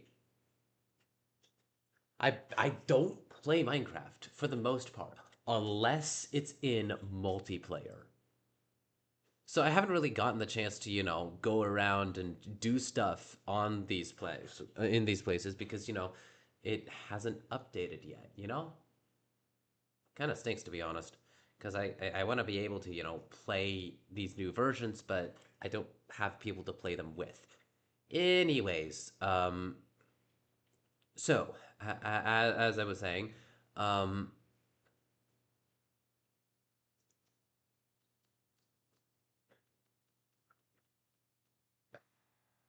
great. Yeah, I mean, maybe this is just an excuse to like break up the just me watching this video and all that, but yeah, like I was honestly more dealing with like trying to check the chat and everything. I didn't really see much of the previous stuff, to be completely honest. Sorry, Kano. The real way in which the sulfur caves are changing Minecraft world gen is the introduction of two new features. The first of which is its template feature. Ooh, that's awesome. Currently, templates are used to generate these little sulfur pools on the surface above sulfur caves. Stop it. And they take advantage of another feature that I think is underrated in the system. If you dig down underneath this sulfur pool, then you'll see that there is a trail of mostly sulfur blocks as well as some cinnabar that extends down below. In fact, actually, I think that was still part of the template. So as you dig down lower here, you'll see that this is all a bunch of sulfur blocks that are kind of noisily mixed in with the stone. And this would actually keep going down until we hit the sulfur cave proper below. The way the root system feature works is it starts in the sulfur cave and extends upwards until it reaches the surface, at which point it places a new feature, that feature being a template. We'll explore what templates mean and how they work in a moment. First, let's introduce the second new feature that is changing Minecraft Gen sequences. Sequences are used by a bit of a limited capacity right now. Perhaps the most notable location for them to use is in the lake themselves. These lake features first get placed by a sequence feature that places the lake and then places the potential sulfur block within that lake, particularly specifically in the middle of where the sequence started. It's kind of interesting that it was added this way because the reason it's needed here specifically is because the lake feature currently, although it accepts the block state provider, which allows you to declare different block types that it can generate with for air barrier for the ground beneath the water. The block state provider for the lake feature behaves differently than other places that it's used, like block column features. If you define like a weight state provider for the barrier, it's not going to make an individual lake have a mix of whichever block states you assign various weights to. It's going to determine weight that any given lake is going to have a barrier of all one of those block states. If it worked like a normal block state provider, they might not need to have added the sequence feature to get the sulfur block here added in the middle, because they would have been able to handle that in the block state provider. But because they can't, it seems that is part of the reason why they added the sequence feature, or why they're using it for this. Let's head into a flat world and explore how they use these features on a technical level and how we can start to apply them to our own custom world chat. Let's start. I honestly love these flat world things because you get to actually like see them point blank. I just love these sections of his technical videos. Start with templates. Like I said, currently the template feature is used only for the sulfur pools that get placed on the surface above the sulfur cave by the IIRC, just like I mentioned. Technically, these are also using a sequence feature, but we're not focusing on that right now. So while this might look fairly random and generated, especially when you start to see multiple kinds of sulfur pools that are very different sizes and arrangements, we've got a medium one there, a much smaller one, this really small one. See if we can get a really huge one here. No, doesn't seem like. All right. Well, all of those look quite a bit different from each other. So you might think that there's some natural generation going on. This is a complex, highly configurable feature with regard to the size, shape, water, that. But in fact, template literally does mean a structured template. All of the different sulfur pools are placing a structured template, and every time it chooses that particular structured template, it places it in exactly the same way, just like it would for any other structure. This is a particularly large one, and it is built to appear like it is sort of random and natural, but of course it was hand built. All of the stuff here is placed by hand. There's no process being by. It's just how this particular structure was built. What? Wait. Are you saying that Mojang devs literally build their structures by hand and everything? Even for this, that they built this. Damn. And indeed, it was built to always have the blocks in those positions. No sequence is being used here like for the lake that you find down in the sulfur cave proper. So we've got large structure pieces, we've got small structure pieces, we've got multiple variants of each of these sizes, so that things look natural and random and not necessarily samey or like they were hand built every time you find one of these sulfur pools, a whole bunch of these. And because structures are getting generated is pretty much exactly the same as any other structure generated. If you first need to build a structure, something like this, with a structure block, you can include entities like armor stand or witch or what have you, and then you go ahead and make a template feature that is able to place that structure. You can. I just wanted to say, like, the hilariousness of him including witch in that description is not lost on me. Some of you might not know this, but the last Kano'd react that I did, oh great, my sniffles are coming back. It was a good run, y'all, but now I have to die. No. Well, seriously though, like he's working on a witch dimension. He's so gonna use these features, isn't he? This is gonna be epic. And make it able to rotate in any direction or lock it to rotate to a specific direction. So this one is able to rotate in any orientation in any of the 4 cardinal directions. And as you can see, every time it's getting placed, it has that armor stand along with it. And as part of the template, you can define multiple structure templates that it's able to place. You can assign them weights for how likely, how often they're going to be able to generate. And wait a minute. So what's the...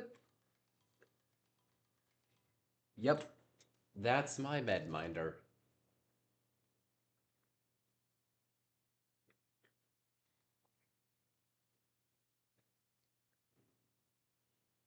But what's the goddess look like? Assign different weights for how likely, how often they're going to be able to generate, and for each of those you can decide what rotations are allowed. This one isn't allowed to rotate at all.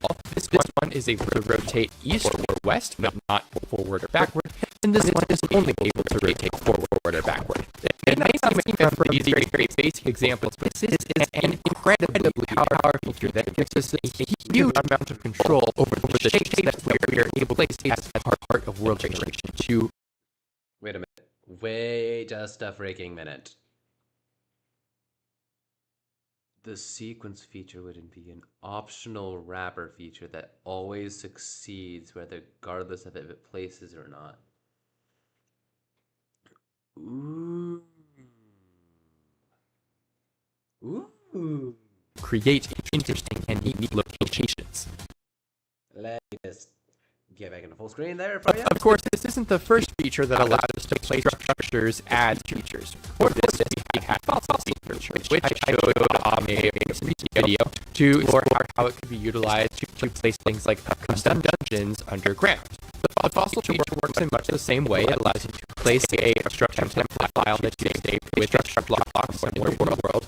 And in this case, you can actually place 2 at the same time, or indeed, you have to place 2 at the same time. The base structure of the fossil structure, in this case, a box of cobblestone and milestone, and then an overlay structure as well. In this case, a spawner and chest. The main advantage that templates have over fossils is that templates actually place where you are trying to place them. The biggest downside of fossils is that if you try to place them without any kind of special shenanigans or anything, then you get a weird random offset, some number of blocks below the surface or below wherever you are trying to place them. Templates do not have this weird quirk. When you place them, they get placed where you expect. However, that isn't always how you want them to behave. For example, in this situation, I have a hill that contains some discs of grass, and I place a template of some cobblestone ruins here. As you can see, it's kind of floating because it's found the highest block that it's centered on right here and placed relative to that. I could implement some block particle filters and other modifiers to try to control and limit and minimize how often this happens, or indeed change the design structure so it has some terrain built underneath it. But with Fossil, we had the opportunity to use a gravity processor in order to make it melt and adhere to the rain. This is, of course, an extreme example. In a normal hilly rain area, the terrain would be a little bit close to itself, so we get not quite as a broken structure. But the point remains, this is something that fossils uniquely do that templates not. The interesting thing is, with fossils, you have to do this in order to get them to generate on the surface, but we can use it to our advantage for structures when we want to. Whereas templates, it is not an option, and so we feel like we're missing. The true way of thinking is somewhere in the middle. Both these features are good. Neither is specifically better than the other, but they have different applications depending on the use case.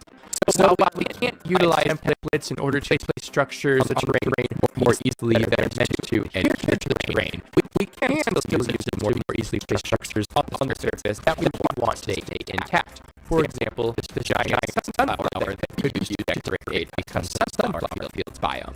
This example even allows us to one up the fossil feature, because while it is small enough that we could use feature stacking to trick the fossil into staying intact and not adhering to terrain, but when we project up the surface with a gravity processor, it would have some sort of rotation. With the template feature, we can define what rotations, the template structure is allowed to stay static. And so for this sunflower example, always make it face the same way as all the other sunflowers. Doesn't matter how many times I place this, and not going to rotate, it'll always be facing the same direction because it's a template. It'll always be intact, regardless of whatever terrain is nearby. Now this is already neat, but I suspect the most common application for templates in custom Gnembon is going to be a custom tree. It's just the most visible and applicable application, I guess, for lack of a better word, of being able to place unique and custom shapes intact on the surface in particular. This is a really cool blocky tree design built by Nick, and then this right here is a really cute, smaller, more intimate version designed by Mind Designs. Both of these were available for free on Minecraft, linked in the description. They were built and intended for map makers to be able to decorate their unique environment. But now that we lay structure templates more conveniently on the surface, I imagine things like this might more frequently be applied to create custom forests like this that have all kinds of unique custom trees spread out. These designs obviously feature non-natural elements, so they might still be mostly applied for custom maps and things, but being able to use custom Gnembon to place more easily, I suspect is something that is not going to go unnoticed. And of course, I've already started applying templates my own projects. In the Overrun project, my deserts, I have custom deserts as well that I'm placing with a fossil that I'm feature stacking with a disc above it so that it stays intact as it projects down below that disc on surface. And theoretically, I could now use a template placed desert well instead and forgo the feature stacking to be able to place it just fully intact. Now, there are some reasons why I'm not doing this with desert wells here in particular that I'll get into a little bit later. But the fact remains that I can use templates now for things like this that I don't need that unique fossil behavior for. By the way, if you're enjoying the video, please remember to like and subscribe for more custom Gnembon structures and data pack content. If you want to learn to get into custom Gnembon yourself, check the link in the description for my very thorough written guide that I made for data pack, where I am an official helper. Now let's go back to talking about those skill pools here, because like I mentioned before, not only is this using a template feature, but it's also using a sequence feature. The sequence feature is very simple. It allows you to find a list of place features, and then it places all of these features one time at the origin, relative origin that the sequence feature is placed at. If that sounds like feature stacking in vanilla, that's exactly what it is. Mojang have finally done it. They've done away with our need to use weird tricks with marker blocks in the sky and vegetation patches to place specific features relative to one another. There's just a whole sequence feature that allows us to place an arbitrary number of features arbitrarily relative to one another, or relative to one specific origin point. Oh man, I did not realize it was gonna be this good. I kid you not, when kano'd starts building for 26.2, we are gonna be dealing with some absolute peak. You thought that the Witch Dimension before was peak? Oh, he'll probably be tearing out, bringing out the structures. Oh my god, it's gonna be so good. Also, Mojang, start making certain structures be features that you can't turn off with a no structures thing, okay? I'm sick and tired of having, good old Twilight SMP having no structures, meaning basically nothing shows up. Kinda tired of it being an entirely empty world because, let's face it, nobody really plays on there anymore. For the sulfur pools in particular, the sequence feature first places the template pool, and then places a random spread of simple block features to. Also, he uses the witch thing. Oh, you are tempting me so hard, kiddo. Oh my god, man. Must you torture me so? He says, I misspoke here. It actually places the simple block first, then the template. Whoops. Also, whoops, you keep tempting me. You keep torturing me. Surround it with these individual top blocks that are not part of the structure texture. So it feels a little bit more natural and built into the ground.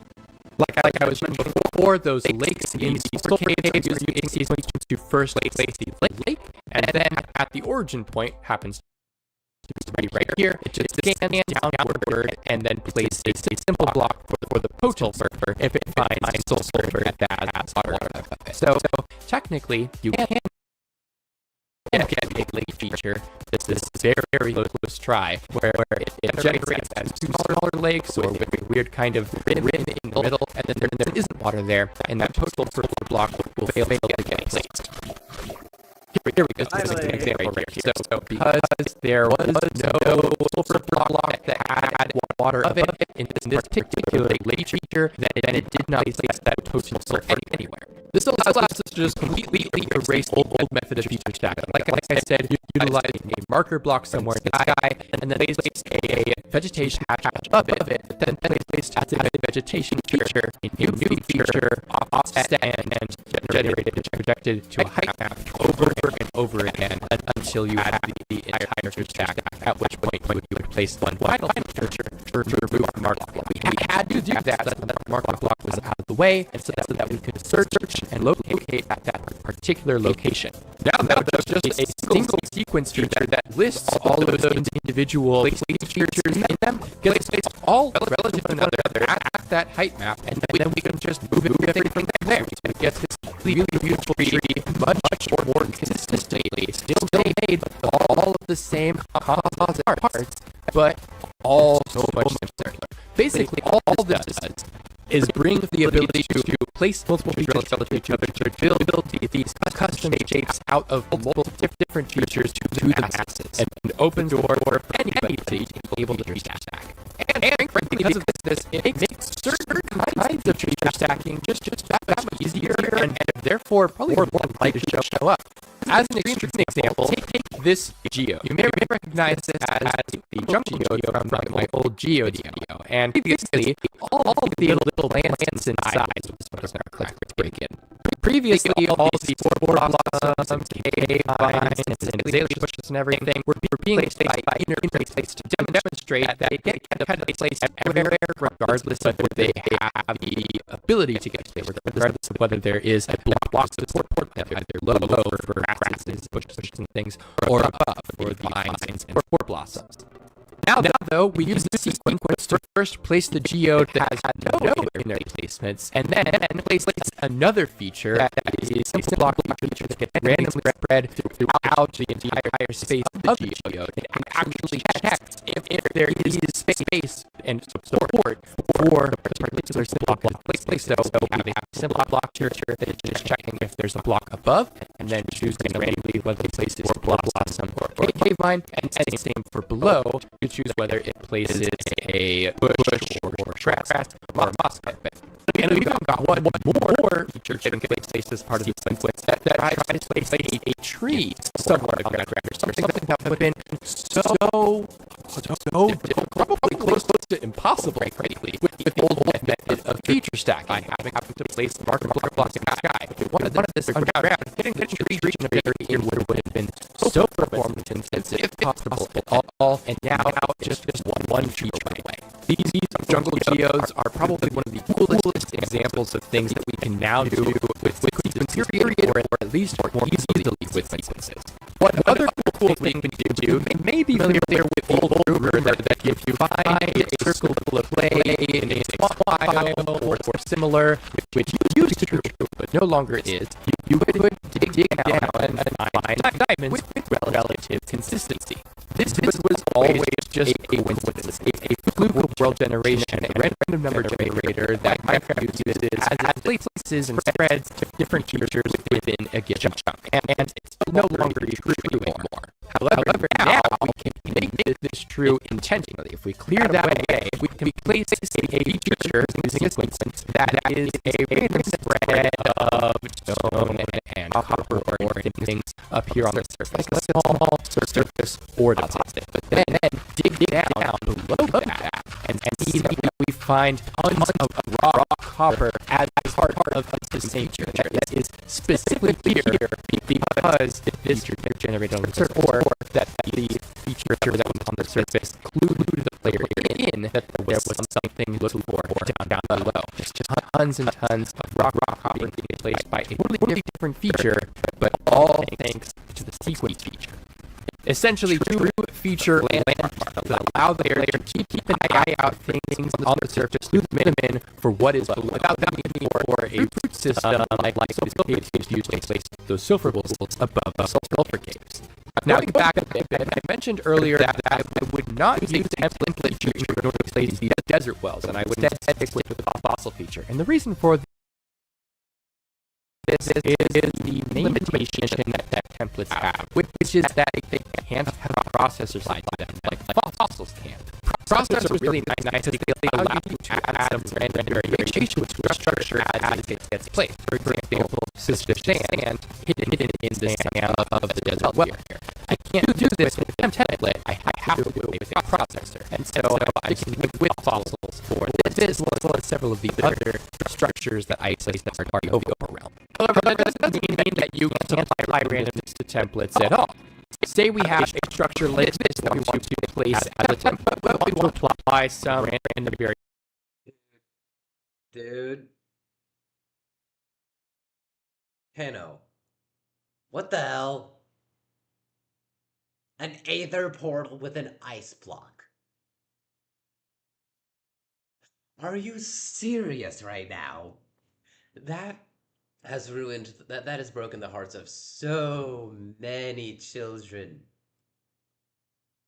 Variations that glowstone, air, the polished diorite, regular diorite. You think sometimes this pack ice is either water.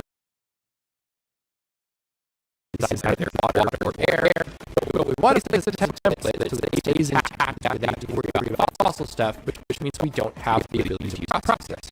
Well, we could just place a sequence that places the template feature first, and then places a distance feature that has a bunch of rule-based state providers applied to it to apply that random variation for us after the fact. Not exactly the same as the processor. In some ways, it's more powerful because it allows us to check more than just the specific location and the block that is being placed by the processor would, but also a little bit less powerful. But also a little bit less powerful because we can't place an key block like the system stand. Nor, of course, we use the gravity processor even if we want to make this template appear terrain. The other, not necessarily limitation that sequences have, but certainly a work that is important to be aware of, is their ability to stop mid-sequence. Let's take a look at the same jungle geode sequence as before. So I place the geode first, and then I'm trying to place all the features inside of it. But as you can see, it has failed to do so. We don't have any features inside of it. The reason for that is because I placed the tree feature for this particular sequence before all of the other features. The tree feature is trying to find safe ground to get placed on, and I specifically made it so that it's only able to attempt to place one tree per sequence, one tree per geode. So, if that tree fails to find valid spawning space, for example, it's randomly spread and ends up like right here in the middle of the air, or inside a moss block right below me or something, it's not going to generate. And if the sequence ever is a feature that fails to generate because its modifiers prevented it from doing so, that and all of the subsequent features will all fail to generate. So because I had tree feature sequenced for Just a second. Hey, just a second. all these simple blocks. Going back to this, an optional wrapper feature that always succeeds regardless of whether it places or not. Okay. Interesting.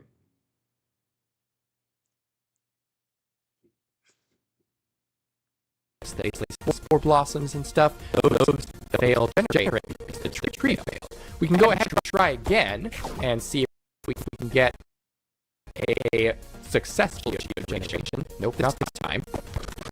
Here we go. So this ended up being able to successfully place a tree. It found some stable ground to generate it on, and so then it was able to place all the simple block features fine. Now, there may be times where you use this feature to your advantage. There may be features that you do only want to generate if a previous feature successfully generated, and so you can make the modifiers for that feature in the sequence check for that condition. But you also need to be aware of it, because it could prevent features that you intend to generate regardless from being able to, because it was an earlier feature that is optional that didn't end up succeeding. It would be kind of nice if we had a variant of the sequence feature that placed all the features regardless of success. I know Bedrock has a world-gen feature that behaves that way, in addition to one that behaves like this sequence feature. So it would be great if we had that variant as well, but at the very least, knowing that work of the sequence feature exists will help a lot. And at the end of the day, it's hard to complain when the Chaos Cube update has added these two incredibly powerful features that are absolutely sure to change how we approach custom world gens, custom dimensions, custom biomes, all of that stuff forever. Remember to like and subscribe for more custom world gen structures and data pack content. To learn more about custom world gens, check the link in the description for a very thorough written guide. And to support the channel and to participate in NPC fights at the end of every video like this one, please consider joining my Patreon. Congratulations to today's winner, Josh Saruda, and thanks for watching! So, I'm just gonna go... Congratulations to today's... I'm just gonna show this. So, like, this is the Magic Dimension video that I was talking about earlier. And it is honestly such a good... it's such a good one. But yeah, so that is Sulfur Caves just changed World Gen forever. And with that, we have officially come to the end of the 6 videos that I was going to be reacting to and everything. That means we are basically done. Apologies. But that is that. And 4 hours and 45 minutes. Damn, that is a lengthy stream. Especially seeing as I'm not really like doing that kind of stuff as much anymore.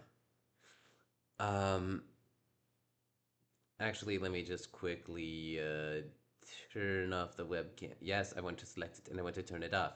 Ending scene, yes. Ending scene and offline scene. Because, as always, stay safe, stay sane, and stay whole.